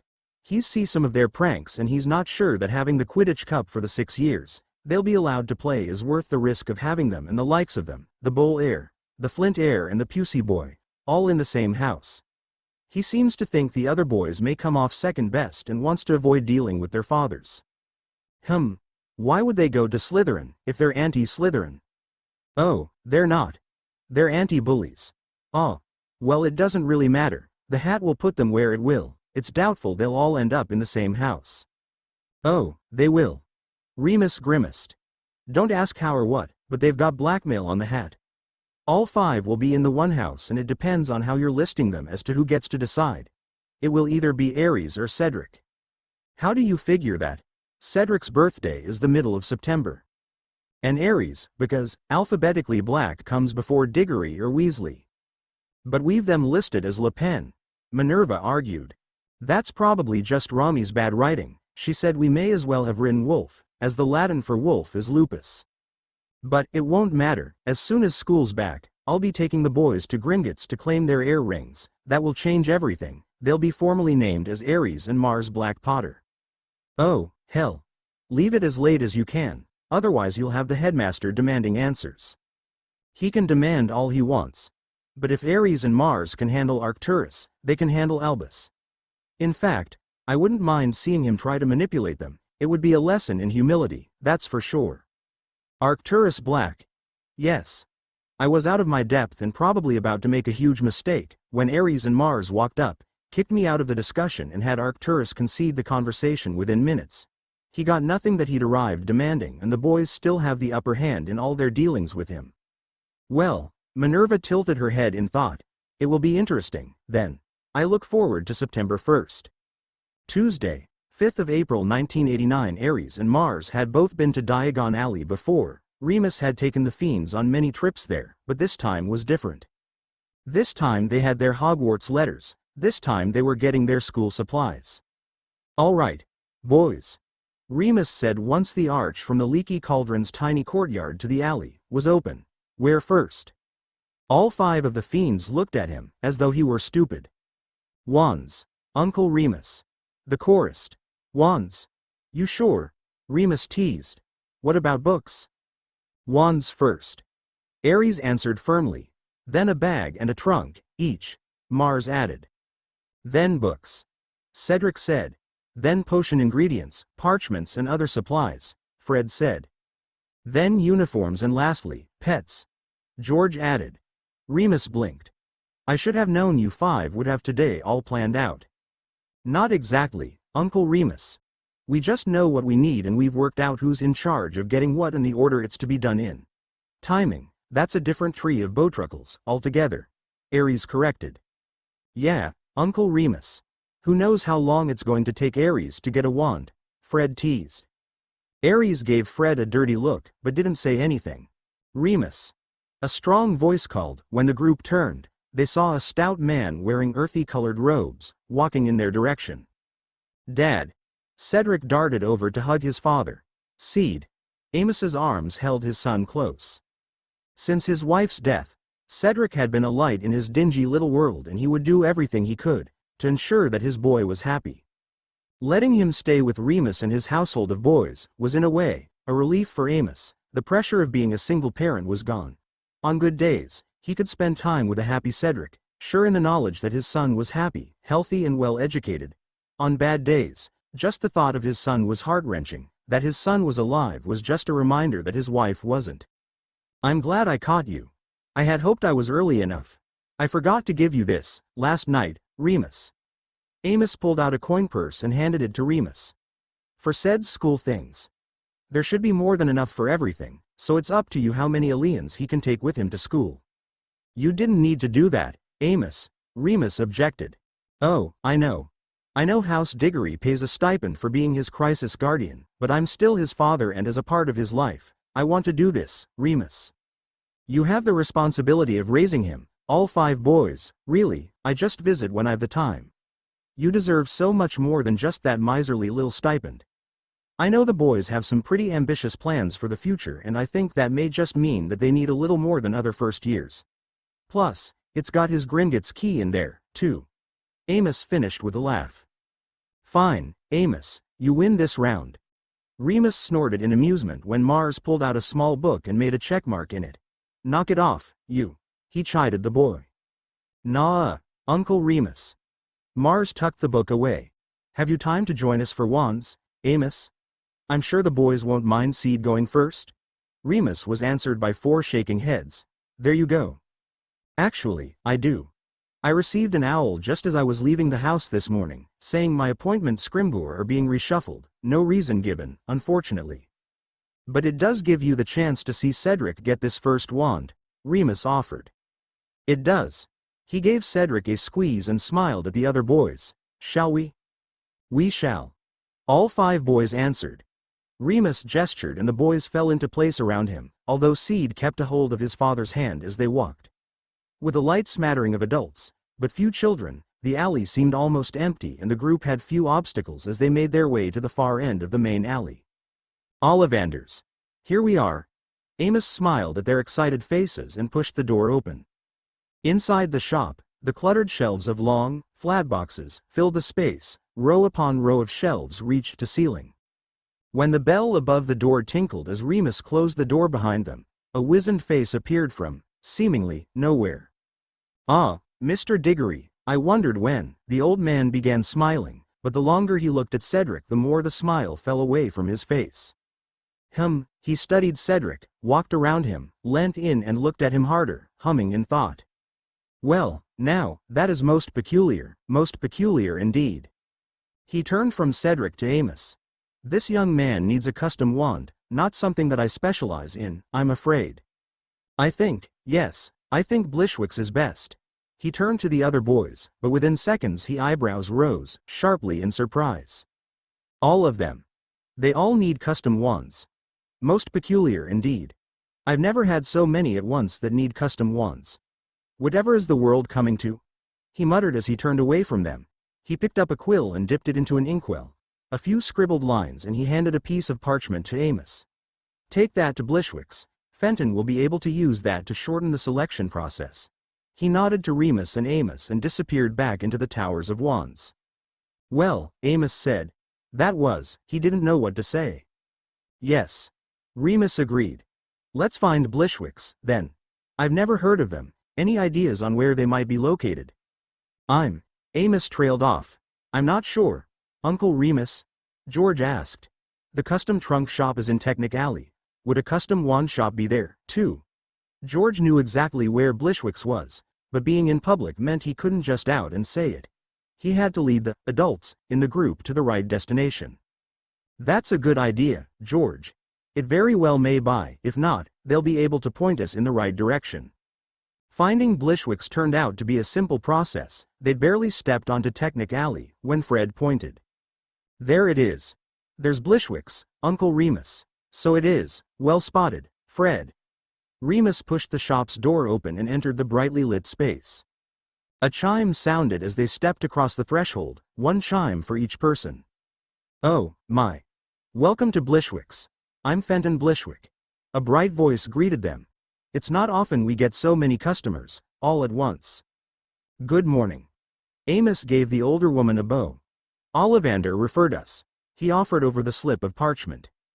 All 5 of you?" she asked the boys. "Yes, ma'am." Mars grinned as he answered. "Well, now, let me see. Garrick seems to think that you," she pointed at Cedric, "would be favored by ash or poplar. I'm going to suggest trying out pear and fir as well. You lot." She turned the 2 sets of twins. "You lot are going to be more difficult. Apple, a pen, ebony and fir, with a possibility of walnut, red oak or beech. We'll see. Now, Cores, I'm going to go out on a limb. Here. Garrick says unicorn hair for Mr. Diggory. Dragon heartstring for the 2 Misters Weasley and for the Misters. Black is it? Griffin or Thunderbird feathers. But, I'm not getting." She paused and frowned. "Gentlemen, are you animagi?" "What?" Amos asked. "They're a little young for being animagi, don't you think?" "No, not at all. Children take to the change much more fluidly than adults. If they start working towards it before they get wands, it's even better. Now, if they completed a change before getting a wand, it's best for their wands to have a hair or feather from their magical form as their core." "Oh, well, I don't think we are." Cedric interrupted his father. "Uncle Remus wanted us to have alternate sources of protection, to just our wands." "Remus?" Amos asked. "They're young, they're lords of houses and they're going to be out of our protection for months on end, Amos. Of course, I wanted them to have as many options as possible. All of them are animagi, common and magical. All of them are proficient at hand-to-hand fighting. All of them are trained in bladed weapons. All of them have multiple evacuation options, portkeys, shrunken brooms, night bus tokens and muggle options, thrown in, too. All of them can cast and send a message Patronus. All of them can apparate." Remus replied, bluntly. "I will not take chances with their lives, Amos. Not a one." But Amos didn't know how to respond. "Well said, sir." Madame Blishwick applauded. "Well said. I only wish more parents thought the same. So, young sirs, This begs the question, what are you? What are your common forms? What are your magical forms? Can I use your hair or feathers or scales in your wands? Shall we see? All five grinned. I would think so, madam. Mars spoke for them all. But if we are to shift, we are going to need privacy from the public and a little more space than we have here. Ooh, this is interesting. Follow me, boys, follow me. The lady led them through the store and through what looked like a workroom and into a large courtyard. She turned to a small door tucked into the shadows of the building. Here we are. She opened the door and led them into a massive space. This is my retreat. A wizard space that only I can access. It's 200 feet across, by 400 feet long and 50 feet high. Think that's big enough? The space had a paved floor and the walls appeared to be brick, while the ceiling looked to have been vaulted with beams of a pale timber. I do believe it is, Madam Blishwick. Remus looked around in approval. See, Uncle Remus. If we get an expanded trunk, we can put a door like this room's in it and we've got plenty of workspace, Mars told them. All right, I concede. But we're here for wands, Mars. One thing at a time, please, Remus requested. Indeed. Who will be going first? Madam Blishwick asked. Ced's going first. Mars answered. Very well. Mr. Diggory, if you'll move to where you have sufficient room. Your common form first, please. If possible, I'd like to combine your common and magical form's core type materials together. The wandmaker directed. Cedric took a deep breath and moved away, until he was about 15 feet from his father. He closed his eyes and squared his shoulders, before beginning to change his shape. 3 years of practicing made his shift easy and painless. And for his father, it was an awe-inspiring sight. Quickly Cedric became a tiger, a very large tiger. He padded over to Madam Blishwick. Oh, you are a handsome fellow, aren't you? She held out a hand and let Cedric rub his head against it. Lovely. But before I take hair or whatever, I'd like to see your magical form. That could change what I take from your common form, Mr. Diggory. Is that all right with you? Cedric huffed as a tiger and moved back to an open space. He huffed again and began a second change. His legs got longer and his fur changed. It went from rich gold with black strips to a deep glossy black. The fur on his head and shoulders lengthened and split into feathers. Bare seconds passed and the tiger was gone. In its place stood a large, not quite mature hippogriff. Ah, yes, definitely a change in materials needed. I think, if you'll allow, of course. But I think a crown feather entwined in a whisker and coated in ground claw shavings. Perhaps a few drops of blood to seal the wand to the donor. Yes. She muttered to herself. That would work nicely. She stood up straight and looked at Cedric. She crossed to stand in front of him, before giving a genteel curtsy. Once Cedric bowed back, she addressed him directly. Mr. Diggory, I believe I can make a wand that will suit you and answer only to you. With your permission, I would like to take a crown feather and some claw shavings from you in this form, to go with a whisker and claw shaving from your common form. Madam Blishwick. Remus stood behind Ares and Mars, with Fred and George on each side of them. Sir? The wandmaker replied. The making of their wands? Is it much more difficult to make them duplicate wands? Duplicate, sir? Using the same materials to make 2 wands, exactly the same, Remus clarified. Oh, yes, I see. Well, I could, I suppose. It's not illegal, but it's most unusual, at least in Britain. She huffed and paced for a few minutes. Yes, she said firmly, turning to face Remus, again. Yes, I'll make them dual wands, but I'm going to offer them something that I rarely bother with, anymore. I'll make them 2 full-size wands and a miniature wand. A miniature wand? Amos asked. He'd never heard of a miniature wand. Yes, but I dare say it requires a little explanation. I trained under Vasily Alexeyev in Russia, wandmaker to the royal court of Tsar Nicholas II until the revolution. She explained. Now, Vasily specialized in 2 things. One was wands made with manticore mane hair and the other was miniature wands. These are not normal wands. Yes, they work the same, but are made very differently and come in different sizes depending on their owner's choices. Ladies in the royal court would have wands anything from the size of a brooch to the length of a hatpin, while the men seemed to prefer to have a hand grip and little more than an inch of wand shaft. And they work the same? Amos asked. Yes, exactly the same. The only difference is with the ministry. The British ministry are idiots. They place a trace, not on the child itself, like most other countries do, but on the child's wand. And only on one wand. They don't seem to think children can handle more than one wand. Rubbish. In Russia, many children had 2 wands. It was quite common.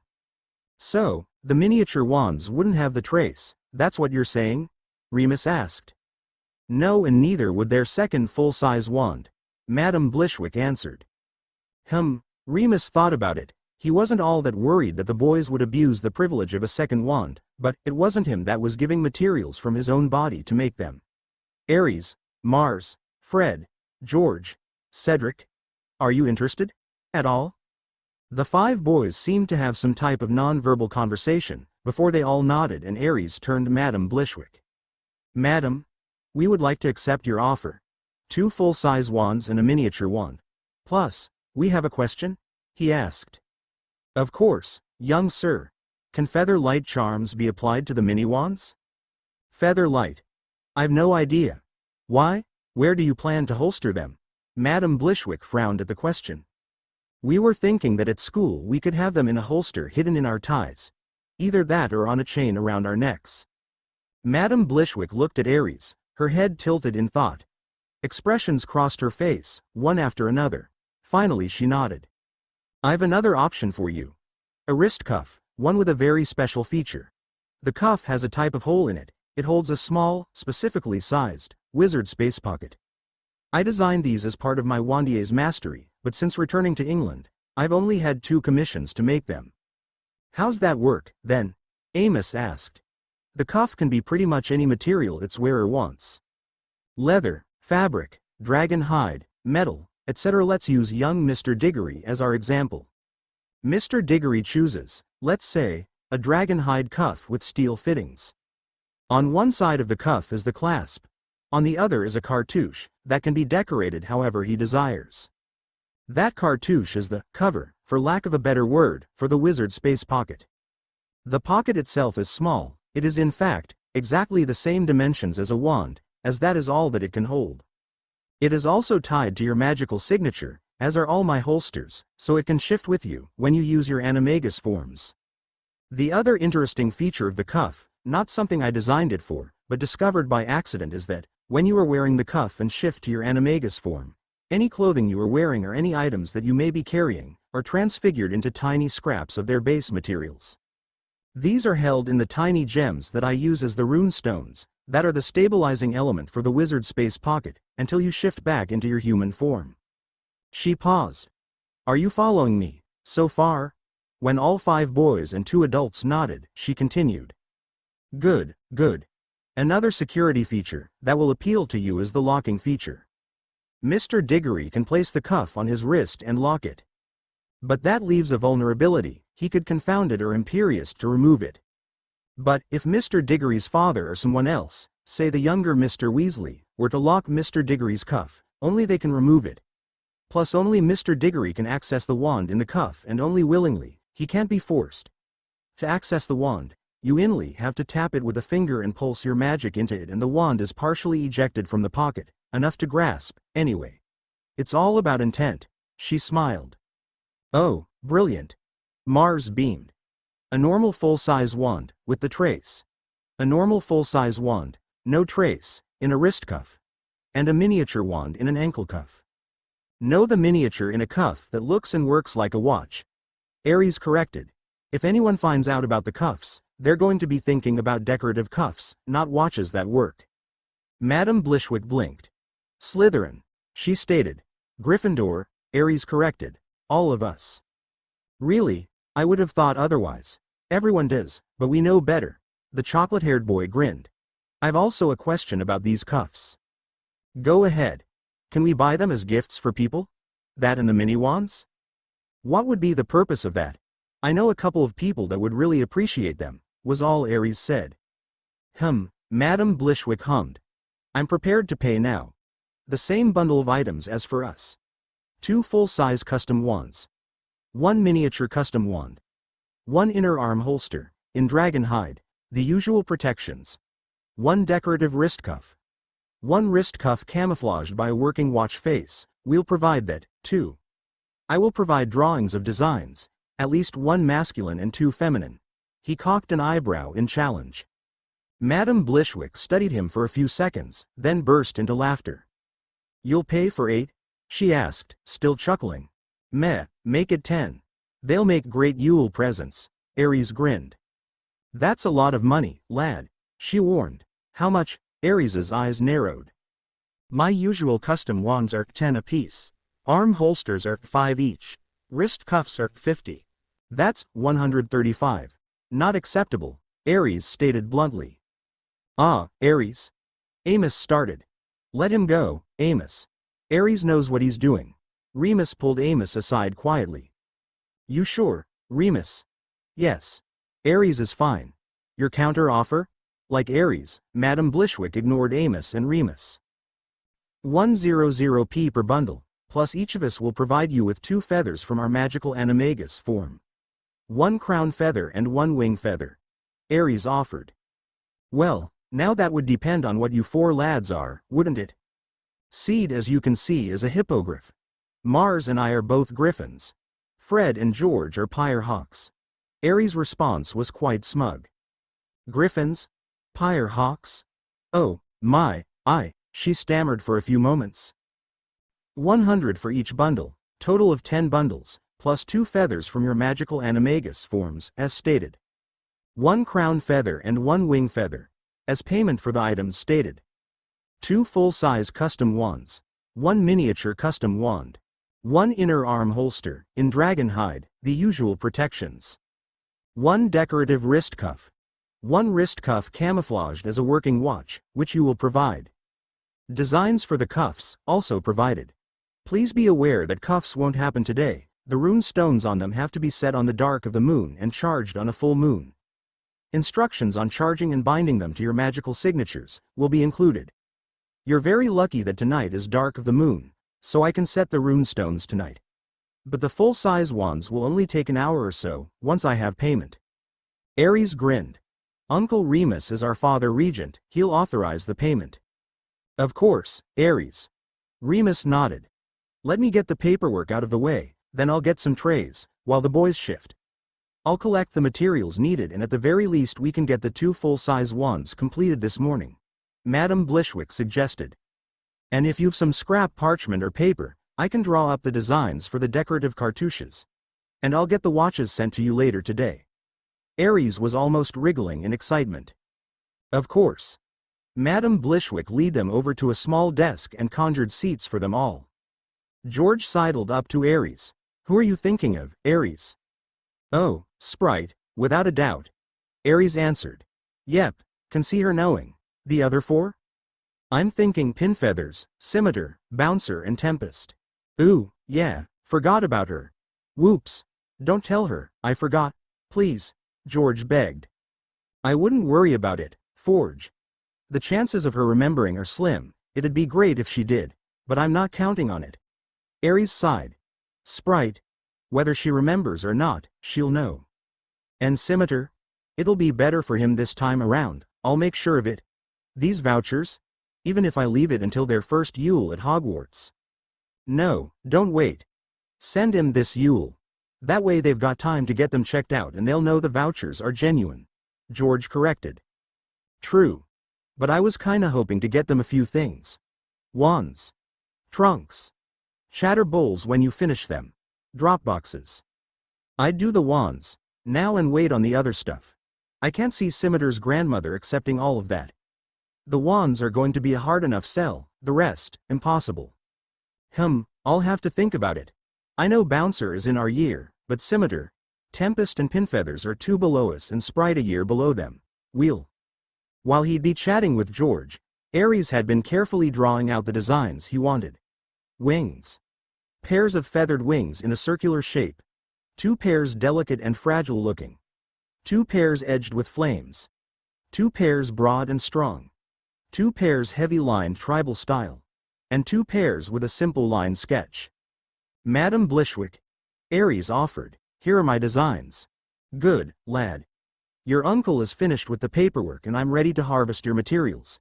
If you gentlemen would like to begin by shifting into your magical forms, I'll start there. Yes, ma'am. All 5 boys answered. A slightly uncomfortable 20 minutes later and Madame Blishwick had 5 silver-lined boxes, 1 for each boy and 10 crystal phials, 1 for each feather the boys had given. "Thank you, gentlemen," she said. "Now, about the extra bundles? When can I expect the donors to drop in?" "They probably won't, Madame Blishwick. I'll check, but more than likely, they'll forward the materials to Uncle Remus, who will bring them to you," Aries said. She pursed her lips. "If you would be so kind as to tell us exactly what is needed, we will see that it is procured, as safely as possible," Remus added. Madame Blishwick huffed a long drawn-out breath. "Very well," she huffed again. "This is most irregular. I am assuming that they are also animagi.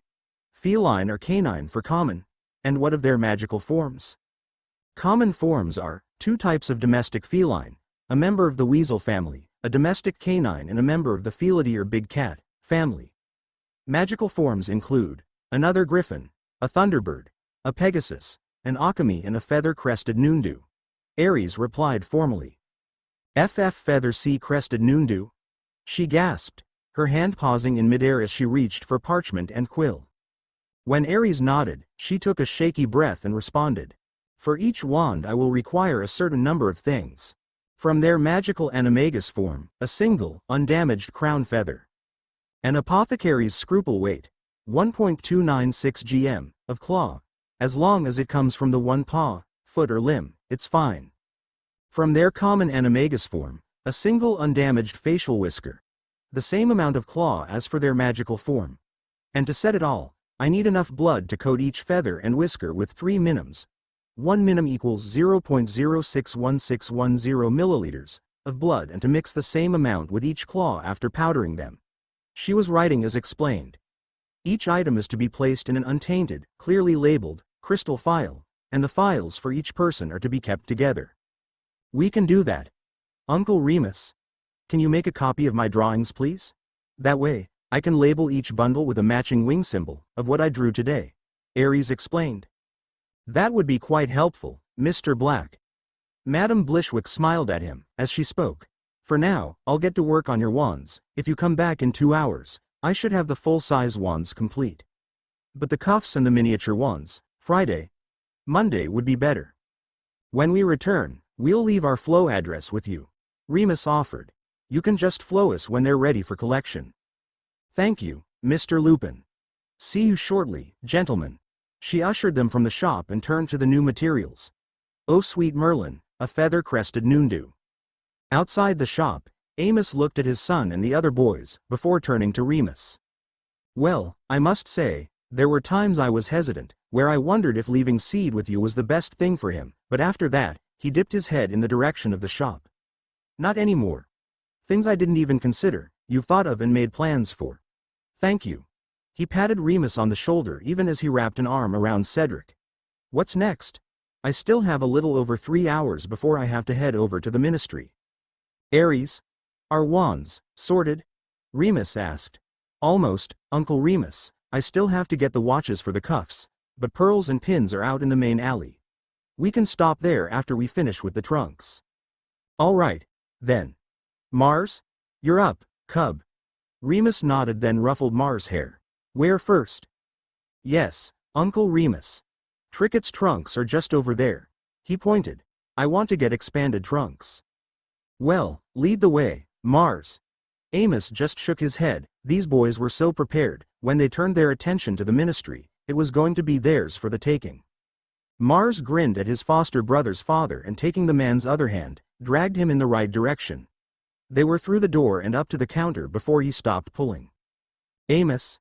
The wizard behind the counter looked from Amos to Cedric and Mars. "Good heavens," he muttered. "Is it that time, already?" The question was directed to Amos. "Indeed it is, Lawrence." He shook the man's hand and turned to Cedric and Mars. "Seed. Mars. This is Mr. Lawrence Trickett. You'll need to tell him what you want in a trunk." "Mars, is it? Don't look like yours, Amos." "Oh, no sense. Well, Cedric lives with Mars, his brother, uncle and 2 foster brothers, now," Amos told Mr. Trickett. "Ah, I see. Alrighty, then. Hogwarts this coming year, I guess." So, you'll be wanty? No, Lawrence. They won't be having the standard trunks. No. Mr. Trickett raised an eyebrow. Then, what exactly are they going to have? No idea, old boy, no idea. Mars is in charge of trunks, I understand. Mars, lad, why don't you tell Mr. Trickett what you're after? Amos suggested. Mars, huh? Right, then, Mars. Trunks are my specialty, what's your desire, my lad? Mars looked at the older wizard. He hadn't changed since Sirius had got his first trunk for Hogwarts. Mars looked at him and let a look of incredibly fake innocence settle on his face. Trunks, of course. He gave his most puppy dog look and blinked at the man.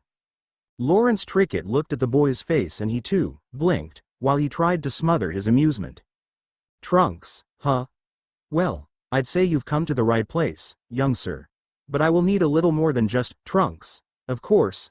What kind of trunks? Custom trunks. Mars dropped the facade and became, well, Sirius, not to be mistaken with Sirius. We want specially made trunks. They must be vertical, have a permanent expanded capacity, have similar proportions as a door and open like one, have shrinking and enlarging capabilities for various different sizes, featherweight charms, have reusable sticking features and multiple security features. Lawrence blinked in surprise. The boy's requests were quite unusual, particularly for a school trunk. Security features? He asked. Blood bonding. Magical signature bonding. Multiple, physical applied, magical signatures, I mean. Password protections. Anti-theft with return capabilities. A predetermined location banishing portkeys, and lastly, Muggle notice me nots. Mars grinned. Think you can make that? That's a pretty specific selection, young Slytherin. Not Slytherin. Mars corrected. Gryffindor, and it is. Not a Slytherin? You've certainly got the mind for it. Realistically, Mr. Trickett, we've studied the founders, and while we'd fit in all four houses, we do tend to let the Gryffindor side win out, just a little. We make a rash decision and then use our Ravenclaw tendencies to work out how to achieve it, followed by, puff like hard work to see it done, and use our Slytherin side to make everyone think the whole thing was well thought out and planned before we'd actually started. Mars' grin grew. Lawrence looked at Mars in horror before turning to Amos. What the hell sort of house have you sent your boy to live in? Lawrence demanded. The sort that he fits into perfectly. Not only does he participate in their stunts, but from what Remus tells me, he puts as many ideas forward as they do. Amos laughed. Oh, good grief. Lawrence rubbed his hand over his face. You mentioned others. How many trunks are we looking at, here? As he spoke, the shop door opened. You left us in the middle of the alley, Mars. Not nice. Lawrence blinked at the boy who spoke, looking from one to the other and back again. Twins? A tall, sandy-haired man entered behind Mars' twin, at his heels another set of twins. Two sets of twins? He turned to the sandy-haired man. You poor soul. Remus laughed. It does get interesting at times, but on the whole, I quite enjoy it. I do, however, feel for McGonagall. Having these 5 in her house is going to be quite the ride. I can imagine. Lawrence glanced at Mars, before addressing his question to Remus. How many trunks were you after? Mars? Just you 5, or did you want to get trunks for the others? Remus in turn asked Mars. Do you mind, Uncle Remus? We'd prefer to get all of them, now. That way we can all be ready for September. Mars ducked his head a little. While he might have adult serious memories, he was now a child and had been for a few years. And no matter how mature he could be, sometimes it showed. So, 10? Remus ruffled Mars' hair to make the boy look up at him. Yes, please. Mars gave his uncle a grateful smile. 10? All with the lad's requirements? Lawrence asked. That's going to set you back some pretty purse, he warned. If you can match Mars' requirements, to the quality we want, it'll be worth it, Remus nodded. Right. Lawrence took a deep breath. Young Mars? Let's start with dimensions, shall we? He pulled out a special order form and reached for a quill. Yes, Mr. Trickett. At full size, 6 foot tall, by 3 foot wide, by 1 foot deep. Mars answered and Lawrence made a note in the appropriate place. You said shrinking and enlarging to various sizes? What sizes? A total of 4 sizes. Full size, as stated. Half size is 3 foot tall, a foot and a half wide, by 6 inches deep. Quarter size is a foot and a half tall, 9 inches wide and 3 inches deep. Pocket size is 6 inches tall, 3 wide and 1 deep. Literally pocket-sized. Vertical opening, you said? Vertical and to open like a door. Knobs and locks recessed until security's appeased? Yes, please. That was something Mars hadn't thought of. Featherweight. And sticking? Explain that. Lawrence ordered. We want to be able to stick them to a wall, but still have the ability to move them from one wall to another. We'll need to access them at home to set them up the same we want. Then at school, we'll put them up in our dorms, but come holidays and end of year, we don't want to have to reapply new charms every time we want to move them. Ah, fair enough.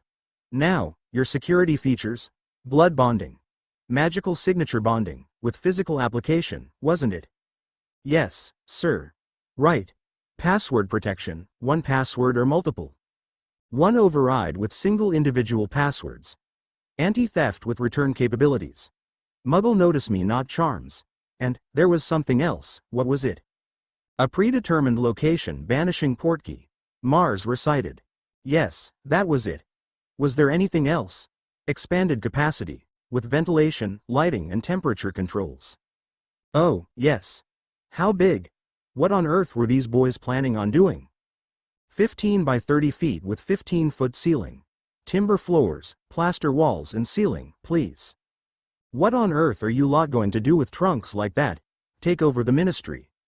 Eventually. Mars grinned. Lawrence blinked. What? He asked again. But not just yet. Mars answered.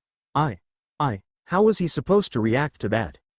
Plenty of time to worry about that, later, my fiends. School comes first. Remus reminded the boys. Never mind, Lawrence, you'll have plenty of time to get used to the idea, like we did. Amos laughed. As they said, school comes first. And that means they need trunks. Lawrence shook himself, blinked a few times and shuddered, before he pulled himself back to the business at hand.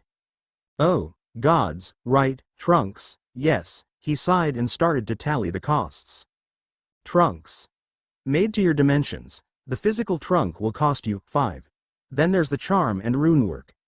Let's see, 4 shrink and reverts, security recessed fittings, featherweight, reapplicable stick-ons, multiple sig bonds, multiple passwords, override password, anti-theft and return, banishing key, atmospheric controls and notice me nots.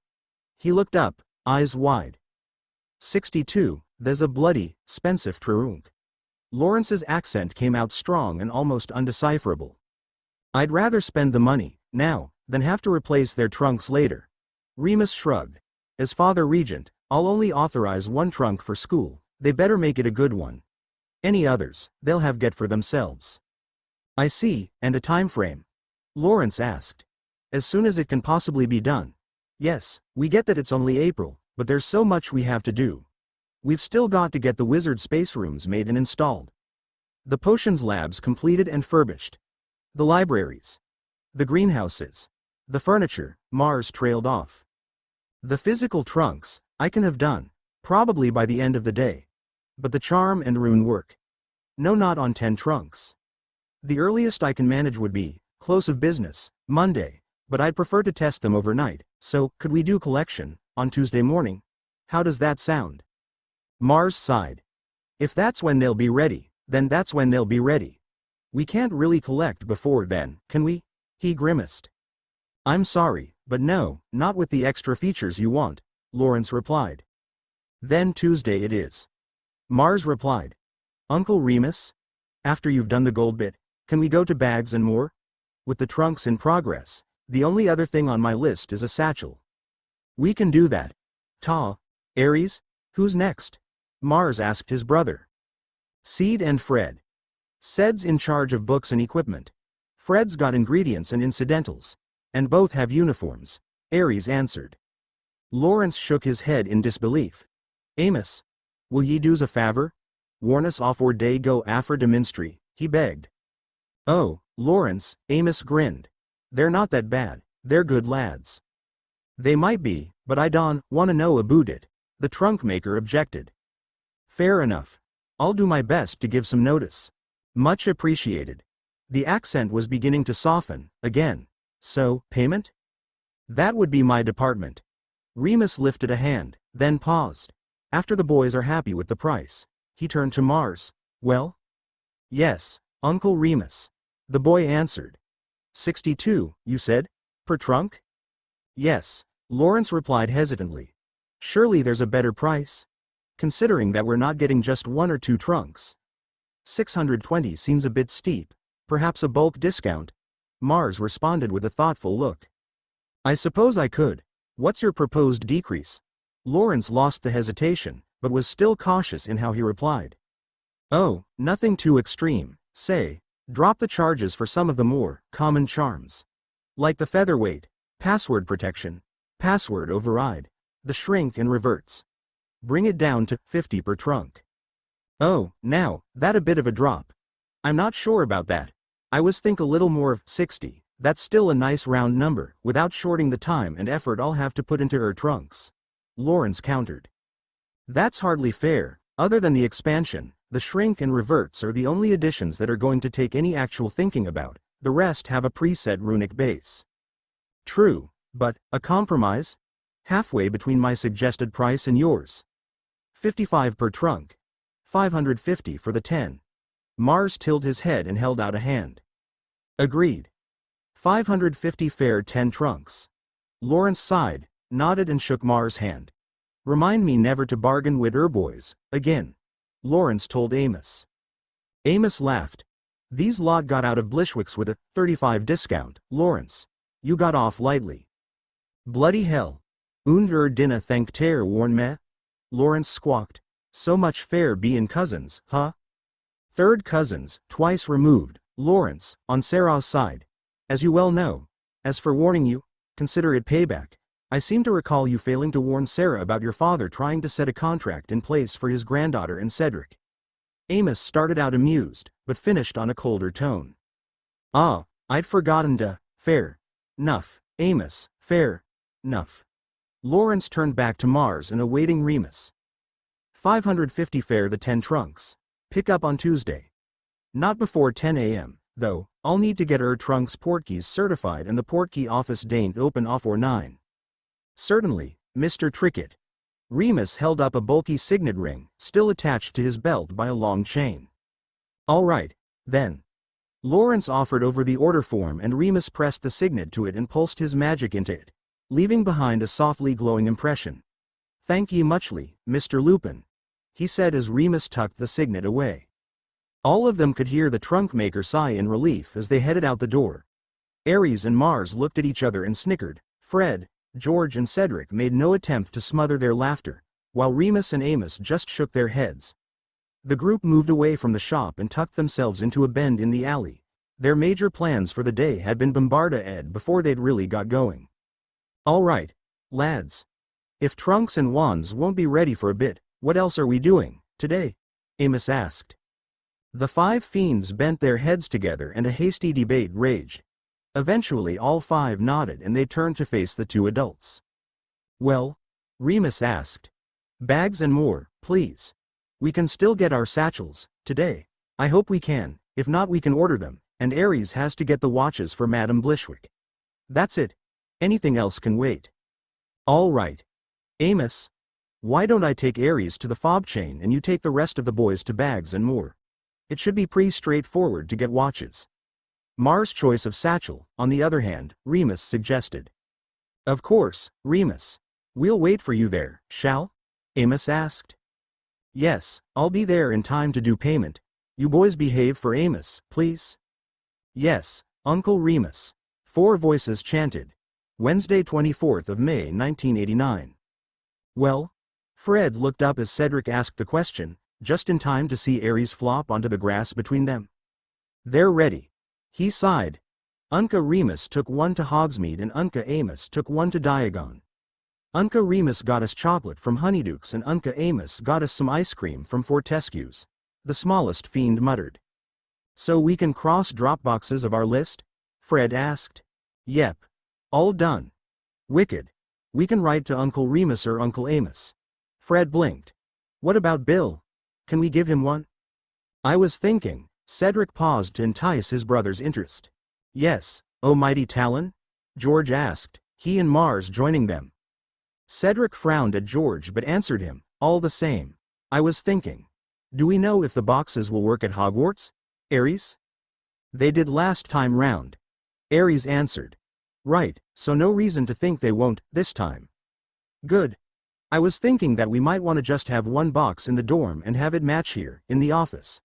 Then have a box for Bill, one for Dad. Uncle Remus will forward our letters, I'm sure of it. And we can some set up, ready to go, for Lee, Myone and Luna. Maybe look at selling them to the other students. Cedric went on. But that'd mean we'd have to bring Dumbledore in on it, Ares whined. No, I was thinking the heads of house. Have a set of shelves in the common rooms, for the boxes. Students can send letters anytime, but have to have homework finished to open their box and get a letter back.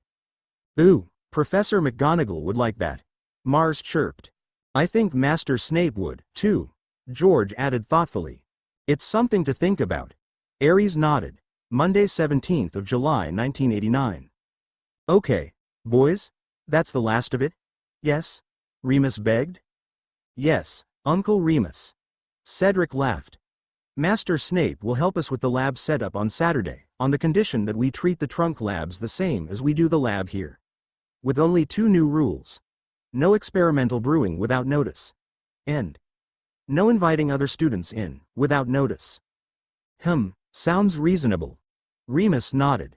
I want one more trip to Abernathy's. Remus groaned at Ares' comment, but Bill's taking me for that. Remus sighed in relief. He was so over shopping, he just wanted to stay home and have decent cup of tea. Other than that, George is still working on the Chatterbulls and we'll need to get fresh ink and top up on parchment, before school, but that's it. Tuesday 29th of August 1989. Yes. The yell filled the house. What? Remus came running.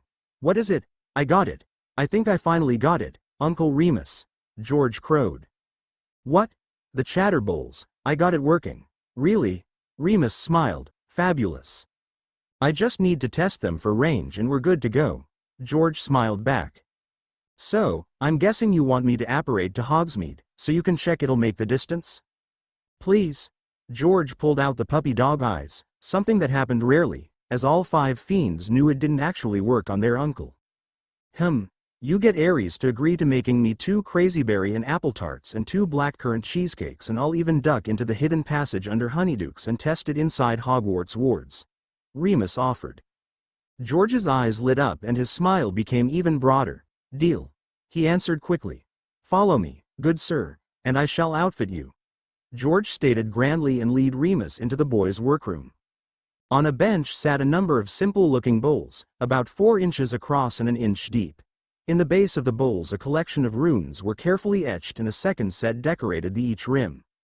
Okay, so to make a call, you drop a pinch of flow powder into the bowl, on the runes. Then you touch your finger to a rune on the rim and hold it there for a count of 3. Wizards can then use a candle or an incendio to light the powder. Muggles will have to use a match. Make sure to hold your finger on the rim rune while you light the powder, otherwise, know the call's got nowhere to connect to. The runes on the rim are the identification runes for the other bowls linked to the bowl you are using. To disconnect the call, simply blow the flames out. Interesting. Remus studied the bowl nearest him, and it only works for sound? Yep. And only with a bowl with linking runes. And how do I know if a bowl is linked? See here, this rune in the base, it can only accept calls from bowls that have that rune on the rim and vice versa. But these bowls don't have runes, they have shapes. Remus frowned, pointing at a drawing of a set of 2 bowls. Yeah, those 2 are for Myone and her parents, when the bowls are working properly. The tooth represents her parents and the book is for Myone. The runes are tiny and laid inside the shading of the book spine and the shadow under tooth. Ares drew them, did the same for Luna, Seed, Bill and one for here. And you plan to sell these to other students? Eventually, yeah. Won't happen until at least Yule. We have to give the professors a chance to realize how advanced we are, before we start to introduce things. The only things we will sell straight of the train will be the scroll covers and the study compendiums. Everything else will have to wait and then be brought in stages. Fair enough. Now you have baking to bargain for and I have a cup of tea waiting for me. Remus ruffled George's hair. Friday 1st of September 1989. Right, boys. You have your air rings. You have fresh ink and extra parchment. You've topped up the flow jar for your chatterballs. You've got your satchels. Are you ready? Remus asked. Yes, Uncle Remus. 5 voices answered. Good, good. Seed? Your dad's going to meet us on the platform, so let's get a wriggle on. Remus suggested. To the cauldron, please. 2 highly emotional hours later, the 5 fiends settled themselves into a compartment, all slightly nervous about what was to come. Yes, they all had the memories of their older selves, but with the changes they'd made, there was uncertainty about the future. They all hoped that it would be a better future and were prepared to work their butts off to make it the best they could. But that was years away. For now, they had to get through 7 years at Hogwarts. 10 minutes before the express was due to leave, Fred spotted a familiar face. He nudged George, who tapped Cedric, who poked Aries, who swatted Mars' leg. All 5 glanced at the open door to the compartment and the boy with milk chocolate skin, that hesitated in the corridor. Seeing all 5 looking at him, the boy gave them a half-hearted smile and nodded towards the compartment with a questioning look. Sure. Fred chirped. There's plenty of room, come on in. Thanks. The boys replied quietly. I'm Lee Jordan. Pleased to meet ya, Lee. Fred smiled at the boy he remembered sharing a dorm with. I'm Gred and these are me brothers. Forge, Cedric, Aries and Mars. Hi. Lee might have spoken but he seemed a little confused. Are you looking forward to school? We are.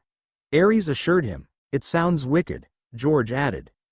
What house do you think you'll end up in? Oh, we're Gryffindors, Cedric answered. Yeah, no hat's going to split us up, Mars promised. Ah, Lee asked. Who told you about the sorting hat? The 5 boys froze. Lee, George asked. Yes, George, Lee answered. 2 questions, mate. Yeah? How do you know my name is George? And, who said anything about a sorting hat? George asked. Lee blinked and shut his eyes in denial. Do you remember us? Fred asked, hesitating and changing the question halfway through. Lee opened his eyes and looked at the 5 boys. Ah, I dream, he whispered. About things. About people. About places. Let his head fall back against the seat. I've dreamt about you, or some of you. Cedric, Fred and George. Them I know, but Aries and Mars? Nope, not them. Really? Cool. That's a way better excuse than outing ourselves to Uncle Remus, Aries said excitedly. Uncle Remus. Lee sat forward, quickly, looking at Aries. Who are you? I'm Aries. Aries studied Lee hard for a few seconds, but I remember being someone else. Lee's brows lifted. Yeah? Who? Aries grinned. What did she say? You're the youngest Seeker in a century, I think it was. Lee's eyes widened comically. You're Har, not anymore. Aries cut him off, but I was. Lee sat there in shock, blinking and moving his mouth, but not making a sound. Minutes passed before he came around. He turned to Mars. And you? Who are you? Mars jabbed a thumb in Aries' direction. His 3rd year? There was a reason for the campout in the Great Hall. I got into the tower. Fred watched Lee. He hadn't thought it possible for the boy's eyes to widen that much further, but widen they did. You're pleased to meet you, Lee. I'm Mars Black and that's my brother, Aries. Our father, Sirius Black, was proven innocent when Peter Pettigrew lost control of his animagus form and shifted, right in the middle of Flourish and Blots. Subsequent questioning under Veritaserum proved that he'd been Uncle James and Aunt Lily's secret keeper and our father was posthumously declared innocent. Mars explained. Oh, God. Lee whispered. Oh, hey, I almost forgot. We have goodies for you. George bounced in his seat. What? Even after sharing a dorm with the Weasley twins for almost 7 years, he still had trouble following when one of them went off on a tangent, and knowing George for another 10 hadn't been any help. We were bad boys this last summer. Cedric gave a sly smile. We broke into Hogwarts. Mars added, in a sing-song voice.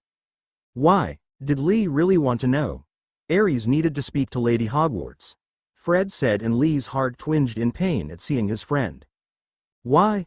Instead of answering instantly, Ares pulled a satchel down from the rack above them and reaching into it dragged out a shrunken trunk.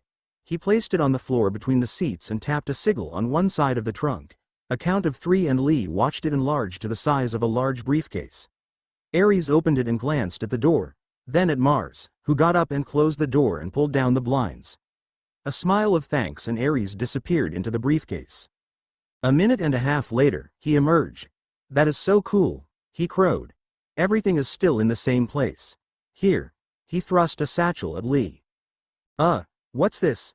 "That's got your stuff in it," Ares said, like it was something Lee should have expected. "What stuff?" Lee shook his head a little in confusion. "Oh, right, I didn't explain, did I?" Ares smacked himself on forehead. "Right, we remember. All 5, now 6, of us, we all remember bring adults. So, we took steps. In that satchel is a shrunken trunk, just like mine." As he spoke he re-shrunk the trunk and tucked it back into his own satchel. "The trunk is special, Lee. It's got an expanded capacity and a number of wizard space rooms. Library, potions lab, garden, pool, greenhouse, that sort of thing. It also has a special door, a door to a room that has a number of doors that go to other trunks. Mine, Mars, Fred's, George's, Cedric's, Sprite's, Tempest's and Pinfeather's trunks. Oh, and our house. Also in there are custom wands, but not any wands, they're made with feathers, claws and whiskers from you animagus forms. That's why we broke into Hogwarts. The room of requirement. You required them, but, I thought, if you got the room to provide it, you couldn't take it out of the room?" Lee frowned. "You can't, but, if you change something's form or state of being, you can. I didn't ask the room to provide the materials, I asked it to provide you, unconscious, in your animagus forms, first one then the other. I took the feathers, claws, whiskers and blood, directly from you, then had the room send you home and wake you up. We then took those materials to Blishwick's and Madame Blishwick made your wands. All 3 of them," Ares clarified. 3. Lee blurted. 3. 1. The one in the forearm holster, has the trace on it. The second, is in a decorative wrist cuff, that only you can access. The third is a miniature wand is in a second wrist cuff that looks like a wristwatch. Ares went on. There's also a Dropbox and chatter bowl to send home to your folks. Don't do it straight away, though. We're thinking that about Yule is good. By then, the professors will have worked out that we are way advanced compared to the rest of the firsties and be more likely to make allowances. George warned. Can't see Snape doing that. Lee muttered. He's not so bad, this time round. He's been our tutor for potions for the last few years and he's not sure that we won't end up in Slytherin. He can't attack us, we might be snakes. He doesn't know that we're aiming for Gryffindor, again. Fred laughed. So what's to stop him from turning on you, now? Lee asked. He knows what we can do and I don't think he wants it pointed at him, Fred grinned. I think he doesn't want to risk us turning on the kids, Ares said. HMPH, I think Ares is more likely to be right. Lee grimaced. That's going to be hard to get my head around. He grunted. Call me Shadow, you did before. Ares winced at the lost look on Lee's face. Lee, we're safe, now. Are we? Really? What about him? Are we safe from him? Lee demanded. Yes. Ares said bluntly. We are. Mars and I dealt with him. Lady Hogwarts helped. Lady Hogwarts did it and we helped a little, you mean? Mars corrected. Ares shrugged. Yeah, that's probably more accurate. What? Lee just stared at them. He's gone, Lee. Lady Hogwarts did it, she took his treasures and she dumped them in a 6-foot-tall phial of basilisk venom and left them there for weeks. Then she dumped them on the headmaster's desk. Empty, clean. And the Seeker. What did she do to him? Lee was one of the few that knew that Harry had been a Horcrux. She de-aged him, back before it happened. Mars answered. How do you know it worked? Lee was suspicious, it sounded too easy. A ghastly screaming noise, his head bleeding everywhere in a cloud of greenish-black gunk. Kinda obvious it worked. Okay, maybe not so easy. Lee thought, before something else occurred to him, and now what? Now we live the lives that we were denied. All of us. Fred answered this time. What if someone finds out? They'll look like idiots. Our blood identity tests were done at Gringotts. Lady Hogwarts got Lady Magic involved. What makes you so sure? Now Lee was just curious. "'Cause. How else did you get here? You, Fred and George? Cedric?" Mars asked. "I did say to Lady Hogwarts that it would be kinda good to have others, to not be alone. She said she'd ask Lady Magic," Aries added. "And here we are." Cedric shrugged. "You remember?" Lee focused on Cedric. "Yes, Lee, I remember you and them. Charming the mirror in the prefect's bathroom to insult everyone that walked into the room. How the blazes they got into the bathroom, no one ever figured out," Cedric huffed. "We followed Percy, of course." Lee grinned. "All right, let's say, I'm okay with this. What the long prank?" Fred and George looked to Aries and Mars. Mars nodded and Aries gave a go-ahead gesture. "Well, it's like this, we gonna take over the ministry from the inside." Fred gave a slightly manic grin and began to explain. Afterwards, Lee was quiet, not the antisocial type of quiet, but the thoughtful, contemplative type of quiet. And because Fred and George pointed that out to their foster brothers, the boys left Lee to his thinking, only interrupting when it was time to put their robes on. As the express squealed to a halt at Hogsmeade Station, Lee spoke. "All right, I'm in. I'll take on the Wizarding Wireless Network, again," he stated. "But I doubt Cedric's gonna need much help. You lot, however," he pointed at the two sets of twins. "Shadow, you'll have to write up a list of misinformation targets and subject for me. No hurry, tomorrow night will be fine." "Already done, I'll give it to once we reach the dorms," Aries said. "Gryffindor?" Lee asked. "Gryffindor," the other 5 boys answered. Filing into the great hall behind Professor McGonagall, the 5 fiends, +1, looked around trying to hold their emotions in check. All of them remembered in the hall and death were closely linked in their minds. Cedric remembered the look of sheer terror on a young Harry Potter's face. Fred remembered the fear and sadness on so many faces as Dumbledore told them how Cedric had died. George remembered holding a dead Fred in his arms and screaming at the loss of half his soul. Aries remembered the Weasley family holding onto their own, trying to make sense of Fred's loss. Mars remembered watching Aries' memories, in the room waiting for the golems to grow. The row after row of bodies, of seeing a much older and dead Uncle Remus laying beside a gold-haired young woman that Aries told him was Uncle Remus' wife, Tonks. Who the hell named their daughter, Tonks? Mars thought. As they passed between the Gryffindor and Ravenclaw tables, Charlie Weasley gave them a grin and a wave. While Percy sat at the Ravenclaw table looking slightly anxious. As they passed, Fred leant in and gave the third-year Claw a hug. "We're good, Perce. We're going to Gryffindor," he whispered, and the older boy's face relaxed. "Thank goodness. Marcus Flint is a rotter," Percy whispered back. "Any trouble, you look for Charlie or Oliver Wood, they'll help you out, okay?" "Yes, Percy." Fred grinned and hurried to catch up to his foster brothers. "All right?" George asked. "Just a warning about Flint," Fred replied. "Think Aries' plan for him will work?" Lee whispered. "It's Aries' plan. It'll work," both redheads said. "It will." Cedric agreed. "Good, he's a prick." That caused all 5 fiends to snicker, which in turn caused Professor Snape, up at the staff table, to lift an eyebrow in question. Aries and Mars exchanged look and grinned, before giving their potions tutor a quick, and unseen by anyone else, bow. The man dipped his head in acknowledgement and sat back, not sure whether to be pleased or not. Remus had sent him a quick missive that morning to say that the boys had decided to push the hat to put them in Gryffindor, that even though they were quite proficient at portraying pureblood heirs, they didn't want to do that for the next 7 years. This left Snape with a moral dilemma. Should he be pleased that his house had escaped the carnage that was sure to come, if some of his more arrogant snake had caught the negative attentions of the fiends? Or should he be lamenting the fact that this would be the last year that he would see the Quidditch Cup in his office, at least until the fiends had graduated? Should he be sorry for McGonagall? Or pleased for himself? He would have to think on that a bit more. Maybe a few more weeks and he'd know. Adriano, Eliza. As Minerva McGonagall called the first student and sat the hat on the girl's head, Snape wondered, absently, how long it would take before the fiends made their presence felt. Ravenclaw. The hat yelled. The girl beamed and leapt up to join her new housemates. Black, Aries. McGonagall called and Snape felt like the entire hall held its breath. He knew it didn't, but that's how it felt. Aries calmly stepped out of the crowd and Snape had a moment of déjà vu. The boy was the spitting image of his father. How had Snape not seen that? Thank gods, he had better morals. The boy sat on the stool and the hat was placed on his head. Ah, Mr. Black, back again, I see. Hello, Aldwin. Yes, I'm back and not just myself.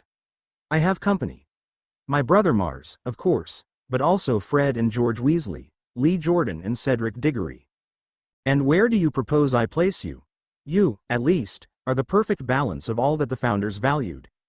Ah, Gryffindor, if you please. We tend to let that side win out a little, it's more fun. I see. It's not that we don't do the planning or the hard work. We just tend to make that first decision, rashly. And instead of backing down, we go ahead, plan it out and get it done and let everyone assume we had the whole thing pre-planned. Ah, now that sounds more like what I expected. The hat snorted. First prank. Set to go off at first light. And it is, it's school-wide. All students will have their clothes turned into their house colors. Red and gold stripes for Gryffindor, green and gray for Slytherin, blue and bronze for Ravenclaw and black and gold for the Puffs. Tame. Really? Students from each house will not be able to see anyone in their own house as being affected. Heads of house will find their robes gaining and losing stripes of their house colors, intermittently. Dumbledore will get all 4 houses and the other professors will get colors from a randomly selected house.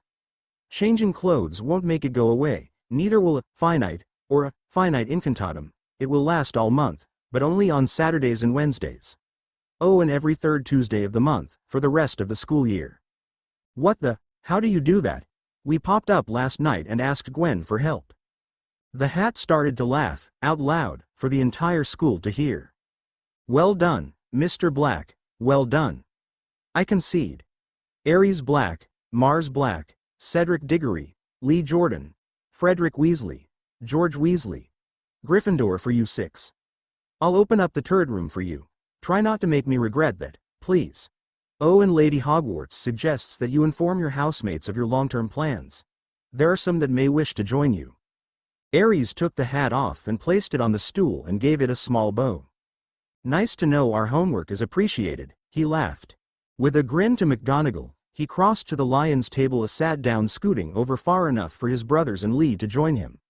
Which they did, after tossing a glance at McGonagall and the hat. It was then that Aries allowed his first look at Dumbledore. The old man was twinkling away, just like always. Snape, however, looked conflicted, enough that Aries gave him a frowning look, but as expected Snape shook his head and turned back to the sorting. It took McGonagall a few moments to gather her reactions, but she did. Charleston, Laura Ann. She called. A few seconds pause and, Hufflepuff, came from the hat. Davies, Roger, stepped up and was sorted into Ravenclaw, just like before. And so the sorting went on. Johnson, Angelina, was sorted into Gryffindor, as expected. And still the sorting went on. Spinnet, Alicia, was the last Gryffindor of the night. Xavier, Melissa, was the last student called and she went to Slytherin. The turret room was the one that Aries remembered Harry sharing with Ron, Neville, Dean and Seamus during their 5th and 6th years. Right at the top of the tower. But Lady Hogwarts had changed it. It was considerably larger than Aries remembered it being, and beside each bed there was a clear expanse of wall, free of windows. This was obviously for their vertical trunks, and Aries lifted his robe and pulled his shrunken satchel from a pocket. A quick grope inside the satchel and his trunk was in his hand. A tap with his finger to enlarge the trunk to quarter size and he pushed it against the wall. Another pair of taps and it was at its full size. Mine does that, too? Lee asked. Yep, it's got 4 sizes. Pocket, quarter, half and full sizes. Wicked, we should call Uncle Remus and Dad. Let them know how we went, Cedric said, once his trunk was upright. I think we better hold off on that, Mars warned. Why? Cedric asked. We get the feeling that Headmaster Dumbledore is going to want to speak to us, Aries answered. Really? Why? Lee asked. Aries and Mars shared a cheeky grin. Uncle Remus took us to Gringotts yesterday. We go our air rings. Mars started. Mars is heir Black. Aries went on. We're the heirs Pruitt. Fred waved his hand back and forth between he and George. And Aries is heir Potter. Mars grinned. Oh, Lord. Lee sighed. Why did I agree to this? The expression on McGonagall's face when we tell her who he used to be on our last day here, Aries offered. The look of horror on Lee's face cracked them up and the fiends began to grin. You meant to say, she doesn't know? The dreadlocked boy demanded. That set the fiends off and their laughter filled the room, Fred and George rolling on their beds, while Aries and Cedric leant against each other and Mars sat on the floor, his back against a bedpost. Gentlemen. Professor McGonagall's voice cut through the amusement. I dislike being the one to end the hilarity, but the headmaster requests that the Misters Black and Weasley come to his office. Of course, Professor McGonagall, but would you be so kind as to remind him of our Father Regent's restrictions? Mars replied. If it's school-related, 2 heads of house must be present, Fred added. If it's not, we're permitted to meet with him once per school term, George put in. And we must have all 4 heads of house, or Uncle Remus, present. Aries finished. Otherwise we do not have permission and won't be attending. And if he forces the matter, Uncle Remus has stated that he will remove us from Hogwarts entirely. I have reminded him, but seems to not feel those restrictions apply to him. I shall inform him again. Do you know where to go or shall I escort you? 2nd floor, ma'am, Gargoyle corridor, left from the Great Tower, Mars recited. Yes, ma'am. We know where to go. Fred added. Very well. You have 20 minutes. McGonagall closed the door behind her and left. If your uncle pulls you from the school, what happens to me? I don't fancy being here on my own, Lee objected. Fred hummed. Seed, can you call Uncle Remus and tell him what's going on? Get him to visit Lee's dad. With Mrs. Jordan dead, Dumbledore becomes his de facto magical guardian at midnight, but if Uncle Remus can get something in place before then, that gives us more leverage, all the first-year Gryffindor boys being pulled. With that and Aries, it's unlikely that Dumbledore will try and bluff us, he risks losing too much. A serious Fred wasn't something that Lee was fond of. It tended to be a prelude to the nastier, crueler pranks, but in this instance, Lee was all in favor of it. All right. Cedric responded. Are you getting changed? Or are you going to stick with school robes? Oh, no, it's time to tweet the old goat's beard. Aries grinned viciously and dived into his trunk to get change. Mars, Fred and George followed his lead and headed for their own trunks. Chatter bowls? Lee asked Cedric. Or did they come up with something else? Something new? Cedric just held up a green bowl with a whomping willow carved on it. As they reached the Gargoyle corridor, the 4 boys met McGonagall heading in their direction. Ah, gentlemen. A moment please. Of course, Professor, Mars replied. The headmaster has spoken briefly with your uncle and has decided that as he wishes to speak to you regarding non-school-related matters, that holding this meeting in his office is presumptuous. As such, the anteroom off the Great Hall is now our destination. She gestured and the 4 boys fell into step with her. Apparently the Sorting Hat has had a great deal to say this evening. Okay, Mars grimaced. That doesn't sound too good. Normally I would agree, Mr. Black, but it seems to have done some good. The headmaster was reminded that as heirs to ancient and noble houses, you should have been provided access to separate accommodations, offices and a personal house elf. Just as other heirs should have been. Haven't they? Fred asked, letting alarm color his voice, just slightly. No, Mr. Weasley, they haven't. But they're training. George portrayed a very realistic, freaked-out child. That is precisely what the headmaster was reminded of. And thankfully, has taken steps to see corrected, McGonagall said. We, meaning the heads of Gryffindor, Ravenclaw, Hufflepuff, Slytherin and the headmaster, will be meeting with each heir and offering private rooms, as well as the headmaster will offering a formal apology to each house for the slight against their heirs. She shook her head. Here we are, gentlemen. She pushed open the Great Hall's doors and led them into its small, in comparison, anteroom, where the headmaster, Professor Sprout, Professor Flitwick and Professor Snape waited. Misters. Albus Dumbledore stopped before he'd finished the first word and started again. Heir Black, Heir Potter, Heir Pruitt, Heir Pruitt.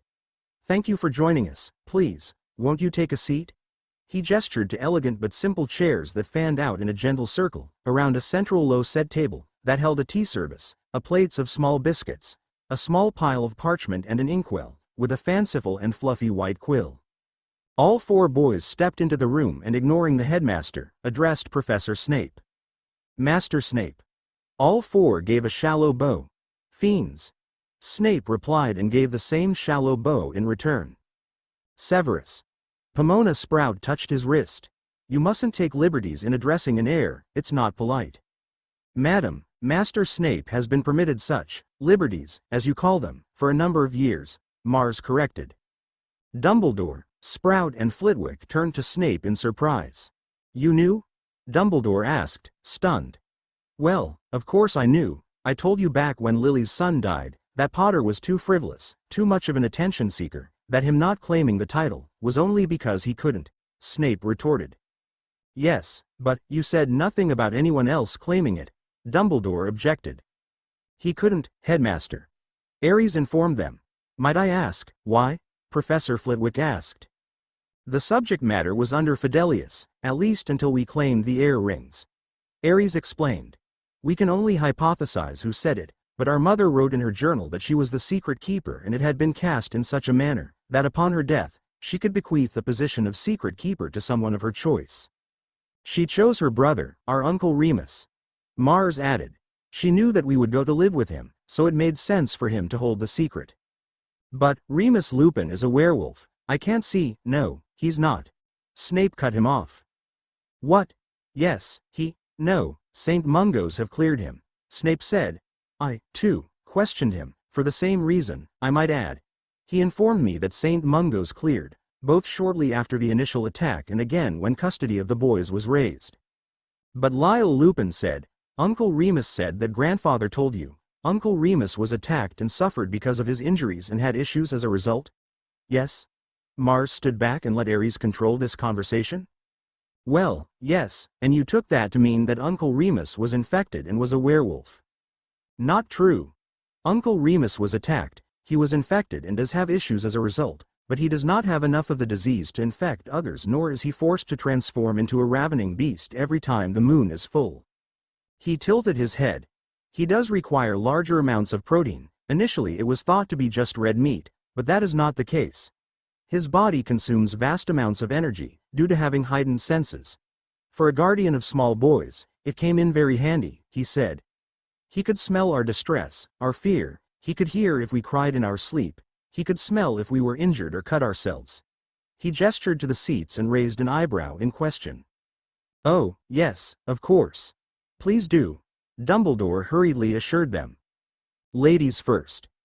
Ares responded and offered a hand to Professor McGonagall, while Mars did the same with Professor Sprout.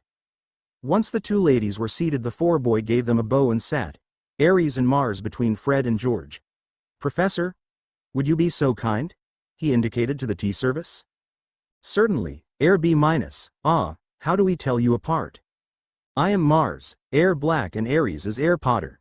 After tonight, we shall have our house crest on our robes. Just to make it easier, Ares smiled. That would be much appreciated, fiends, Snape said. Fiends? Why do you call them fiends? Professor Flitwick asked. Because that is what they are. Fiends, the five of them. Although, I noticed that you pulled Mr. Jordan into your midst. Is there a reason for that? Snape answered. Yep. Ares grinned. We knew Lee before we came to live with Uncle Remus, he was a good friend. And now you've roped him into your shenanigans? Yes, Master Snape. Ares beamed. HMPH, continue. Sir? With your tale, continue. Oh, yes, sir. Uncle Remus is sensitive to the moon, not enough to change, though. It does mean that his animagus common form is a wolf, a natural wolf, not a werewolf, and as yet he hasn't mastered his magical form, not fully. It's a canine, but which one is still in question. We've narrowed it down to either a warg, a Cerberus, or a hellhound. He has yet to get the head right, and until he does, we won't know. I see. It was clear that Dumbledore didn't see. Uncle Remus believes that grandfather just didn't get enough tone to explain it completely. Not with Mama chucking a hissy fit. He also said that separating him from the other students was kind of pointless, as he couldn't infect anyone, not that he enjoyed the quiet. At least until Daddy and Uncle James figured it out. Then they badgered him until they learned how to be animagi, too, Mars added. They were animagi? Dumbledore asked. How had he not known? Yes, sir. Daddy was a Scottish deerhound for his common form and a grim for his magical. Uncle James was a stag for his common and a snowhart for his magical. Lily was a boxer and a blue tiger, Snape offered. Lily was an animagus, too? Minerva asked.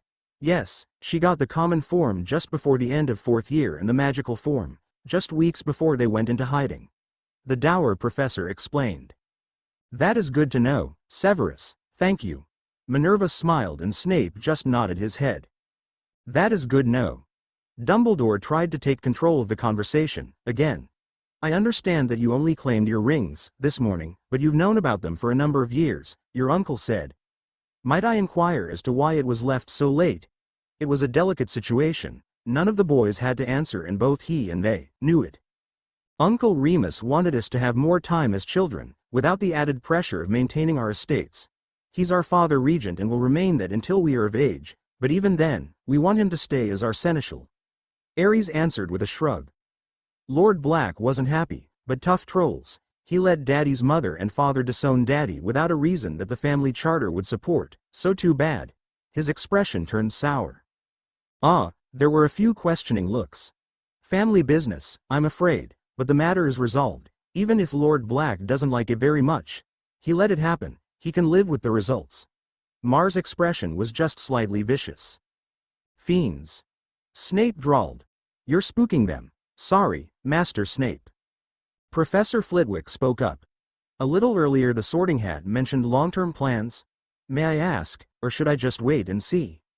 The four boys had a quick visible but silent conversation. Right. Ares sighed, it seemed as though he was to be the spokesperson. We were exposed to the wizarding world as children, but as Mama was a squib that exposure was as outsiders. It let us see things that you wizard-raised miss. Fred and George can attest to that. The two named boys nodded. We lived in the Muggle world and visited the wizarding world on a regular basis. This continued even after going to live with Uncle Remus. This let us see things that you lot can't. We saw that the statute is breaking down. There was a number of gasps. Yeah, the problem is the Muggleborns. Well, not the Muggleborns themselves, but their families. Wizarding families think nothing of sending a child off to Hogwarts, but Muggle families struggle. Hogwarts isn't like a Muggle boarding school. At a Muggle boarding school, certain things can happen. Visits, day outings, open days, telephone calls, letters, orientation days, to name just a few. But the biggest issue is that the statute stops a Muggleborn's parents from telling their family or friends the name of Hogwarts, and in the Muggle word that's enough to raise alarm bells. Add to this the parents have no way of placating suspicious great Aunt Emma, because they know nothing about the school, or Uncle Robert, who's a teacher himself and after talking to our young Muggleborn, has come to the conclusion that this fabulous school is letting the Muggleborn fall dramatically behind their Muggle-educated cousins. What? How? Professor Sprout demanded. Hogwarts offers no literacy or numerical subjects. This was a sticking point for Uncle Remus. He'd been to Hogwarts and knew what was taught, but he'd also lived in the Muggle world and knew how poorly educated wizarding children are in anything non-magical. But, how many of your students struggle with reading, with mathematics, with spelling? Can the seniors create a budget? Do they understand the phrases in common contracts? Do they know how to balance a ledger? Do they know how to cook? What if their wand is broken? Or if they're in a Muggle area, how do they get out without requiring an obliviator? Do they know what Muggle money looks like? Do they know that nearly every Muggle house has a camera that can record moving picture, like a magical photo, but one that lasts for anything up to 4 hours as opposed to ours which last only a few seconds? What can we do? Minerva whispered. The Muggles have a saying. Hid in plain sight. And that is what the wizarding world needs to do. What we plan to do is take over the ministry from the inside and hide our world. That means we need to bring Hogwarts up to the minimum acceptable level of non-magical academics that even Muggle schools demand. Then we get well-placed Muggles, accustomed to magic, but we call it a talent, so that over time, it becomes something that the Muggles believe almost anyone can learn. Yes, it will mean teaching them some things. Muggles can use runes and have done for centuries, they just can't activate them, fully. Arithmancy is another subject they can learn, as is COMC. Defense is one of those half-and-half subjects. There are parts they can learn, parts that don't require a wand and parts that are out of their abilities. Maybe not potions, charms or transfiguration, but if we do this right we can play that as either advanced or obscure branches, or just specialties. The 5 professors gaped at Aries. And you think you can do this? Professor McGonagall asked. We know we can. Mars answered. Take Lee Jordan as an example. Lee's a half-blood. His mother was a half-blood, his father a muggle. Lee was raised in the muggle world, but Lycus knew about the wizarding world. His family, because of his mother's status, knew about our world. They knew about Hogwarts. Lycus. Lee has been studying magic, without a wand, for years.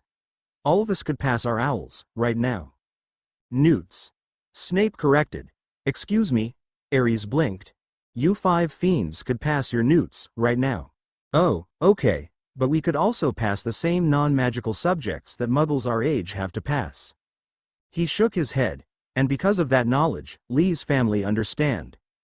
They've seen to it that Lee has extra texts, extra books, things that if he were to return to the muggle world to live, he'd know about.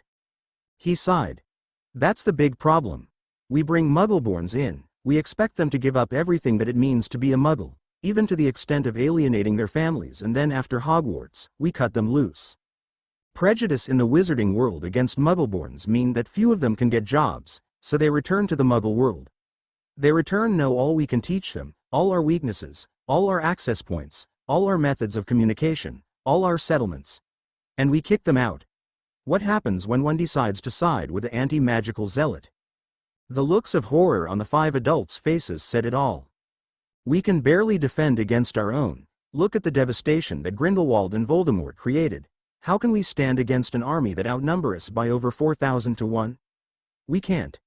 No, our best hope of survival as a magical race is to make ourselves common to them. Common? Snape asked. You know how magical a wand is? But do you stop to think about it? Do you recognize it for what it is? That is what we need to become. We'll be there, they'll know about us, but they won't take any notice, until they want us to change the color of something, or locate someone. We need to be everywhere, in every aspect of their lives. Healers, lawyers, furniture makers, seamstress, chefs, shop clerks, the man on the corner that sells the newspaper. Make it so there's no advantage to having a magical neighbor, that trying to use one of us as a weapon will only mean police and Aurors work together, just like different departments of the police do now. That's Sarah, who your granddaughter, Lucy, invited over for a sleepover as a witch, in training. So don't be surprised if she accidentally levitates her teddy across the room. Aries shrugged. We're just there. That's what we need to be, if we're to survive. This is your long-term plan? To blend us into the muggle world? Not really. Our long-term plan is to make us indispensable to the muggle world. That we become so vital, so important, so a part of their world, that it would collapse without us. Ah. Dumbledore sat back, sipping at his tea. And how do you see your housemates fitting into this plan? All right. Lee loves a chat. If we were to put him on the WWN or the muggle equivalent? He'd be a voice or face that everyone knows, and everyone would know that Lee's a magical. Charlie, Fred and George's brother, he wants to study dragons, right? We went to a muggle zoo for our birthday last year. Charlie came with us. Places like that would love someone like Charlie, that can levitate an escaped or injured animal, return it to its pen or to the healers. Mr. Weasley?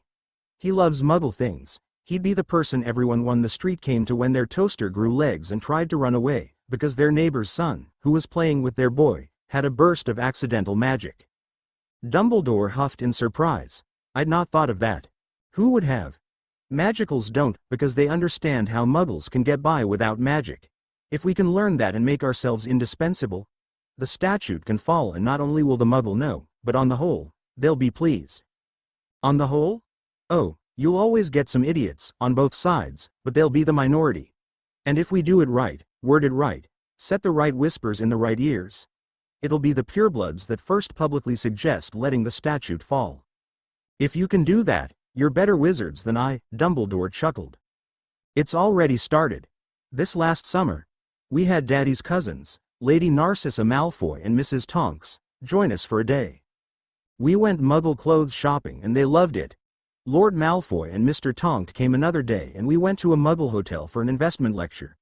Cousin Draco and Cousin Dora are going to spend a few days over Yule with us. We're going to go to a Muggle Christmas pageant. We took Mr. Weasley to Tesco's. He was in awe and spoke of nothing else for days. We took Bill and Percy to the London Museum and London Libraries and both of them were gobsmacked. They want to go back. Mars babbled. But, each time, the wizard or witch could see a way that magic could be used to complement what the Muggles were doing and make things easier for both Muggle and wizard. How so? Okay. Lady Narcissa. In the Muggle shop, she saw their shop dummies. Now if there was a witch working in that shop, they could charm a dummy to have the same coloring and build as the shopper. They could see instantly that no matter how lovely the shirt, the cut and color weren't going to suit. In Tesco's, some shelves were empty, but the boxes above held replacement stock. A wizard could restock the shelves in seconds. In the London Library, rare books could be magically copied for research purposes, while the original was held under a stasis charm. Lord Malfoy said that at the investment lecture, while the lecturers gave valid information, their hypothesis models could be expanded to many different fields of investment, not just financial. And once we got home, he showed us using illusionary model, exactly how our money is spent when we allocate funds in our estate management lessons. Not just where but what it would physically do to our estate as we changed things. He was quite keen to speaker to one of the lecturers. Turns out the woman was new about the wizarding world. Her sister was a Muggleborn who married a wizard, and when introduced to Lord Malfoy, she was able to greet him appropriately, which startled the hell of him.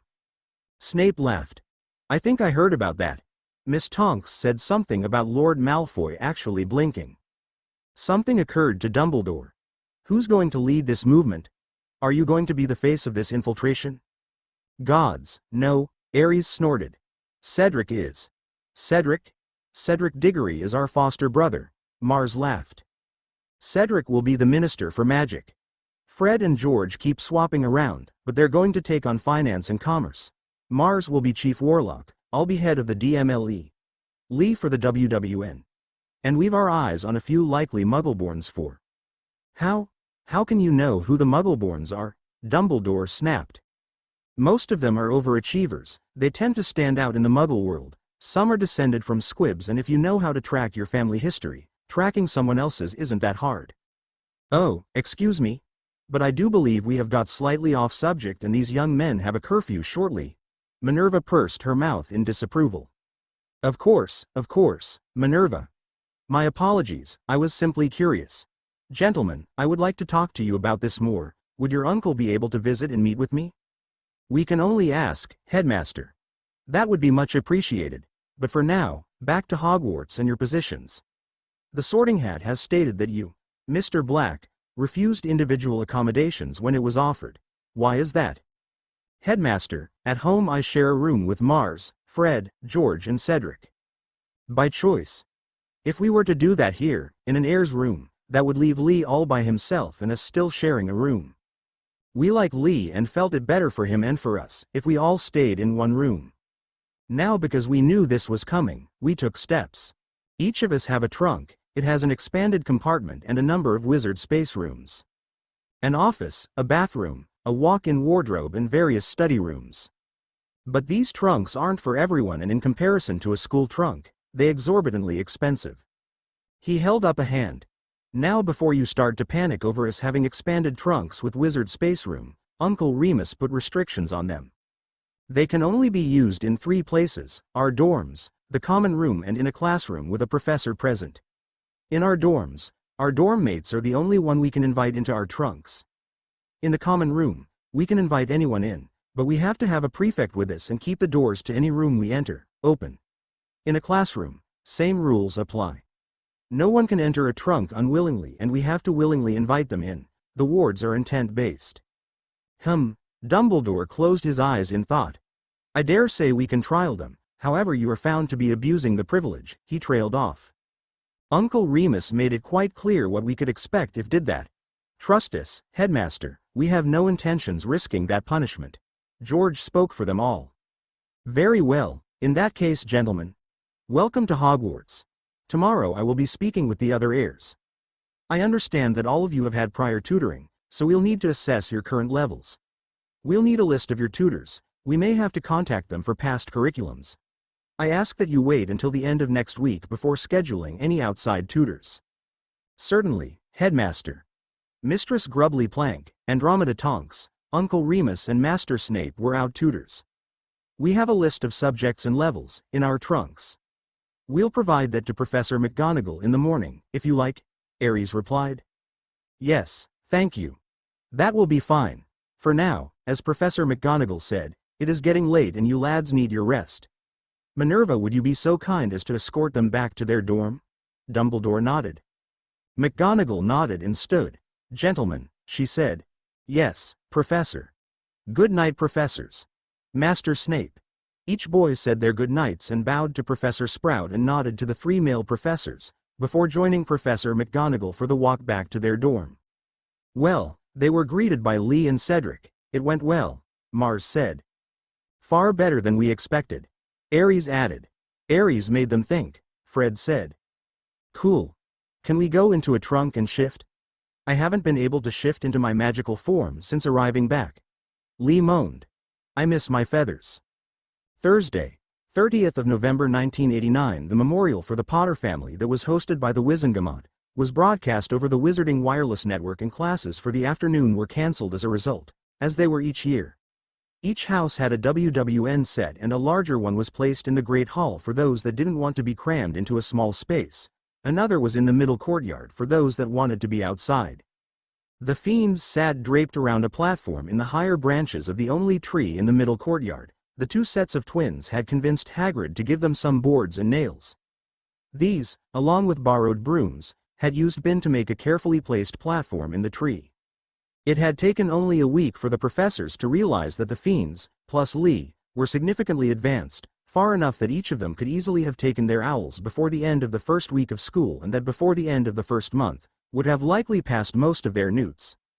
Many of the other heirs were found to be in a similar position, and so a new system was formed, based not on a student's age but on their knowledge and ability.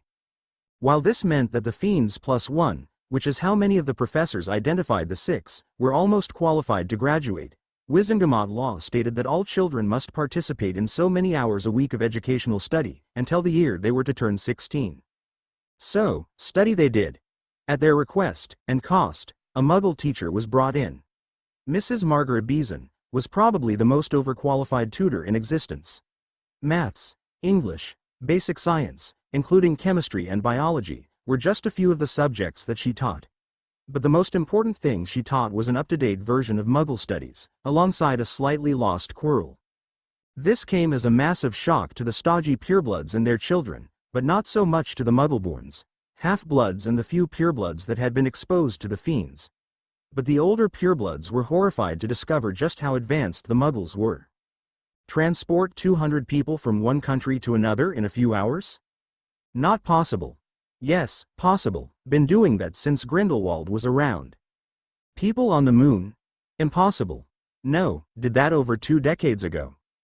Speak to someone on the other side of the world without having to light a fire? Unlikely.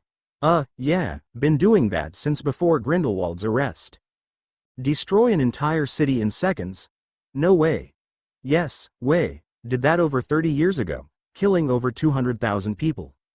The purebloods were mostly scared, but some were listening to the likes of Malfoy, to Arcturus Black and to Dumbledore, who had quietly repeated Ares' comments. Now people were beginning to think, not that Ares and Mars figured that much would happen, before they were old enough to take the positions they wanted and push the matter. In the meantime, they could wait. Anything that was done now was something they didn't have to do later. And now they were listening to the Potter's memorial service. The now 6 fiends plus the Gryffindor first-year girls and a few older students, including Percy, Charlie, Charlie's girlfriend Penny Haywood, Dora Tonks and Oliver Wood, sat in a circle, on fluffy cushions, with wireless set in the middle of the platform. The volume was down low and Ares and Mars were telling stories. Stories given to them by Uncle Remus, Professor McGonagall, Master Snape and Professor Dumbledore. Stories about James and Lily Potter and their time at Hogwarts. Very little was said about Harry, because very little was known. There were a few tales of him on a training broom, casing the cat or ramming the broom into James's legs, knocking him off his feet and laughing as he fell.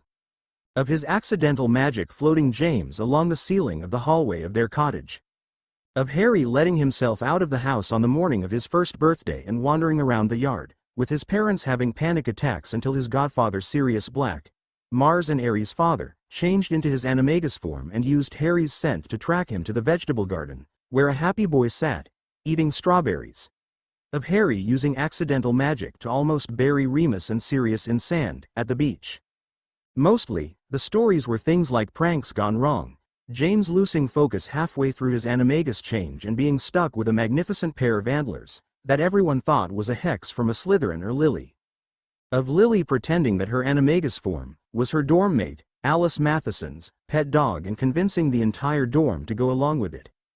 Of the hex battle between Lily and James in their 6th year, that lasted for 3 hours, the two sat at each end of the long gallery, tossing hexes at each other. Of the look of absolute horror on Professor McGonagall's face when told that James and Lily were expecting a baby and that Sirius Black was going to be its godfather. Of Professor Slughorn's pleas on bended knees, begging Lily to put off getting married, to take an apprenticeship, potions or charms, just don't waste her talent by getting married, straight out of school. An elf popped in and reminded them that while they were allowed to miss lunch, they had to attend the feast that evening and that Professor Dumbledore was hoping that Ares, as Herr Potter, would allow the showing of a short presentation of pictures and if possible say a few words about each. Tuesday, 15th of May 1990. The letter sat on the desk while Remus laughed and attempted to compose a reply. It seemed like the Fiend's color change prank had worked well and was still going strong. Then there was the portable swamp. The boys had trapped a group of 7th years with that. And somehow they'd charmed the banners in the Great Hall to change places and colors randomly. And then there were the pranks focused on the staff. Filch and his cat seemed to be the only ones left alone, as of yet. Professor Flitwick had his classroom filled with flying feathers for an entire day, and at least once a week, one feather would take flight and escape from his classroom, only to appear at the tiny professor's seat in the Great Hall. Professor McGonagall had little cushions of catnip appearing in her pockets at random times, tiny bundles that drove her animagus form crazy. Dumbledore had his robes turn a dark somber gray, again at random times. Professor Snape's robes would turn a darker version of Slytherin green with trimmings of silver, very tastefully done, but still not his choice. Professor Trelawney's crystal balls would show her, and only her, the same thing over and over, again, a memory provided by Ares, of Trelawney standing outside of Hogwarts' Great Hall the year after the Battle of Hogwarts, declaring that she's lied during her interview with Dumbledore, that the prophecy that had destroyed Harry's life and killed his parents was fake. Professor Sinistra's maps all looked like a child had played join the dots to draw realistic animal shapes instead of the abstract stick figure shapes they should bear. Professor Babbling's books all showed cuneiform instead of the various different runic alphabets, while the students' books had the appropriate ones, until she touched them. Professor Sprout found her mandrakes liked to sing loudly and that the Fiends had a whomping willow that followed them around the school in a pod on wheels, patiently waiting outside a classroom, for their class to finish, but no one else could see it, no one but her, or so she thought, that had taken a bribe of student-wide prank-free week, to get the entire student body involved in. Muggle Studies co-teacher, Professor Quirrell had discovered that his subject was the least up-to-date subject in Hogwarts curriculum and that the Muggle-born students were taking bets on who could tell him the most unbelievable tales about Muggles that were actually true. So far it was Donohan Tremlett, he who would go on to play with the Weird Sisters, that was winning, after all who'd believe that a Muggle woman could give birth to a child and not be related in any way to that child, or that they'd make a golden record, just to send it into space. Professor Vector was partially horrified and partially amused when the mathematics symbols on her blackboard began swapping places, every time she touched chalk to the board, every single time. Madame Hooch found that sometimes when she went to the broom shed, the brooms tried to escape and once free, they floated just out of reach, for anything up to an hour. It didn't happen every time, or even often, but enough to keep her on edge. Professor Kettleburn, the COMC teacher, found the Bowtruckles kept trying to steal his peg leg and that the Nifflers kept trying to steal his hand prosthetic, a metallic hook-like claw. But it was Binns that bore the brunt. Every week it was a different prank. First it was his books changing subject mid-lecture. Then it was the other school ghosts interrupting his classes. Then messages that appeared to be from past headmasters telling him his classroom had moved. But the final prank was turning out to not be a prank after all. Someone had exorcised Binns. He was gone, never to return. Even the other ghosts were glad, and for the moment they were replacing him, but Hogwarts would need a new history of magic teacher come next year. Would Remus be interested in taking the post? Friday, 22nd of June 1990. Remus waited patiently, or not so patiently, for the express. He lamented the fact that the school's updated charter insisted on all students traveling on the express to London at the end of the year. He much preferred that the boys flow home, as they did for Yule and Easter holidays. But that wasn't going to happen, either at the start or the end of the school year.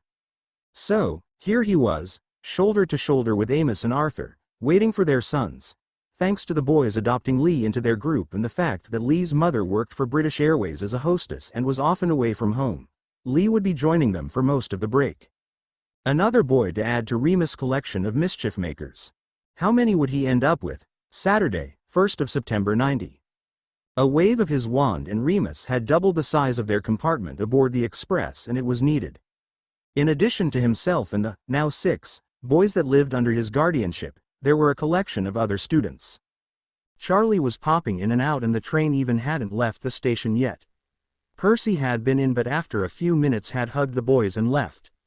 Dora was sitting in the corner eyeing Remus, waggling her eyebrows and sharing cheeky grins with Charlie's girlfriend Penny.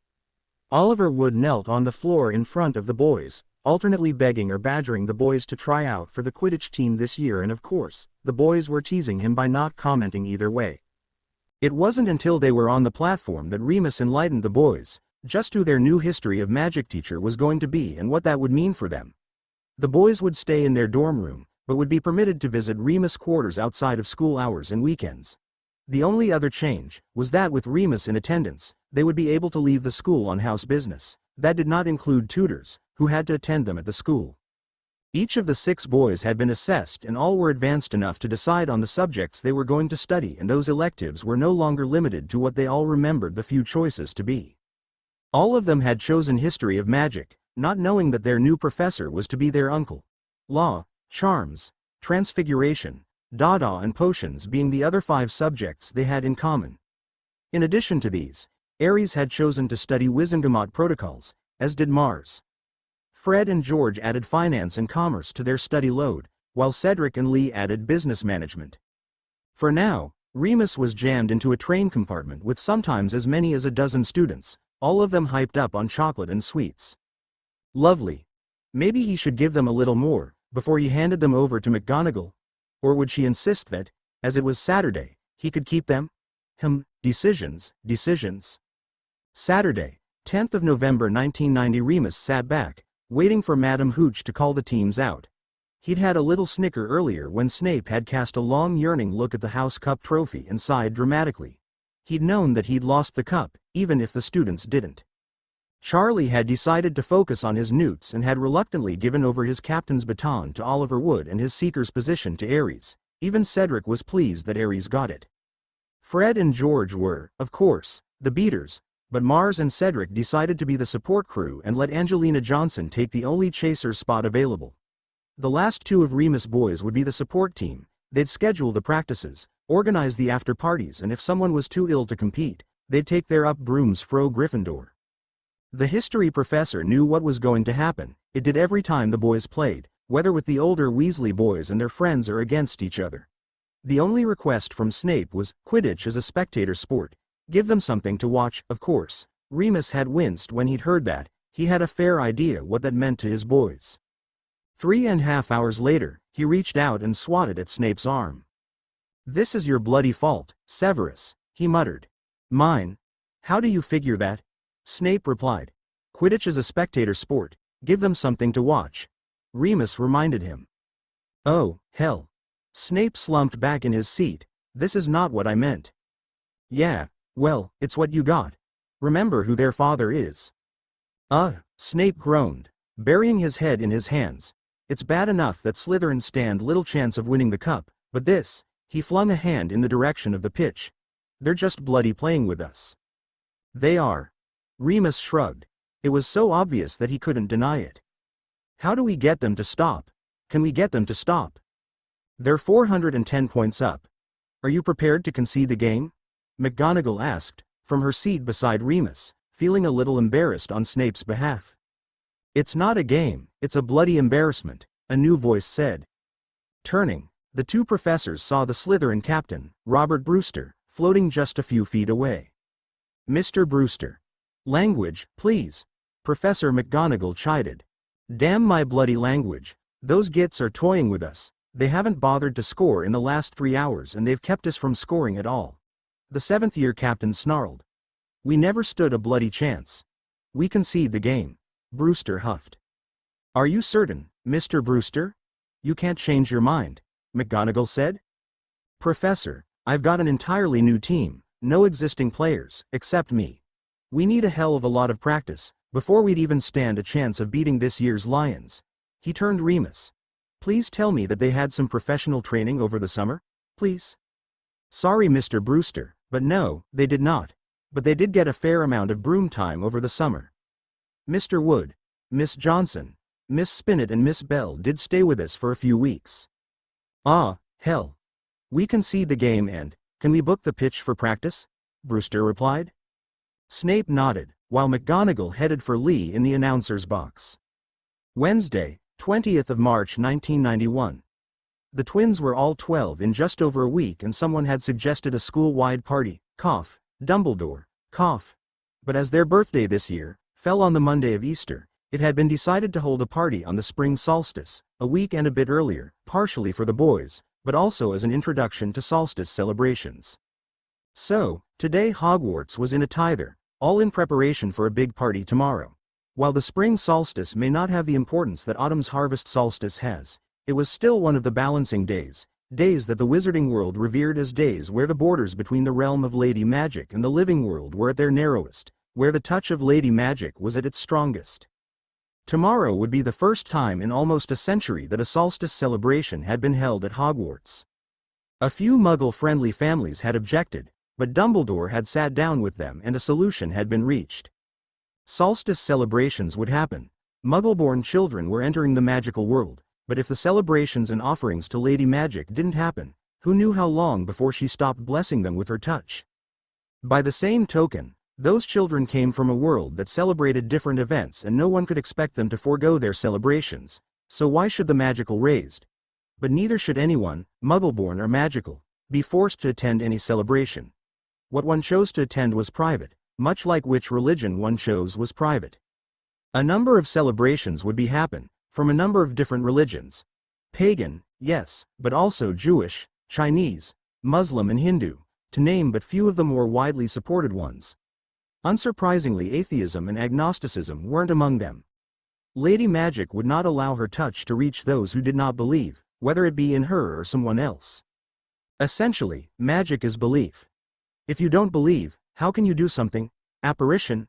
Students are taught the 3 Ds, determination, destination and deliberation. In other words, you had to believe that you would arrive at your chosen destination. Lumos? You had to believe that your wand could light your way. Animagi? You had to believe that you could turn your body into that of an animal's.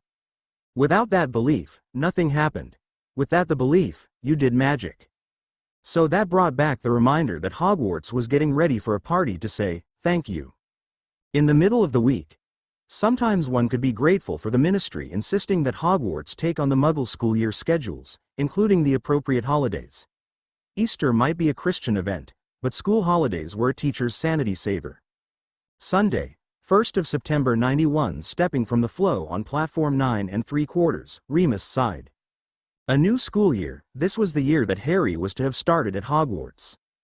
The year that began his education, an education targeted towards destroying one person, Voldemort. Remus was exceptionally glad that Aries was no longer Harry, that Voldemort was gone and that Aries' time at Hogwarts was, so far anyway, free of violent confrontations. Oh, yes, there were disputes with other students, but Snape and Remus put a stop to those, quickly. Classrooms and corridors were not battlegrounds and they were not to be used as such. That was to be reserved for the dueller's piste. And no one was all that keen to face a fiend on the piste. And with Quirrell returning to Hogwarts, to study under the new Muggle Studies professor, Mrs. Beeson, his fascination with all things Muggle having been re-sparked by her knowledge. That meant that the Dada post wouldn't be held by a stuttering and Voldemort-possessed Quirrell. No, this year Dumbledore had approached Scrimgeour and requested that his senior Aurors take the post, for 1 month each. It would give Scrimgeour a chance to see any possible recruits in advance and would give the students a fresh and practical take on the subject. It was also suggested that promising recruits could be offered a chance to tag along with Aurors to get a first-hand look at what such a career would involve, and Scrimgeour was so enamored with the idea that he countered with the idea that it should be a structured thing. That 4th and 6th years should be able to approach any prospective employer or mentor and request a week of work experience that would count towards their owls or newts as credits in the appropriate subject or subjects. So, this year promised to be a busy one. And given the look that Lee, who'd stayed with his mother for the last few days, was giving the boys, the intrigue was starting early. Mars, Aries? Where are? Oh, there they are. Lee answered his own question as the red-headed twins emerged from the flow fireplace. Hey, bouncer. What's up? Mars sidled up to Lee, nudging the chocolate-skinned boy's shoulder with his own. I just saw Pinfeathers, Scimitar and Tempest, Lee stammered. Okay. Talking to each other, Lee added. The 4 other boys froze, in mid-step. Excuse me? Aries gasped. Did you say, talking to each other? Yes, I did. Lee confirmed. Oh, boy. Aries grimaced. That's not good. No, Lee agreed. Guys, Cedric joined them, making his way through the crowd, having said farewell to his father. We've got a problem. Yeah, we have. Aries agreed. I just heard someone introduce herself as Hermione Dagworth Granger, Cedric explained. Oh, man, George groaned. We are in so much trouble. Think we can talk her out of it? Cedric asked. Lee saw her talking to Draco and Longbottom, Mars answered. Crap. Cedric whined. Boys? Why don't you get on board? You can work on this later, Remus suggested.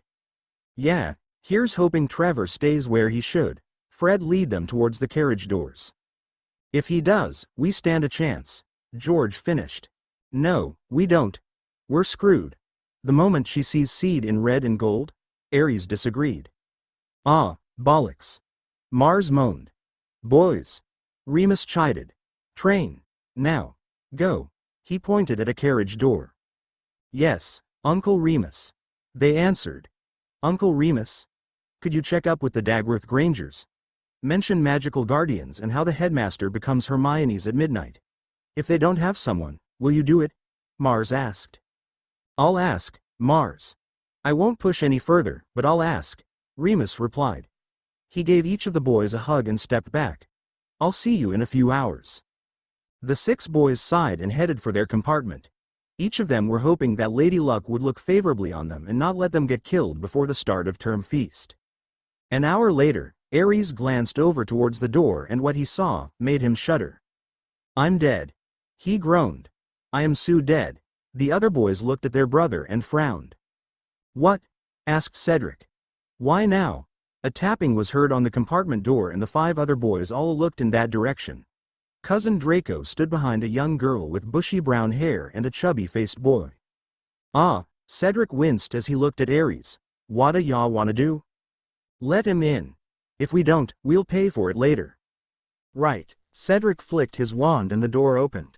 Hey, he gave a wave. Come on in, have a seat. Thanks. Draco tossed a smile at Cedric. So, introductions, huh? Yes, please. The girl replied, primly. Right. Draco took a deep breath. Miss Hermione Dagworth Granger is Heiress Dagworth Granger and Mr. Neville Longbottom is Heir Longbottom. These are my cousin's foster brothers. Mr. Lee Jordan is the only son of House Jordan. Mr. Cedric Diggory is the only son of House Diggory. Messrs. Fred and George Weasley are the heirs Pruitt. And my cousins, Mars is Heir Black and H. Aries is Heir Potter. Draco finished. Because he was doing everything he could to avoid looking at Hermione, Aries picked up on Draco's stumble as the blonde said Aries' name. Just a moment, cousin, he said and pulled out his wand. Taking care to not point it at any of the newcomers, Aries tossed up a set of Auror-grade privacy charms, causing a trio of raised eyebrows. Thanks. Now, if I'm wrong, I'll see that you don't remember this, but, if I'm right, and given the lack of expressions on three faces, he was, then I'm really, really sorry for waiting. The 3 first years looked at him blankly. Great, Hogwarts calls us her fiends. We are. Lee is Bouncer. Cedric is Talon. Fred's Ember. George is Copper. Mars is Smoke and I am Shadow. Welcome to the next generation of Marauders, Pinfeathers, Scimitar and Tempest. He held his breath, grimacing at the same time. You, Draco spluttered. But, what? Neville stammered. But the growl that rose in Hermione's throat was familiar to all of the males in the compartment. Some of them had first-hand experience, like Draco. He still clearly remembered her right fist meeting his face. And Sirius. He had borne the brunt of her frustration at Grimmauld Place a number of times, before he got the message that pushing the young witch tended to end up backfiring on him painfully. Hi? Ares offered, hesitatingly. Shadow, the word was ground out like a curse. Tempest. He replied. What the hell did you do? The last few words were halfway between a screech and a growl, which in itself was quite an achievement. Sorry, Tempest, not me, not this time. Ares replied happily, giving her a bright smile, glad not to be at fault, this time. Not, then who? Far as I can figure it, the Weasel and the Gold Digger, and then later, Lady Hogwarts and Lady Magic. Hermione blinked. Who? Ron and Ginny, Ares answered. What? No, surely not. She argued. George overheard Ron telling Ginny that he'd placed your black it out spell. Right above the veil's arch, it caught me. And apparently I stumbled into the veil. Shadow, the girl sighed. Yeah, Ares' sigh joined hers. I woke up in the cupboard, again. I swapped the wards over to Dud and grabbed all the cash in the house, then spent a few minutes shoveling through the crap in the bottom the walrus and the giraffe's wardrobe to find everything the old goat sent from the hollow. Ares made sure not to say anyone's name, not Petunia's, not Vernon's, not Godric's, just in case there were listening charms his privacy spells weren't able to counter. Right, keep going. She waved her hand in a circular motion.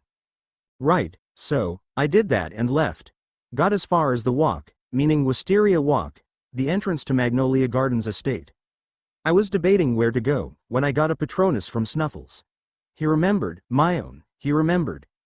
Ares reached out his hands, one to his brother, yes, but other went to the one person that, no matter the circumstance, had stood at his side and been the support he'd need to see that the war ended. I replied and sent him to the shack we met in.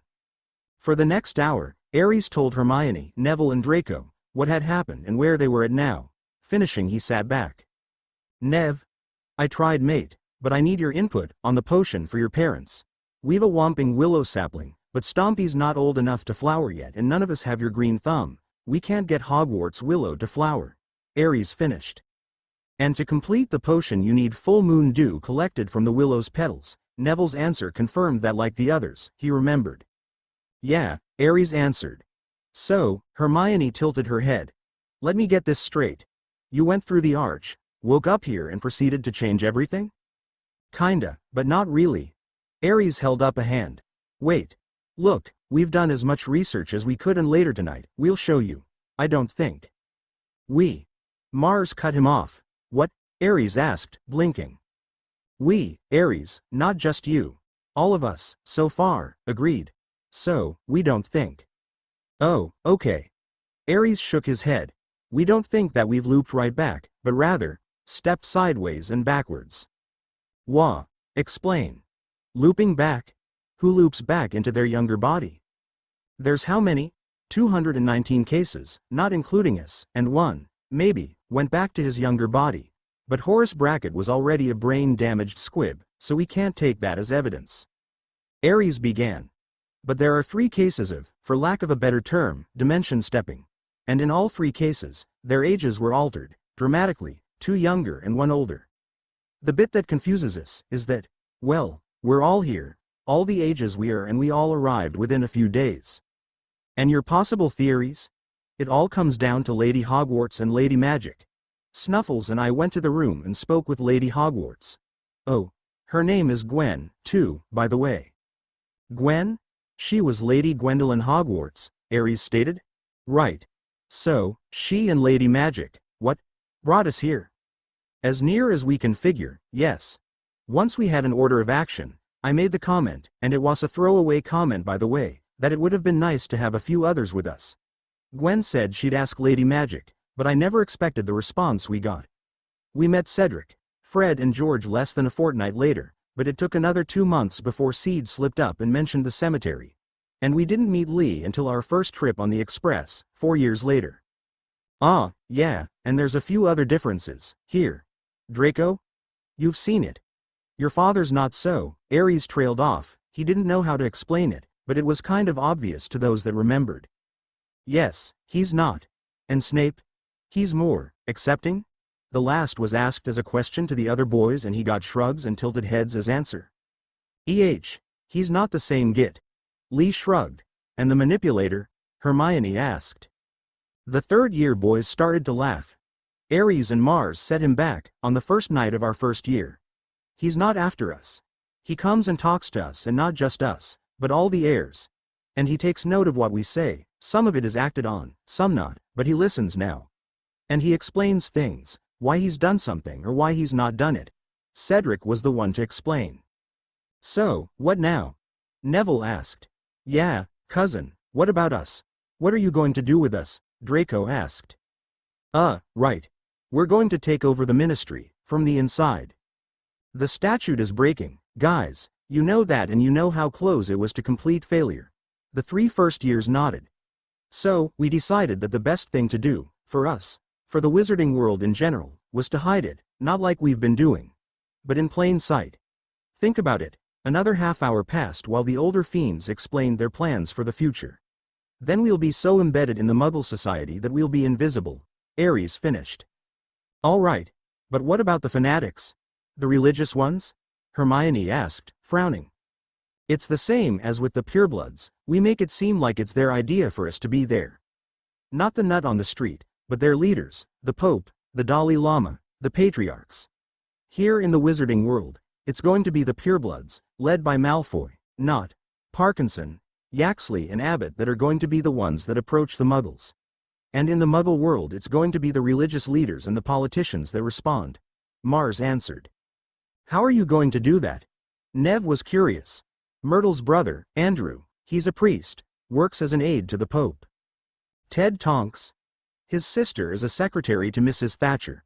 And there are at least 5 other Muggleborns already at Hogwarts that have family in high places. Look at Justin. His mother is a lady-in-waiting to Princess Margaret. And if things go the same way, Sprite's gonna marry Rolf. That brings in Newt and Tina, which gets us Anthony, Gerald and Corrine, and a White House aide. Ares spread his hands out in a, there you go, manner. The biggest prank in the history of pranks, Mars added. The 3 nodded and thought about it for a few moments. Where are you going to put us? Draco asked. You know, I'm not sure. Ideas? Ares turned to his brothers and raised an eyebrow in question. Why not have them be the liaisons? Cedric suggested. Liaisons? Ares asked. Liaisons to whom? Draco to the Wizengamot. Hermione to the Muggles. And Neville to Wizarding Public and Hogwarts. Cedric explained. The purebloods will accept Draco as a liaison, while the Muggles will be happier with someone born in their world and the Wizarding Public still remember Nev's parents. And when we get the potion sorted, they'll be front and center of the public mind again. George reminded them. Which puts Neville, front and center in the public mind, too. Fred added. Everyone, including the newcomers, nodded. Then Draco tilted his head and frowned, looking at the compartment door. What about the Weasel and the Weaselette? We're going to have to work around them. He paused. Where is he? Why did I not see him on the platform? Ares' smile was decidedly vicious and his tone when he spoke was darkly satisfied. They won't be joining us. What did you do? Oh, I did nothing. George and Fred did, Ares answered. What did you do? Hermione asked, frowning. Fred gave a dark growl. Bastards killed my twin. Ares hoped that there were no listeners, because that was as good as a confession to being a time traveler. We didn't kill them. We just made sure that they were exposed to Mumblemumps a little earlier than recommended. Draco gasped. No, yeah. Fred gave a satisfied sigh. They came out as squibs, almost. And we were happy with that, we saw no need to go any further, George added. But, Fred grinned. Mum couldn't cope. She couldn't take it, whether it was the shame of having squibs in the family, or the guilt of not catching it, before their cores were drained to the point of no return. She went into this melancholy-like state, and that meant, Dad had to step in, Fred told them. He saw that Mum wasn't. She tried to smother Bill, Charlie and Percy. But we got ignored, pretty much. It was like she forgot that we were her children, you know? George asked. And Dad, well, let's just say he let his inner pureblood shine through. He and Aunt Muriel decided to remove the family magics and sent them to live with Mum's squib cousin. No family magics means that they're basically muggles now, and they're no more likely to have magical children than any other muggle. Saint Mungo's did a crap load of work on them. They had to have memory alterations and additions. And the ministry got them new identities to go with it. They don't remember any of us, but Mum and Dad, and even then it's not our Mum and Dad they remember. And they never will. Their identification papers give them different parents to us. They could pass us on the street and not know us. Fred smiled blissfully. So, no Weasel or Weaselette. Lovely. Draco sighed in pleasure. Oh, speaking of lovely, Aries? Their trunks? Lee grinned manically. Ooh, yeah. Mars' grin wasn't much better. Trunks? Neville asked. All right. Aries got to his feet and reached up into luggage rack, pulling down a satchel. His arm disappeared into the satchel, almost to the shoulder, returning with a mess of straps and fabric clutched in his hand. Here we go. Pin feathers? He tossed a matte black swath of fabric at Draco. Scimitar? Neville got a dark brown, almost black, tangle. Tempest? Hermione's was a honey gold. These have goodies. Special trunks and wands. We have wands. Draco objected, his hands clutching at his hawthorn wand. He wasn't keen on Aries getting his hands on Draco's wand again. You do, and we're not suggesting getting rid of them. He tried to reassure Draco. What we've done is, Aries grimaced. Oh, we asked Gwen too. Well, he didn't know how to put it, so that Hermione wasn't going to have his head on a chopping block. We came to Hogwarts and got Gwen to bring each of you to the room, unconscious, in both of your animagi forms, one after the other, and we harvested materials for custom wands. Mars explained, shaking his head at his brother's cowardice. He was supposed to be a Gryffindor, for heaven's sake. A crown feather and claw shavings from your magical form. A whisker and claw shavings from your common form. And enough blood to seal them to your magical signature. Plus, we were lucky. Madame Blishwick made a special bundle for us. 2 full-size custom wands, 1 miniature custom wand, 1 standard inner arm holster, 1 decorative, pocket-spaced, wrist holster and 1 pocket-spaced wrist holster made from a watch. Aries added. What? Draco exploded. That's bloody hell. Shadow, didn't you learn anything after the you know damn well that taking someone's blood is a one-way trip to Nazgul heaven? Draco tried to camouflage what he was saying, but he was too frantic. Steady on there, pin feathers. We covered that with contracts, for us and Madame Blishwick. Aries assured his cousin, both hands patting the air to try and calm the younger boy down. Excuse me. I have a question. Neville held up a hand, and when everyone was silent, he went on. We know who Shadow was, but you? He pointed at Mars. Who were you? 3rd year. He got into the tower, scared the crap about Ron, slashed the fat lady's portrait and got us a sleepover in the Great Hall. Hermione answered for them. See, but, you have got to be joking? She is, right? Right? Neville begged Aries. No, sorry, but she's not. He was. Aries smiled. Neville let his head flop back against the seat and knocked it against the cushion repeatedly, muttering about stupid idiots and why did he want to be in Gryffindor. Ignore him, Hermione said. I'm assuming from the fact that all 6 of you are wearing red and gold, that you're lions. Where are us 3 going? She waved her thumb between herself, Neville and Draco. Wherever you please. Mars said. The headmaster has reinstated the use of heir suites, so as heirs and heiress, you'll have rooms separate to the dorms. Neville and Draco, if you both go to the same house, you'll have to share a suite. You'll get a sitting room cum office, which you will have to share, and a bedroom and a bathroom, that you won't. Hermione, you'll get the whole suite to yourself, as none of the Gryffindor girls in your year are heiresses. Let the house elves know that you want a blank wall to put the trunk on. The trunks have the ability for us to get together at any time." He shrugged. "They've got an expanded main room, with a number of wizard space rooms opening off them. One room, which only those of us that own one of these trunks can access." "And Uncle Remus?" Ares reminded his brother. "Oh, yeah, and Uncle Remus, but that's because the room's main anchor door is on the second floor of our cottage at Ottery Street, Catchpool," Mars explained. "I don't suppose you put some shelves in there for me?" Hermione asked. "Better."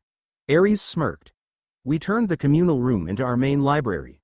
Uncle Remus had the Potter Library put in it, and Lord Black gave us copies of everything non-fatal from the Black Library and Archives. Plus, we raided Abernathy's." Cedric grinned. "Lord Black gave us a catalog crystal, so we didn't end up with multiple copies. That took us 4 days. I think Mr. Abernathy cried in relief when we finished rummaging through his last trunk." Fred laughed. "He definitely cried when we paid for what we found." George added his laughter to his twins. "Most shopkeepers on the alley, though we were either going to Ravenclaw or Slytherin, boy did they get a shock when we got permission for an excursion to Gringotts for the first years and we were wearing red and gold." Cedric somehow managed to show his amusement, but not actually laugh. "Yes, I wasn't expecting Cedric in red and gold. Black and gold, yes, but not red and gold." Hermione shook her head. A tapping at the compartment door had all 9 students looking up. 2 Ravenclaws, Marcus Belby and Roger Davies, stood outside the door. A flick of Mars' wand and the privacy charms fell and the door slid open. "Good afternoon, Lions," Roger said. "Might we have a few minutes of your time? We have an idea we'd like to run past you, before we approach the headmaster." As always, Cedric was the face of the Fiends, when it came to dealing with other students or the public. "Sure, come on in." He waited until they'd entered the compartment before enlarging it further, so the Ravens had a seat. "What can we do for you, gentlemen?" Roger raised an eyebrow at the firsties and Cedric answered the unasked question. "They're ours." "Ah," Roger replied. "We thought about the hide in plain sight plan that you and the headmaster have talking about, and we have an idea, one that may help." Cedric sat forward and narrowed his eyes slightly. "Continue." "Well, it was just after the visit to Gringotts." Roger paused and addresses the 3 firsties. "Third week of term. The first years all visit Gringotts. They get identity testing, inheritance testing, and if they don't have a personal or trust vault, one is started for them. They're also given information on how parents and family can make deposits into those vaults. Depending on financial circumstances, you can also get a coin purse linked to your vault," he informed them. "So, we were thinking that maybe we could do something similar for the Muggle side of things. We understand that it would still have to be via Gringotts, but they have branches in the Muggle world." Marcus put forward. "That would give the Wizarding raised an overview of Muggle money and how investment planning can work in both worlds." Cedric held up a hand. "Wait a moment." He turned the other Fiends. "Well? Culture studies," Fred offered. "And economics," Hermione countered. "Have the Gringotts identity testing separate, as part of culture, but have the banking in 2 stages. One in first year, for an overview and to set up accounts and vaults, as necessary, but a second stage, perhaps in second or third year, with an overview of how to set up and manage an investment portfolio in both worlds. If we went that way, it should probably be before electives are chosen for third year," Fred warned. "But the idea is sound," George added. "Should we look at getting it mentioned to the board as well as the headmaster?" "Roger, how much of our input do you want? Just a sounding block or more?" Cedric asked, turning back to the Ravens. "Take it. Fly with it," Roger answered. "Just, in a couple of years and it's well established. Credit us with the idea, but not until then. My younger brother is likely to try and claim it, if you do. Horrid little git, he's going to ruin the family name, so I'd prefer you to wait until I'm 17 and can change my name." 15. Fred and George both corrected. "What? You still need a magical guardian until you are 17, but with a guardian's permission, you can change your name at 15, Fred answered. "But if you can't get that permission, there's always the option of disowning yourself from your paternal family," George offered. "Remove the family name but not the magics, though. Got to word it carefully, very carefully. If you decide to go that route, come and see us and we'll get you in touch with Uncle Remus." He's in the process of working out a desoning for Fred and George. With their father's okay, they'll lose the Weasley name, but keep Pruitt. Mars suggested. Roger just looked at them, too stunned to speak. Thanks. Marcus spoke up. I think we'd both like that. All right, then. We'll bring it to the headmaster, tell him that you, without mentioning your names, want to remain anonymous just yet, but that eventually you'll step forward, but family conflicts restrict you from doing so, right now. Cedric offered. Both Ravens smiled and sighed in relief. Thanks, Diggory. Oh, don't thank me yet, you haven't heard the cost, Cedric warned. The cost? Roger's eyes widened in alarm. Yep. The cost. Cedric grinned. We're going to set up a mentor system, connect up Muggle-based and magical-based families. A pureblood family will mentor the children of a Muggle-based family for their introduction to the wizarding world, and a Muggle-based family will mentor a pureblood child during their intro to the Muggle world. Mentoring will consist of home visits during holidays, information on our celebrations, shopping outings, explanations of further education, that sort of thing. Mars added. And before you panic, we're not asking your families to mentor. What we want is you to help us set up a student equivalent at Hogwarts. The idea being that by the time we graduate, we can point out to the Wizengamot that Hogwarts has been using a student version of the mentor system for a number of years. If it works at Hogwarts, why can't they do the same? Ares assured them. Marcus began, then stopped. We'll clear it with the headmaster, of course. But we don't think he's likely to be against it. Cedric shook his head as he spoke. Better you than us. Marcus grimaced and Roger nodded his agreement. The 6 fiends and the 3 firsties just laughed. No worries. Cedric said. Anything else? Marcus and Roger exchanged glances and shook their heads. No, that's it, for now. Marcus replied. We'll leave it with you. The 2 ravens quickly nodded to the others and left the compartment. Fair warning. Ares said to the firsties. This is gonna happen for the rest of the trip. People popping in and out, I mean.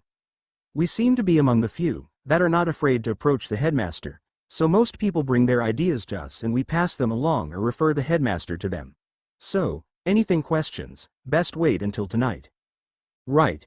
Neville nodded, as did Hermione, but Draco huffed. You didn't answer.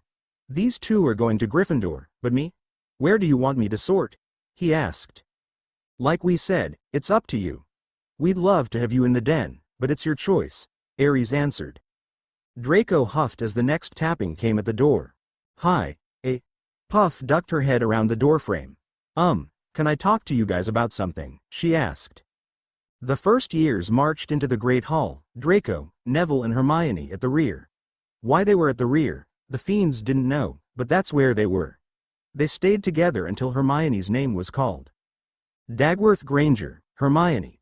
Professor McGonagall called, earning herself a few raised eyebrows. The Dagworth Granger name was known to anyone who'd sat a potions L. Hermione walked forward, confident and calm. She knew where she was going. There was little doubt in her mind. Ah, Miss Dagworth Granger. A voice sounded in her head. Welcome back to Hogwarts. Thank you, Aldwin. You sound well, Hermione replied. Oh, I am. Those fiends of yours, they have changed Hogwarts and my lady is pleased with them. I'm not yet certain that I can say the same, unfortunately. Like the hat, Hermione spoke in a more formal manner. It was a rude awakening, you understand? To wake in a house that you know was destroyed years before, was a shock, and I am sorry to say, I did not react well. Ah, I shall pass that along to my lady, the hat paused. And she sends you her sincerest apologies and an explanation.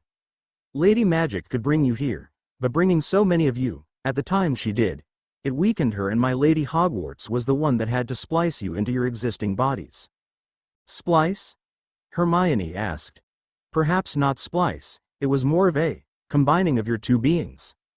A child's body can only contain so much magic before it erupts, and she was able to use one of those eruptions to add your older consciousness, but with your adult memories, you've been able to better control your accidental magic outbursts and focus on your wandless magics. You do know that wandless still registers as accidental, at least until the trace is placed on your wand? Then your name is moved from the accidental magic register to the underage magic register, but if you continue with wandless, or you one of the wands that you fiends provided, you'll not alert the ministry? That is good to know. Hermione sighed in relief. Now, what am I to do with you? You know very well where I belong, Aldwin. I can't tempt you with Rowena's library? No, Aldwin, I went through that years ago. In that case, better be, Aldwin? Hermione interrupted. Miss Dagworth Granger, Neville and Draco? The fiends and I would be much obliged if you would offer them Gryffindor. Ah, we shall see. They may be more suited elsewhere, but we shall ask my lady's opinion. Thank you. Now, where were we? Oh, yes, better be Gryffindor. The hat yelled the name. With an heiress room, please. It added a few seconds later. My thanks, Master Hat. The girl curtsied formally, before joining the fiends at the Gryffindor table. It was only a few minutes later that Neville slumped down onto the bench beside her, and less than a minute later that the hall was silenced when for the first time ever, a Malfoy was sorted into Gryffindor. Draco joined the Lions table and waited for the sorting to finish before he leant across Neville and asked Aries a question. What's wrong with them, cousin? His voice just loud enough to be heard at the other tables, reminding the students that he was Aries and Mars Black's cousin, and therefore it wasn't all that odd that he'd be in the same house as them. I've no idea, Draco. Maybe they were expecting you to take after our grandparents? Oh, I hope not, they'll be very disappointed. Draco drawled. Mother and father have encouraged me to be my own person. Tradition for the sake of tradition gets boring, and I'd rather brew my own drafts than rely on an unknown potioneer. Well said, Mr. Malfoy. Snape said as he walked behind them. Fiends. Am I to assume from your seatings that you are declaring these 3 first years as yours? Yes, Master Snape. Draco, as I'm sure you're well aware, is our cousin. Neville's mother was Cousin Harry's godmother, just as Aunt Lily was Neville's godmother, and both his parents were close friends of Dad, Uncle James and Uncle Remus. Aries answered. And Miss Dagworth Granger? Snape raised an eyebrow. Aries narrowed his eyes fractionally at the challenge. Hermione's mine, Master Snape. She's been my friend for many years, almost everything I know, she knows. I see. In that case, Miss Dagworth Granger, I'll add your name to the assessment listing, shall I? Yes, please, Master Snape. Hermione responded sweetly. 3 hours later, Hermione, along with Neville, Draco, Susan Bones and Blaise Zabini, had met with the headmaster and 4 heads of house, to discuss their needs as heirs and heiresses to their families, had been shown to their private rooms and left to settle in. Hermione had quickly set up her trunk as per Aries' directions and was ready to enter their so-called library. She took a few deep breaths, consciously relaxed her shoulders and stepped into the trunk's doorway. A pleasant room done in cream and blue met her gaze, soft and warm. It wasn't large, just 15 by 30 foot, but for a space inside a 6 by 3 by 1 foot box, it was huge. There were 3 groupings of doors and Hermione set off to explore them. To the right of the entrance door, as she was calling it, were 3 doors, the first a bathroom and toilet, the second was a kitchen, dining area with a laundry room, while the third was a bedroom that would make her mother jealous, a massive king-size bed, ensuite and walk-in wardrobe. The wall to the left of the entrance hosted more doors. 1. A large bare space, that according to the chalkboard, was for charms and transfiguration. One was set up as a potions lab and Hermione could see Snape's influence in the layout. The third door opened onto a space that made Hermione catch her breath and hope to heaven that none of the Hogwarts professors knew of its existence. It was a ritual room, complete with protection runes on the floors, walls and ceiling. A fourth door led to a rock-walled garden and greenhouse, bales of loam and potting mix sitting at ready, waiting to be used. That left just one door, the one opposite the entrance door. Hermione pushed the door open and looked inside, suddenly nervous. Hey, Myone. Mars' voice greeted her. Come on in, the water's fine. He yelped as Aries whacked him with a book as he went past.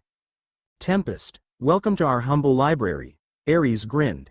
Hermione, though made no retort, right that moment she wasn't capable of speech. She stood there, dumbfounded, and Aries, of course, understood and left her to absorb the sheer number of books held by the shelves around them. Perhaps not as many as Hogwarts, but it couldn't be much less than 50,000. It was a small-ish room, little more than twice the size of the one in her trunk, but it was clear that the shelves had been charmed to hold far more books than would be possible without magic.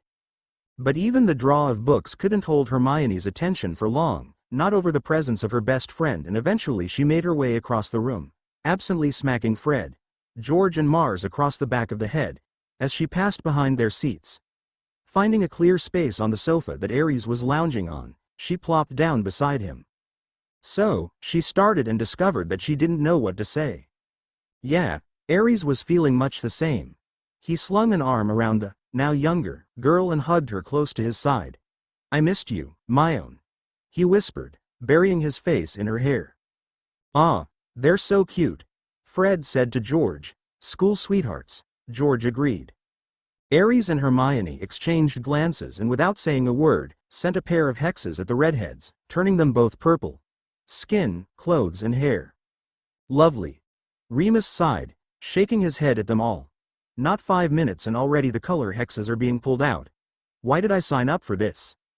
Saturday, 21st of December 1991. Hermione sat and waited patiently for her parents to absorb all the information she'd just given them, knowing it would take them a while.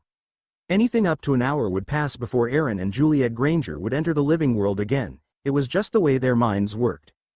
Aaron would be replaying every word Hermione had said, while Juliet would be envisioning it as a film. After 20 minutes, Hermione stood and made her way to the kitchen. A cup of tea sounded good. She'd talked for long enough to warrant one. Quietly and calmly, she made a pot of tea and using the wandless magic that she'd practiced with the boys, she summoned the lemon drizzle cake that Ares had sent with her, just for this very reason. Once the tray was ready, she took a deep breath and floated it back to the sitting room and her statue-like parents.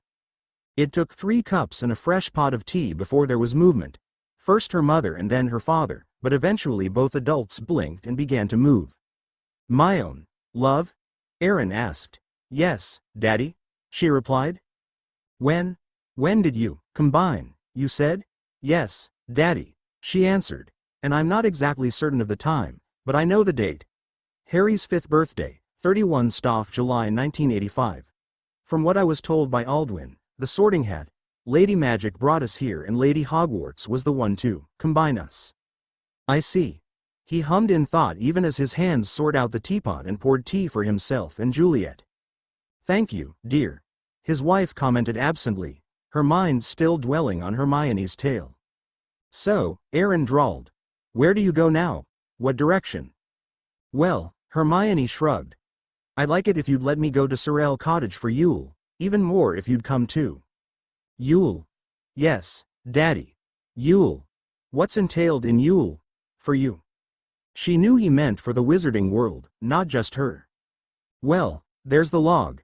We'll go hunting and find a suitable piece of wood, usually oak or rowan. We prefer it to be a fallen log, or if we can't find a suitable fallen one, we'll offer a tree a gift in exchange for a branch. The branch or log is brought to the house and carried through every door in the house, to bless the doors and those that pass through them. Then it's taken back outside and divided up. A main log is kept back for burning, but if it's a live branch we also keep a small piece to go above the hearth that we encourage to reroot so we can plant it for the spring solstice.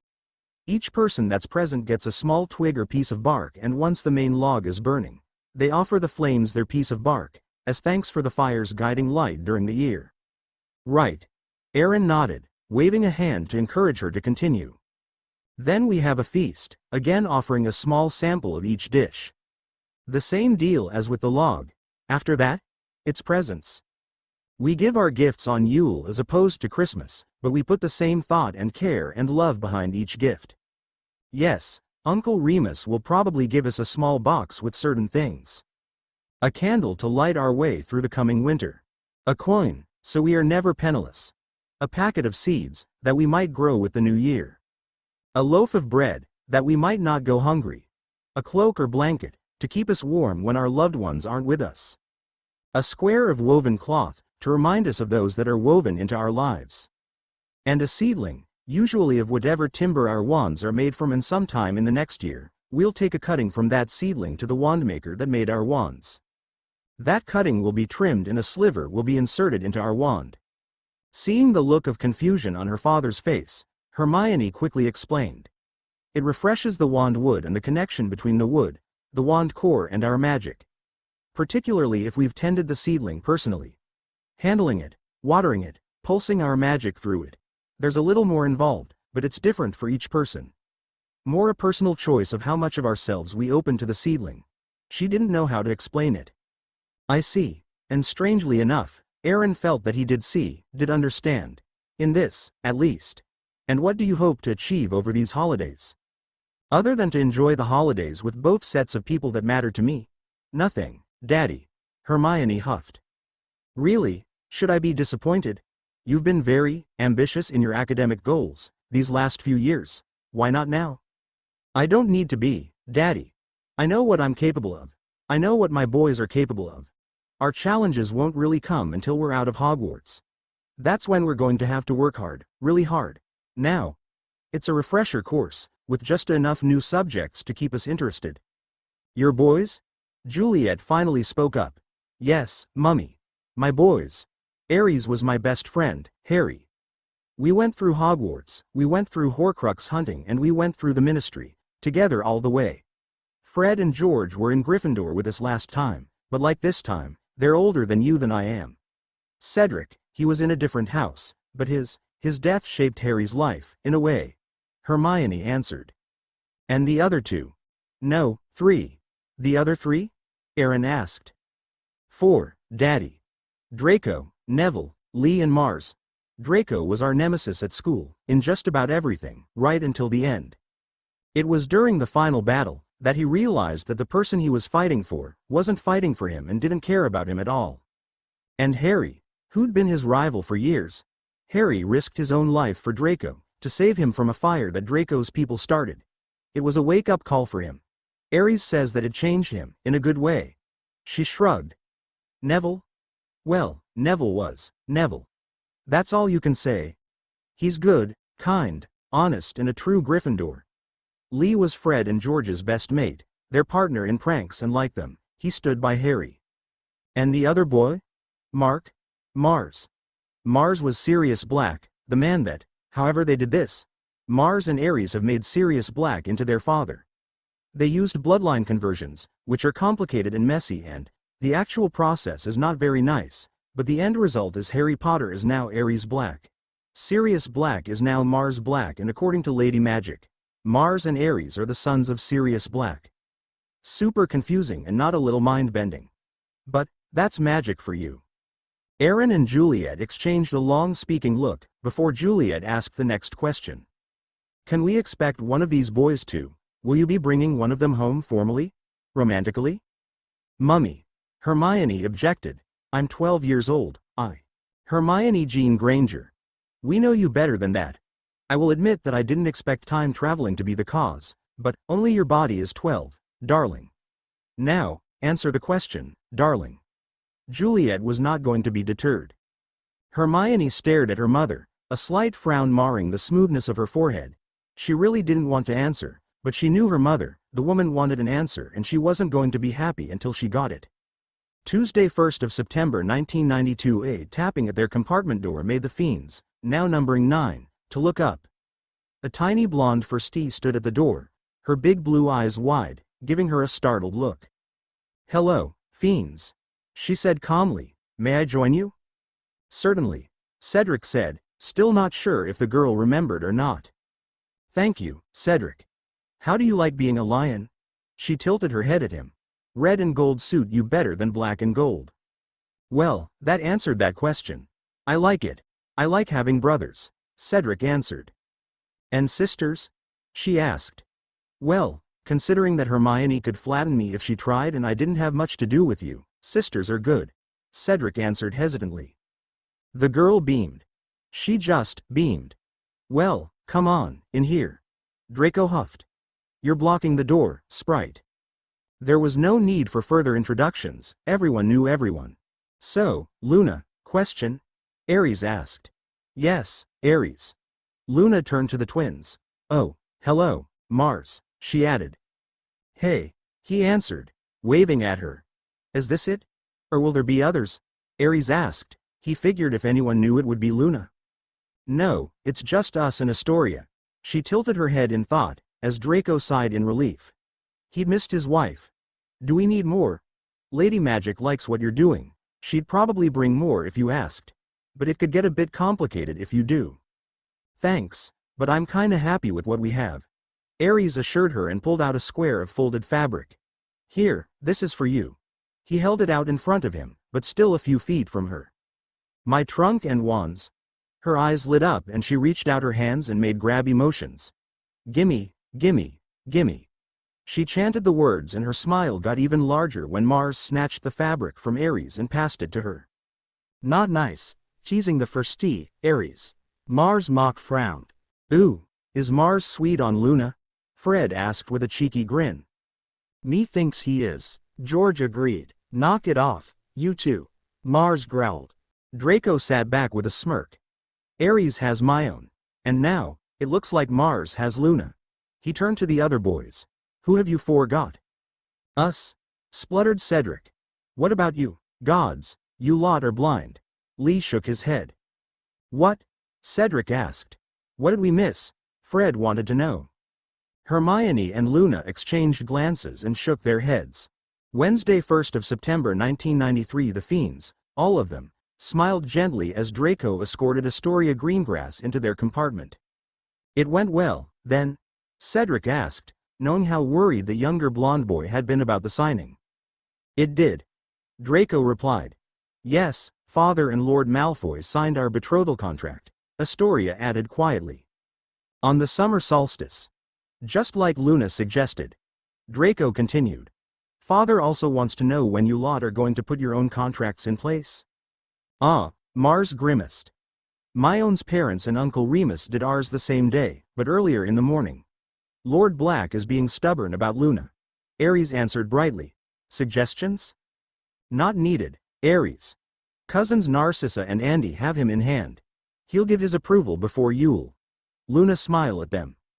Ah, in that case. Ares nodded. We'll leave them to it. That would be best. The blonde girl agreed. A tapping at the window revealed a dignified owl hovering outside the still stationary train. Fred, being the closest, opened the window and the owl fluttered inside. It held out a leg to Cedric and waited patiently. Cedric raised an eyebrow to his brothers and when they all shrugged, he subtly flicked his wand over the owl and its burden. Upon seeing no reactionary lights, he offered the owl a treat from his pocket and accepted the envelope. The owl bobbed its head and took the treat, flying back out the window with the treat unswallowed. What's that, then? Mars asked, pointing his chin at the offending parchment. I have no idea, Smoke. Cedric looked at the folded parchment. He wasn't expecting anything, so where did it come from? He turned it over and gasped. The Wizengamot, he whispered, holding it so the others could see the official Wizengamot seal. Ooh. That looks important. Luna teased. Cedric squinted at her. You know about this, don't you? Yes. She beamed. Open it. It's good news. Cedric huffed, but his fingernails lifted the seal and he opened the folded sheet. Read it aloud. Ares asked, not sure whether Cedric would want to read it to himself first. Cedric cleared his throat before starting. Dear Mr. Diggory, it has been brought to the attention of a number of members of the Wizengamot that you are the originator behind a mentoring system that was introduced into Hogwarts by the student body. We understand that this system partners a Muggle-raised child with a Wizarding-raised child. He took a shuddering breath. This system had been in place for only 2 years, but already there has been a marked alteration in student exams and participation in external activities, both Muggle and Wizarding. We believe that this system may have benefits to the greater Wizarding community. Unfortunately, we do not have a grasp of the finer details that we have been told exist. Therefore, we would like to discuss the matter with you in person. He huffed in astonishment. With the first 2 weeks of term not having classes for the advanced students, we are hoping that you, and your advisors, would be available to meet with a small delegation from the ministry. Included in this delegation would be representatives from a number of departments, including the Aurors, the Improper Use of Magic, Wizengamot Administration Services, the Muggle Liaison Office, the Obliviators, the Office of Misinformation, Public Information Services, the Magical Research Committee, the Department of Magical Education and the Minister's Office. He paused while Fred whistled. Holy hell, that's a small delegation, the other redhead demanded. Cedric ignored him and kept speaking. With this in mind, we the Wizengamot have formed a temporary department to trial your mentoring system, If successful after 2 years of implementation and we see similar alterations as have taken place at Hogwarts, this department will become permanent. At that point in time, the Muggle Liaison Office will be subsumed into the new department, which will be titled simply as the Liaison Office and will monitor wizarding relations with not only the Muggles, but with other races, including centaurs, goblins, vampires, Veela and werewolves. Cedric paused while Fred whistled again. With this in mind, we would like to suggest that you and your advisors be attached to this department as consultants, at least for the trial period, but preferably in a more permanent position. We also understand that as minors, you and your advisors in turn, should seek the advice of your guardians, and as such we highly recommend that you do so. We anticipate a response from you no sooner than Monday 6th of September. Yours sincerely, Tiberius Ogden, Chair of the Mentor Trial. He laid the parchment down on his lap and looked at his chosen brothers and sisters. Are we ready to do this? One by one he looked at the others, and one by one, they nodded. All right, we'll talk to Master Snape, Uncle Remus and Professor Beeson this evening, and send Dad and Andy a quick note asking them to be ready for a lengthy chatterbowl call this weekend. Why not have them go to the cottage, that way we can meet them all in the library? Hermione asked. No, not yet. Professor Beeson's not ready for the library yet, and we should ask the headmaster to join us. He's got a few ideas that we might be able to use. Luna corrected. By the end of the summer, Professor Beeson will be ready for our library. She paused and hummed. Oh, and Daddy is going to Bhutan for Yule. Can I stay with you, my own? Hermione shrugged. Sure, Mum and Dad like you. I can't see them objecting, but I'll give them a call this weekend and ask. Thank you.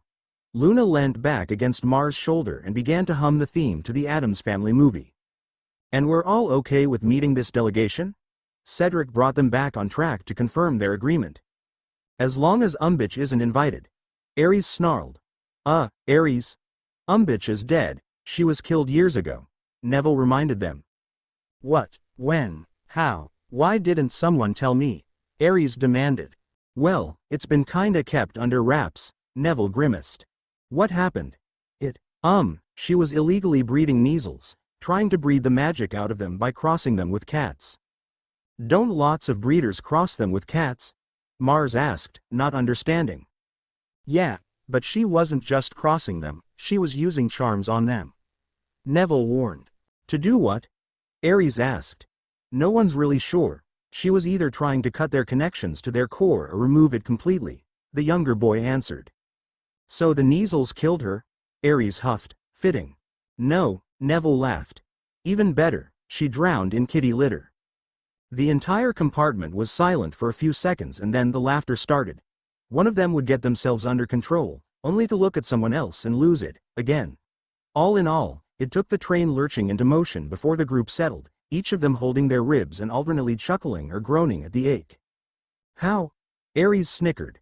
Again, no one's really sure, and Grandma said the Wizengamot didn't care enough to investigate too far. The Aurors said her kitchen was full to the ceiling with the stuff, but that they did find a torn bag, with a badly laid never-out charm. So the easy theory is, she did the charm herself, badly, and the charm backfired, split the bag and filled kitchen. But as Grandma says, who cares? She's gone, and that's the important bit. I don't think Grandma liked her very much. Neville shrugged. It never got to the papers. It was a ministry-owned property, so they just demolished it and sold the land to the Welsh Dragon Preserve people. That set Ares and Hermione off again. What's with them? Mars asked. Umbridge was completely against creatures, any creatures. She didn't care if they were centaurs, elves, dragons, giants, hippogriffs or nifflers. They were creatures, and so, they were disgusting and didn't deserve to be recognized. Neville explained. So, she got what she deserved, then? Mars' question was almost a statement. Saturday 30th of July 1994. Neville paced nervously around his parents' room. St. Mungo's wards were depressing, especially the Janus Thickery long-term ward, and the room housing Frank and Alice Longbottom was no different. Dull mint green walls, murky blue-green linoleum flooring and heavy white painted cast-iron beds did little to brighten the space. Not even the cards and colorful flowering plants could do that. Logically, Neville knew that his parents shouldn't be showing many signs of waking, not yet. But logic and magic don't always see eye to eye. and today was a perfect example. It had been less than 36 hours since Ares and Neville had snuck in and, encouraged, the Longbottoms to swallow the Cruciatus recovery potion that the fiends had prepared. And no one had expected a reaction this quickly. Neville remembered it being many days before his parents began to react and weeks before they were able to hold a coherent conversation. But as Ares had told Hermione, they hadn't stepped backward, but sideways, and this was just another minor difference. Like Lucius Malfoy not being quite the same fanatical Death Eater that they remembered, like Snape not being quite the same abusive git, like Dumbledore actually doing the right thing, the Longbottoms sidestepping the weeks of progress, just seemed to be just another point of difference between the place the fiends had come from and where they were now. The three healers bustled around the room, moving from one bed and back to the other, tossing this scan at Alice, before hurrying over to cast another scan at Frank, then scurrying back to Alice to cast yet another scan. Back and forth. Back and forth. Mars, the ever-irreverent Mars, caught Neville's attention as he paced past. The healers are running around like squirrels, checking on their acorns before winter sets in. The older boy said. Neville stopped in his tracks and looked at Mars. A glint in his eye made Mars step back quickly, shaking his head. He knew that glint, it was usually the precursor to a dare. And all the fiends knew that Mars could rarely resist Neville's dares, someone else's, sure, but not Neville's. And sure enough, Neville opened his mouth. Mars, he growled. I dare you to say that so that they can hear you. Then keep your mouth shut for the next 3 hours. He raised an eyebrow in challenge. No, no, no. Mars whined. Not today. No, you sure? Neville's grin was an evil thing.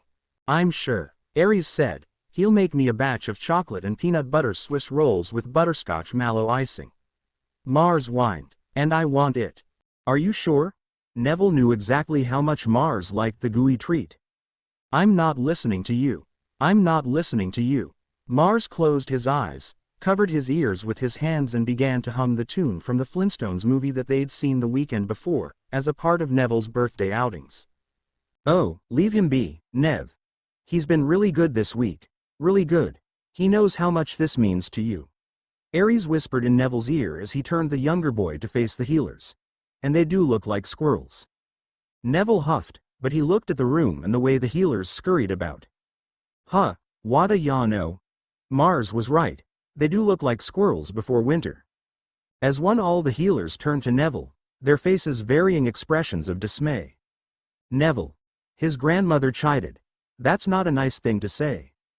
Grandma, I did not disparage their abilities nor their skill. I merely commented on the appearance they presented. Neville replied.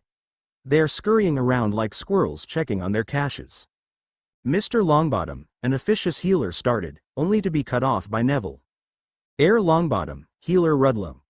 Neville's voice lost the soft, gentle tone and became hard. That is the third time you have failed to address me correctly. Yesterday, I informed what would happen should you be so disrespectful again. Head healer Stapleton, I want this man removed from my presence. He longer has the right to attend a member of House Longbottom. But, Rudlow objected. Now, healer Stapleton, Neville stated, bluntly. Most certainly, Heir Longbottom. The head healer, a tall man with a smattering of gray through his black hair, turned to the officious healer and spoke. Out, now. And consider yourself fired. You have been warned a number of times regarding familiarity. No more. Go. Sign out and leave the premises. When the younger healer just stood there, Stapleton lifted his wand and fired a mild stinging hex at the man. Now. Go. Stapleton turned back to Neville. I apologize, Heir Longbottom. He has been warned in the past that his behavior was inappropriate and he obviously has chosen to ignore that warning. That is not acceptable. He bowed to Neville and Dowager Longbottom. Apology accepted, healer Stapleton. Neville dipped his head in acknowledgement. Now, can you tell me, what of my parents' conditions? Exceptionally good, sir. Lady Longbottom is showing clear signs of improvement. Her hand-eye coordination is markedly improved and she is able to respond to verbal stimulus. And Lord Longbottom is even further improved. He is capable of speech, some recognition, and his hand-eye coordination is, according to Healer Matthews who shared a dorm with him at Hogwarts, as good as it ever was. He paused and hummed. There was mention of broken brooms and a ban on flying. A voice from behind Stapleton spoke up. "Mike's a tattle-tale," it said, and all present turned to the speaker. Frank Longbottom lay on a hospital bed, wearing a simple hospital robe and covered by a light cotton blanket, his face tired and drawn, but his eyes were bright and aware. Frank, Augusta Longbottom looked at her son in shock, not quite able to understand what was happening. "Ma," Frank whispered, his voice rough and cracked. Mike owes me. He swore to not say anything. We made a deal. I'd stay quiet about H's B book collection and he'd stay quiet about my brooms." He shook his head as though to get rid of a ringing in his ears. "What happened? Last I remember is," he frowned, thinking hard. His eyes narrowed, then widened. He snapped into a sitting position, a glare on his face and a snarl on his lips. "Bloody Crouch, how frigging dare he bring the Lestranges to my house? I'll skin the whiny little git. String him up by his toes and let Alice castrate the pervert." His threats of physical bodily harm to Bartemius Crouch Jr. and the three Lestranges went on for minutes. Well, Stapleton ignored the invectives coming from the bed. "I think we can safely say that Lord Longbottom is in full control of his mental faculties." He frowned at Mars and Ares, who were studiously listening to Frank. "Boys," he warned, "don't be taking too much notice. I doubt that Lord Longbottom would approve." "I do," Augusta corrected. "Ares and Mars aren't listening to the threats, they're listening to their friend's father, so that later they can put the memory in a pensieve for Neville to watch. It lets me concentrate on the healers and that side of things, knowing that later I can watch their memories and concentrate on Mum and Dad." Neville added to Augusta's explanation. "Oh, I see, yes, that's a very good idea." Stapleton blinked. "Those boys see Neville as a brother. Their uncle is listed as Neville's crisis guardian and has welcomed us into his home," Augusta said. "Enough about that. What about Mum and Dad? What now?" Neville demanded. Well, if Lady Longbottom continues to respond as she's done until now, I can see both Lord and Lady Longbottom being released before Yule. Lord Longbottom may be showing control of his mental faculties, but his physical being needs attention, too. Unfortunately, that's not something that magic can correct, it needs time and care. Now that he's aware and responsive, we can start a physical therapy regime that will require a larger food intake and constant monitoring. Yes, both are semi-mobile, but they need to be a lot more mobile before I'd consider releasing them. I don't require them to be at peak fitness, but they must be able to walk from one end of the ward to the other, without collapsing. They must also be able to eat a full meal and keep it down. Then there's the nerve issues to take into consideration. We can't really judge that until they are fully aware and can understand when we ask them to grade their control in comparison to prior to their admittance. So far, everything that Stapleton had said was pretty much as Neville remembered it being from his adult memories. Stapleton was a little more conscientious than Augustus Pye had been, but that could easily be just the difference in personalities and experience. "Thank you, Healer Stapleton. Will we be able to visit?" Neville asked. "Of course. And I understand that you're going into 4th year, correct?" "Yes, sir. And as an heir you are able to leave Hogwarts each weekend?" "Yes, sir." "Then, I'll writ up a request that you be given permission to leave Hogwarts and attend some of Lord and Lady Longbottom's therapy sessions," Stapleton declared. "Perhaps," Augusta trailed off. "Perhaps," Stapleton repeated. "No, Neville and his friends, I believe it would be better if my grandson were to have their support." She paused and Ares spoke up. "Neville will always have our support, Grandma Augusta." "Oh, yes, I know that, but I think it's time to make that known to the public. Let it be official," Augusta replied. Ares blinked, he wasn't sure what she was getting at. "Frank, dear." "Ma?" Frank answered. "Do you know who these young people are?" "No, Ma." Frank frowned at the gathered teenagers. "Some of them look familiar, but, no, I don't know them. The red-haired twins are Fred and George, they're the heirs Pruitt and will take the lordship rings at the summer solstice. Next to them is Cedric Diggory, he is Amos's son, and beside him is Lee, Carlo Jordan's boy. The blonde young man is Draco Malfoy and the lovely girl on his arm is his betrothed Astoria Greengrass. The other two young ladies are Miss Luna Lovegood and Miss Hermione Dagworth Granger. The two dark-haired louts are Mars and Ares." She paused and took a deep breath. "Mars and Ares are Sirius Black's sons. She was cut off by Frank's laughter, deep and belly shaking. She waited patiently until he settled to chuckles, before continuing.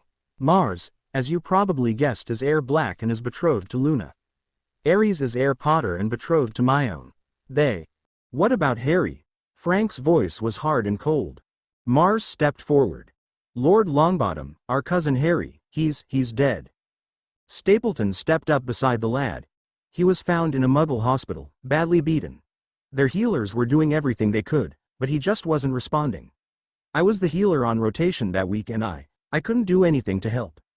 His core was fractured and there was so much damage, not even magic could have saved him. The healer finished on a whisper. It hurt his heart to know that he'd not been able to save a child. We brought Harry home and buried him beside his parents, Uncle Frank. Ares stood beside Neville, a hand on his shoulder. Frank frowned. Where is Sirius? Oh, boy, Ares muttered. There's a lot to tell you, to bring you up to date. Which one are you? Frank's frown didn't lessen. Ares. Right, Ares. Where is Sirius Black? You know that he wasn't Uncle James and Aunt Lily's secret keeper? When Frank nodded, Ares continued. Well, after they were killed, Dad realized that Peter Pettigrew had to have told the Death Eater where they were. So he went after the rat. Unfortunately, he didn't tell anyone. There was an explosion and people died. Dad was arrested and sent to Azkaban for their murders. He died there, when we were 7 years old. Oh, God, Frank moaned. We live with our Uncle Remus, now. Ares went on. Actually, most of us do. Us boys, anyway. Fred and George, they came to live with us just weeks after Mama was killed. Cedric 2 months later. Lee started staying with us after we started Hogwarts. Neville and Draco spend a good part of the holidays with us. And the girls, well, Cousin Narcissa, Cousin Andy or Grandma Augusta comes to stay when the girls come over. Malfoy? Frank frowned again. Wasn't he? Not really, Draco answered, shrugging. He followed grandfather's orders, at least until Cousin Harry got rid of the snake-faced git. He snorted as all the teenagers nodded, sharply. Now, he's quite pleased that I can go with my cousins to the movies or to a museum, without having to worry about someone idiot in a white mask, trying to kill me or anyone around us. Frank's eyes narrowed in thought. He's not anti-Muggle? He asked. Not really, it kinda depends on the person. Some of them are really stupid, but hell, so are the Goyles. Draco answered. Ain't that the truth? Frank grimaced. Perfect example of the downside of having an isolated community. Draco nodded. All right. Ma. What's the point? Everyone could see that Frank was tired and just getting more so, with each minute. Ares is Heir Potter and Mars is Heir Black. A Longbottom has always guarded the back of a Potter. I believe we should formalize that allegiance, Frank. You want us to declare a house affiliation? Frank's eyes widened. I do. You know what it will cost us, if you're wrong? Is it worth it? Yes, to both. More to the point, I know that if you force Neville to choose, between them and House Longbottom, we will lose. Aligning the house behind them, is just a matter of timing, son. Now, while I am regent, later, when you are fully recovered, or later again, when Neville is lord. If we do this now, we have the support of Houses Potter and Black, during your recovery, Potter, Black and Malfoy. Draco corrected, and Diggory, Cedric added. And Greengrass, said Astoria. Pruitt, too. Fred and George spoke together. Luna nodded to Hermione. Lovegood and Dagworth Granger, as well. Hermione answered for both herself and Luna. In short, Madam Longbottom. If you ally with Ares and Mars, you ally with all of us. Lee informed them. We are fiends and the fiends are the Marauders' legacy. We stand together in everything. Together. All 11 teenagers spoke together. Right. Frank goggled at them. House affiliation it is. Friday 1 St. September 1995. I understand that, Headmaster, but please understand that the fiends, I can't teach them anything more. Severus Snape finally snapped. All of them have completed their Newt level studies, all of them. Even Miss Lovegood and Miss Greengrass. In particular, Miss Greengrass. I am firmly of the opinion that Miss Greengrass will make an excellent potions mistress and I doubt that it will take her long, certainly within the next 4 years. Albus Dumbledore stilled. It was rare that Snape extolled the skills of his students. Yes, he was more comfortable with the fiends, but Dumbledore thought that was just familiarity. For him to declare, there was nothing more to teach a student. Maybe it was time to reassess the examining of students. Griselda Marchbanks had been encouraging it for almost 40 years, and with the reintroduction of the air assessments, grading of students was all over the castle. Perhaps it wastes time to judge a student solely on their abilities. Very well, Severus, do you think it possible to get me a listing of your students stating their examination level? Perhaps, should I be asking the other professors, too, do you think? Or have I left it too late? Dumbledore asked. I don't know about the other professors, but I can have a listing for you within the hour, Snape offered. Please do. And if you would be so kind as to speak to the other professors, it appears I need to have a word with Madame Marchbanks and the WEA. Griselda has been after me to acknowledge prior and external learning for quite some time, and I think I now understand her position, he sighed. Snape winced. I wish you good luck, Headmaster, I think you may need it. Friday, 8th of September 1995. Welcome, ladies and gentlemen. Please find a seat and we shall begin, Dumbledore stated. Once the group of students were seated, he continued. It has been brought to my attention, by a number of staff, that for many of our students, their levels of educational competencies are very different to what is expected for someone of their age. This can have both good and bad consequences. For those of you here in this room, it is a good thing. He smiled at them, his eyes twinkling brightly. All of you have been assessed by your professors as being ready for your formal exams. For some that will come as a surprise to you, for others, not so much. Some are ready for your owls and some for your newts, and for a few. Your professors believe that some of you are ready to sit both your owls and your newts. He was met by a low hum of excitement. There are 31 of you present, representing all 4 schoolhouses. When I release you, please present to your head of house, who will notify you of the exam, or exams, for which you are eligible to sit. Almost all the students looked for their house heads when they heard this, but the headmaster was alone. He smiled at the excitement and anticipation he could see on the students' faces. Only a few looked concerned or unsure. Good, good. Now, Hufflepuffs. As I'm sure most of you are aware, Professor Sprout has classes this morning, and she also states that as she was not the most academic of students, she has asked Professor Vector to assist you today. And as the weather today is very Scottish, Professor Vector has set up office in the long gallery. Slytherin. Professor Snape also has classes this morning and has asked Professor Lupin to stand in for him. However, his class this morning is only a single, so if you prefer, you may wait and see Professor Snape. It is, as always, your choice. Ravenclaws. Professor Flitwick will be in the Charms classroom and will be available until 2 p.m. and again after 4 p.m. Gryffindors. Professor McGonagall wishes me to remind you that she has second years from 10 a.m. to midday and fourth years from 2 p.m. to 4 p.m. Outside of those times she will be in the Transfiguration classroom. He waited for each group to nod their understanding. Lovely. The next thing you need to know is that if you decide to go ahead and sit the exams that you've been approved for, you will be excused from classes until that exam happens. There are choices each of you will have to make. Do you sit the exam? And if so, when? There are a number of choices. Owls can be sat starting on the 3rdof October or with the rest of the 5th years in June. Newts can be sat starting on the 17th of October or, in June with the 7th years. And for those that wish to sit both exams, you can choose early for owls and June for newts, if you so desire. There were a few heads nodding in contemplation at this snippet of information. Take some time and think about it. Once you've spoken with the professors, find somewhere quiet and think about it some more. Do not make a hasty decision that you may come to regret. You will not get a second chance. If you nominate to sit your owls in October, that will be the only time the WEA will assess you.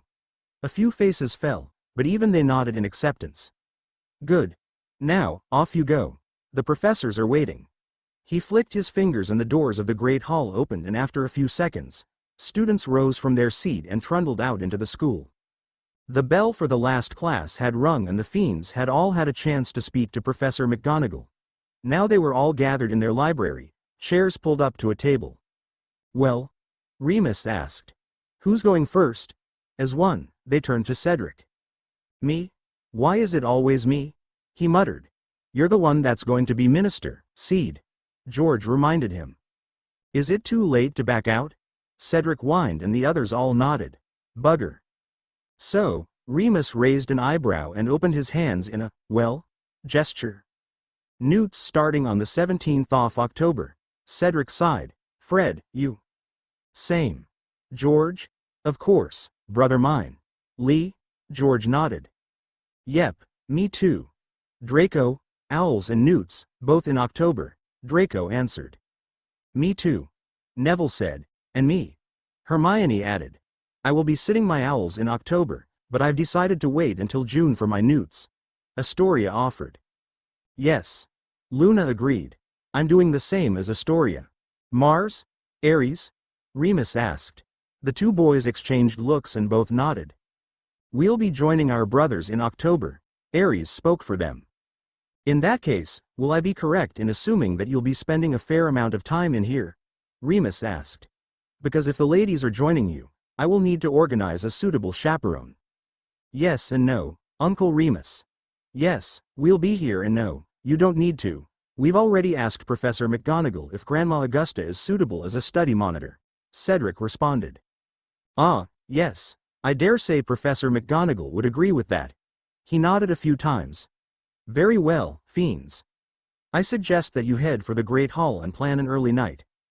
Luna and Astoria, you have 3 weeks to prepare for your owls. The rest of you have 5 weeks until your newts. That's not a lot of time. Yes, Uncle Remus.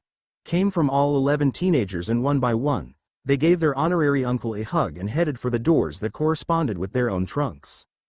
Saturday 16th of December 1995 with the express heading back to London the next day, students and staff alike were preparing for Yule and Christmas celebrations. The end-of-term feast was due to start in a few hours and while most students would be returning to their families, there were always a few that chose a relaxed and happy Hogwarts holiday, over a strained and miserable family one. It broke Dumbledore's heart that a child would choose an almost empty old castle over their family home, but since the death of Harry Potter, he'd come to realize that not all houses were homes. And so this year, he was going to do something that he'd argued against, for years in fact. This year he was going to promote that unhappy children being removed from uncaring, irresponsible or abusive guardians and have those children fostered by a family in the wizarding world. Initially, he would suggest that the children in the mentor program that were in such homes, stay with their mentor partners home during holidays, but in the long term, he was going to suggest that such children be removed permanently. He was still undecided as to whether or not Severus and Minerva's suggestion of investigating each child's home life, when they first showed signs of accidental magic, was sound. But there could be no doubt that children raised in the wizarding world adapted to Hogwarts easier, and it was rare that a Muggle-raised child was as comfortable with their magic as their wizarding-raised counterparts. That's not to say that there weren't exceptions, but the more contact they had, the more comfortable they were. Miss Dagworth Granger, Mr. Jordan and the Black Twins were prime examples. The twins had lived solely Muggle-raised by their mother until her death, when Remus Lupin stepped in, and even then Remus kept their home as a fine blend of both worlds. Miss Dagworth Granger and Mr. Jordan's association with the Black Twins and then later with the Pruitt heirs simply reinforced that belief. Of the 31 students that had been eligible to sit their exams early, 9 had sat their owls, 16 had sat their newts and 4 had sat both owls and newts. Albus had been forced to read and reread their results, which had been sent to him to forward to the students. Not one student had failed an exam they'd sat, in fact, not one student had scored anything less than an EE. There'd only been 6 students to do so and 3 of those were those sitting both owls and newts. All 6 EEs were for the same subject, divination. Perhaps it was time to reassess Sybil's contract? One child had abstained. He was a second-year student and as a reason for refusing the offer, he stated that if he sat the exams, he'd be forced to return to his pureblood family sooner than he wanted. 7 years of boredom was a small price to pay, for freedom of his family's expectations. Which brought Albus right back to where his meanderings had started. Removing vulnerable children from unsuitable housing. Well, something to think about over the holidays. The next Wizengamot meeting wasn't until Thursday 1 February. He would just have to remember to discuss the matter with his professors at the January staff meeting. Right now he had students to find and results to hand out. Wednesday, 3rd of July 1996. Albus and Minerva studied the last of the student profiles for the incoming, placing them in the appropriate pile. Well, there's nay so bad. Minerva's brogue was tired. No, indeed it's not, but still far more than I'd hoped for, Albus acknowledged. How many? Severus Snape sat at the far end of the table, scribbling notes and checking them against a large book. The Book of Names. 7. Albus sighed. 7? Snape repeated. That's far less than last year.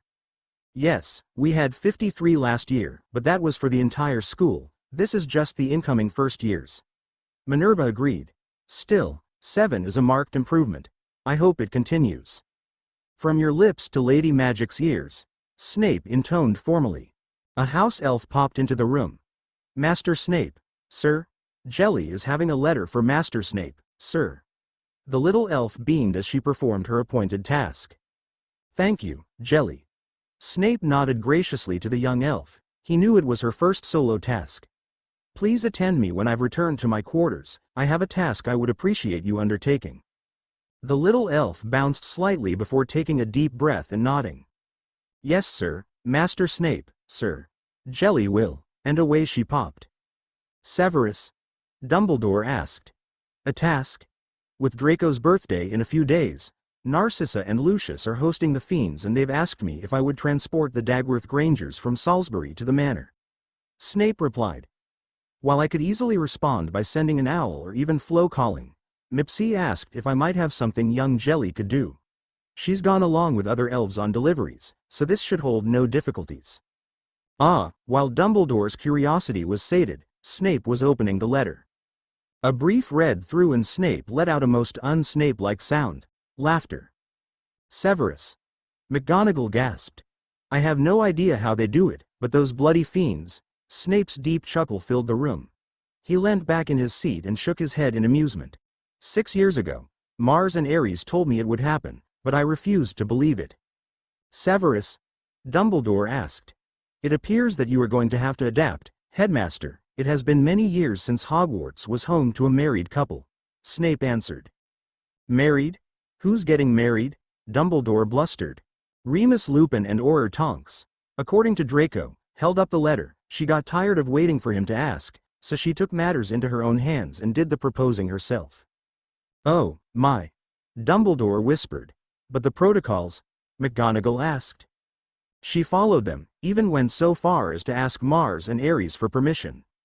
After all, Remus is seneschal to both House Black and House Potter. Snape shook his head, again. Her parents and the Fiends hammered out a betrothal agreement that all are pleased with. Nymphadora is reported to have argued over the date of the wedding, but Remus and the Fiends won and the nuptials will take place on the Yule solstice. Draco would have me warn you, Headmaster.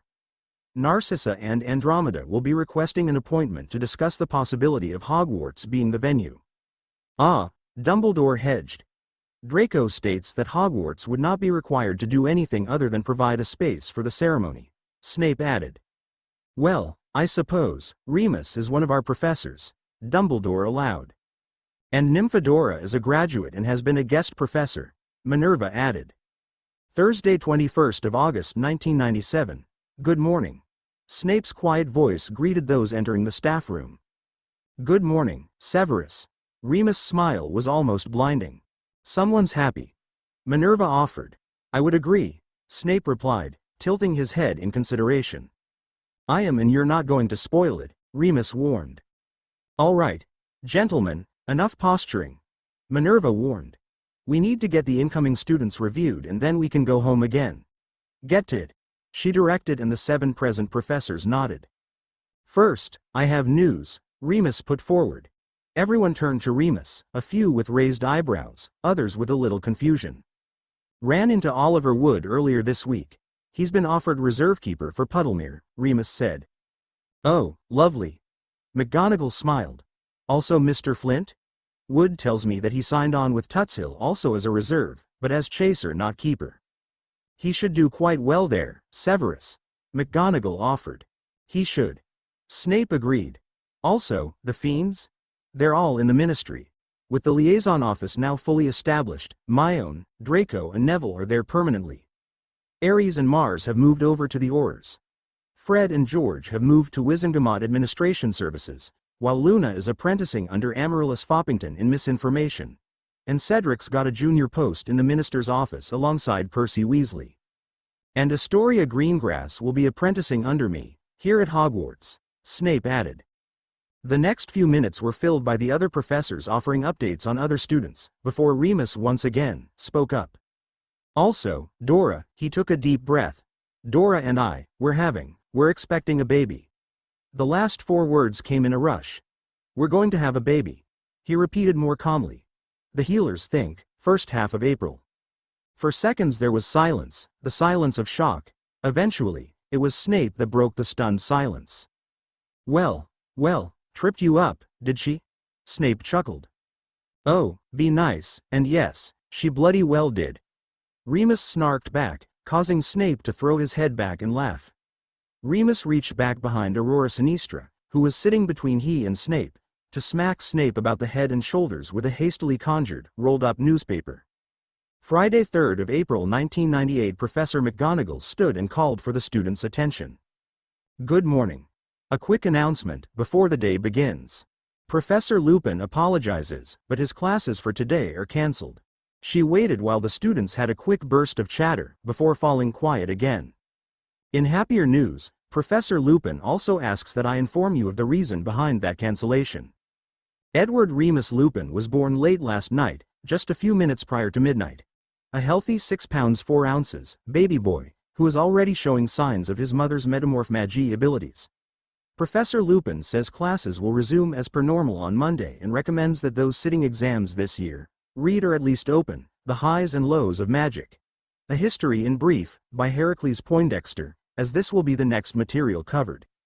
More chatter and McGonagall sat back down. She leant towards Snape and whispered. Remind me to put it in my calendar. Resign before Edward is 11. There is no way I want to teach him, not with the fiends as his honorary uncles and aunts. It will depend on whom he takes after. His mother, or his father.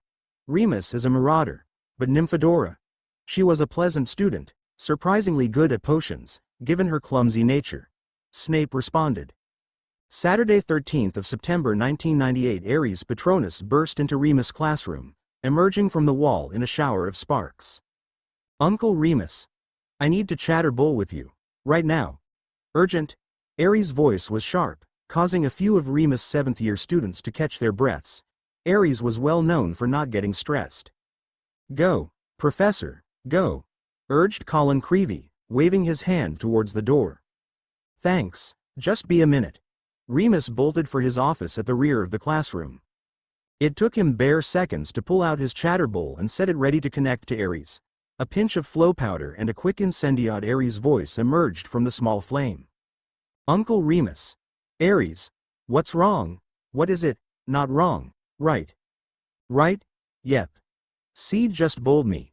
The Muggle Prime Minister, the Pope and the Archbishop of Canterbury want to meet representatives from our ministry. Whoa. When? Who? Where? When? Today. We leave inside the hour. Who? Scrimgeour wants Kingsley, Dumbledore, McGonagall and Lucius as the senior team. Cedric Mars, Myone, Draco, Neville and I are to be the junior team. We're to explain the mentor system, from both sides and how we see magic fitting into the Muggle world. Oh, Cub. Remus gasped. I gotta run, but I'll Patronus as soon as we're done. Could be real quick or an all-nighter. Don't wait up. With that Ares was gone. Just in time for a Patronus from Dumbledore to appear. Remus, dear boy. Minerva and I have to dash to the ministry. Can you slot her class in with yours? Please? If you haven't heard from them, Cedric, Mars and Ares will likely contact you in the next few minutes. Feel free to update your class as to why. The ghostly phoenix spoke with Dumbledore's voice and then exploded in a ball of blue fire. Oh, boy. Remus sighed. Good luck, Cubs. He took a deep breath and re-entered the classroom. Right. Everything all right, sir? Colin asked. Yes, Mr. Creevey. Ares was just giving me a heads up on an unexpected meeting. Now, we're going to wait as Professor McGonagall's class will also be joining us as she and the headmaster will be joining Ares and a few others. He waved as a head appeared around the edge of the doorframe. Come on, Come in. Take a seat. Get comfortable, you'll be here for a while. Once everyone was in and seated, he went on. Right, so, most, if not all of you are aware of the headmaster's hide in plain sight theory. Heads nodded. Okay, good. Well, Professor McGonagall, Mars, Ares and a few others are meeting with some of the ranking Muggle authorities. Today, unexpectedly, in the next hour. I can understand Ares stressing out. Colin whistled. I'd be freaking out. I am freaking out and I'm not involved. Me, too. Remus laughed. Sunday 28th of March 1999. Minerva McGonagall studied the flat bowl on her desk. The only thing on the desk. A desk that last night was laden with student essays. A pensieve was an unusual object to find on a professor's desk and certainly not something she expected to see on a Sunday morning. She just hoped that the letter attached to it could provide some explanation. A flick of her wand and the letter rose in the air, another flick and it opened out. 2 cards floated free of the much larger letter. A quick glance showed them to be invites to a pair of weddings. Mars on the morning of the summer solstice and Ares later the same day. A quick read-through of the letter and Minerva was certain that the pensieve was from the Black Twins. Professor McGonagall, we promised ourselves that we would show you these memories when we left Hogwarts, but we weren't 17 when we left, so we talked to Uncle Remus and the other fiends and decided that we could wait. First we planned on our 17th birthdays, then that got pushed back to claiming our lordship, which got pushed back to the Muggle Integration Project, which in turn got pushed aside. A meeting of the fiends, yesterday, reminded us that we still hadn't done this. So, here you are.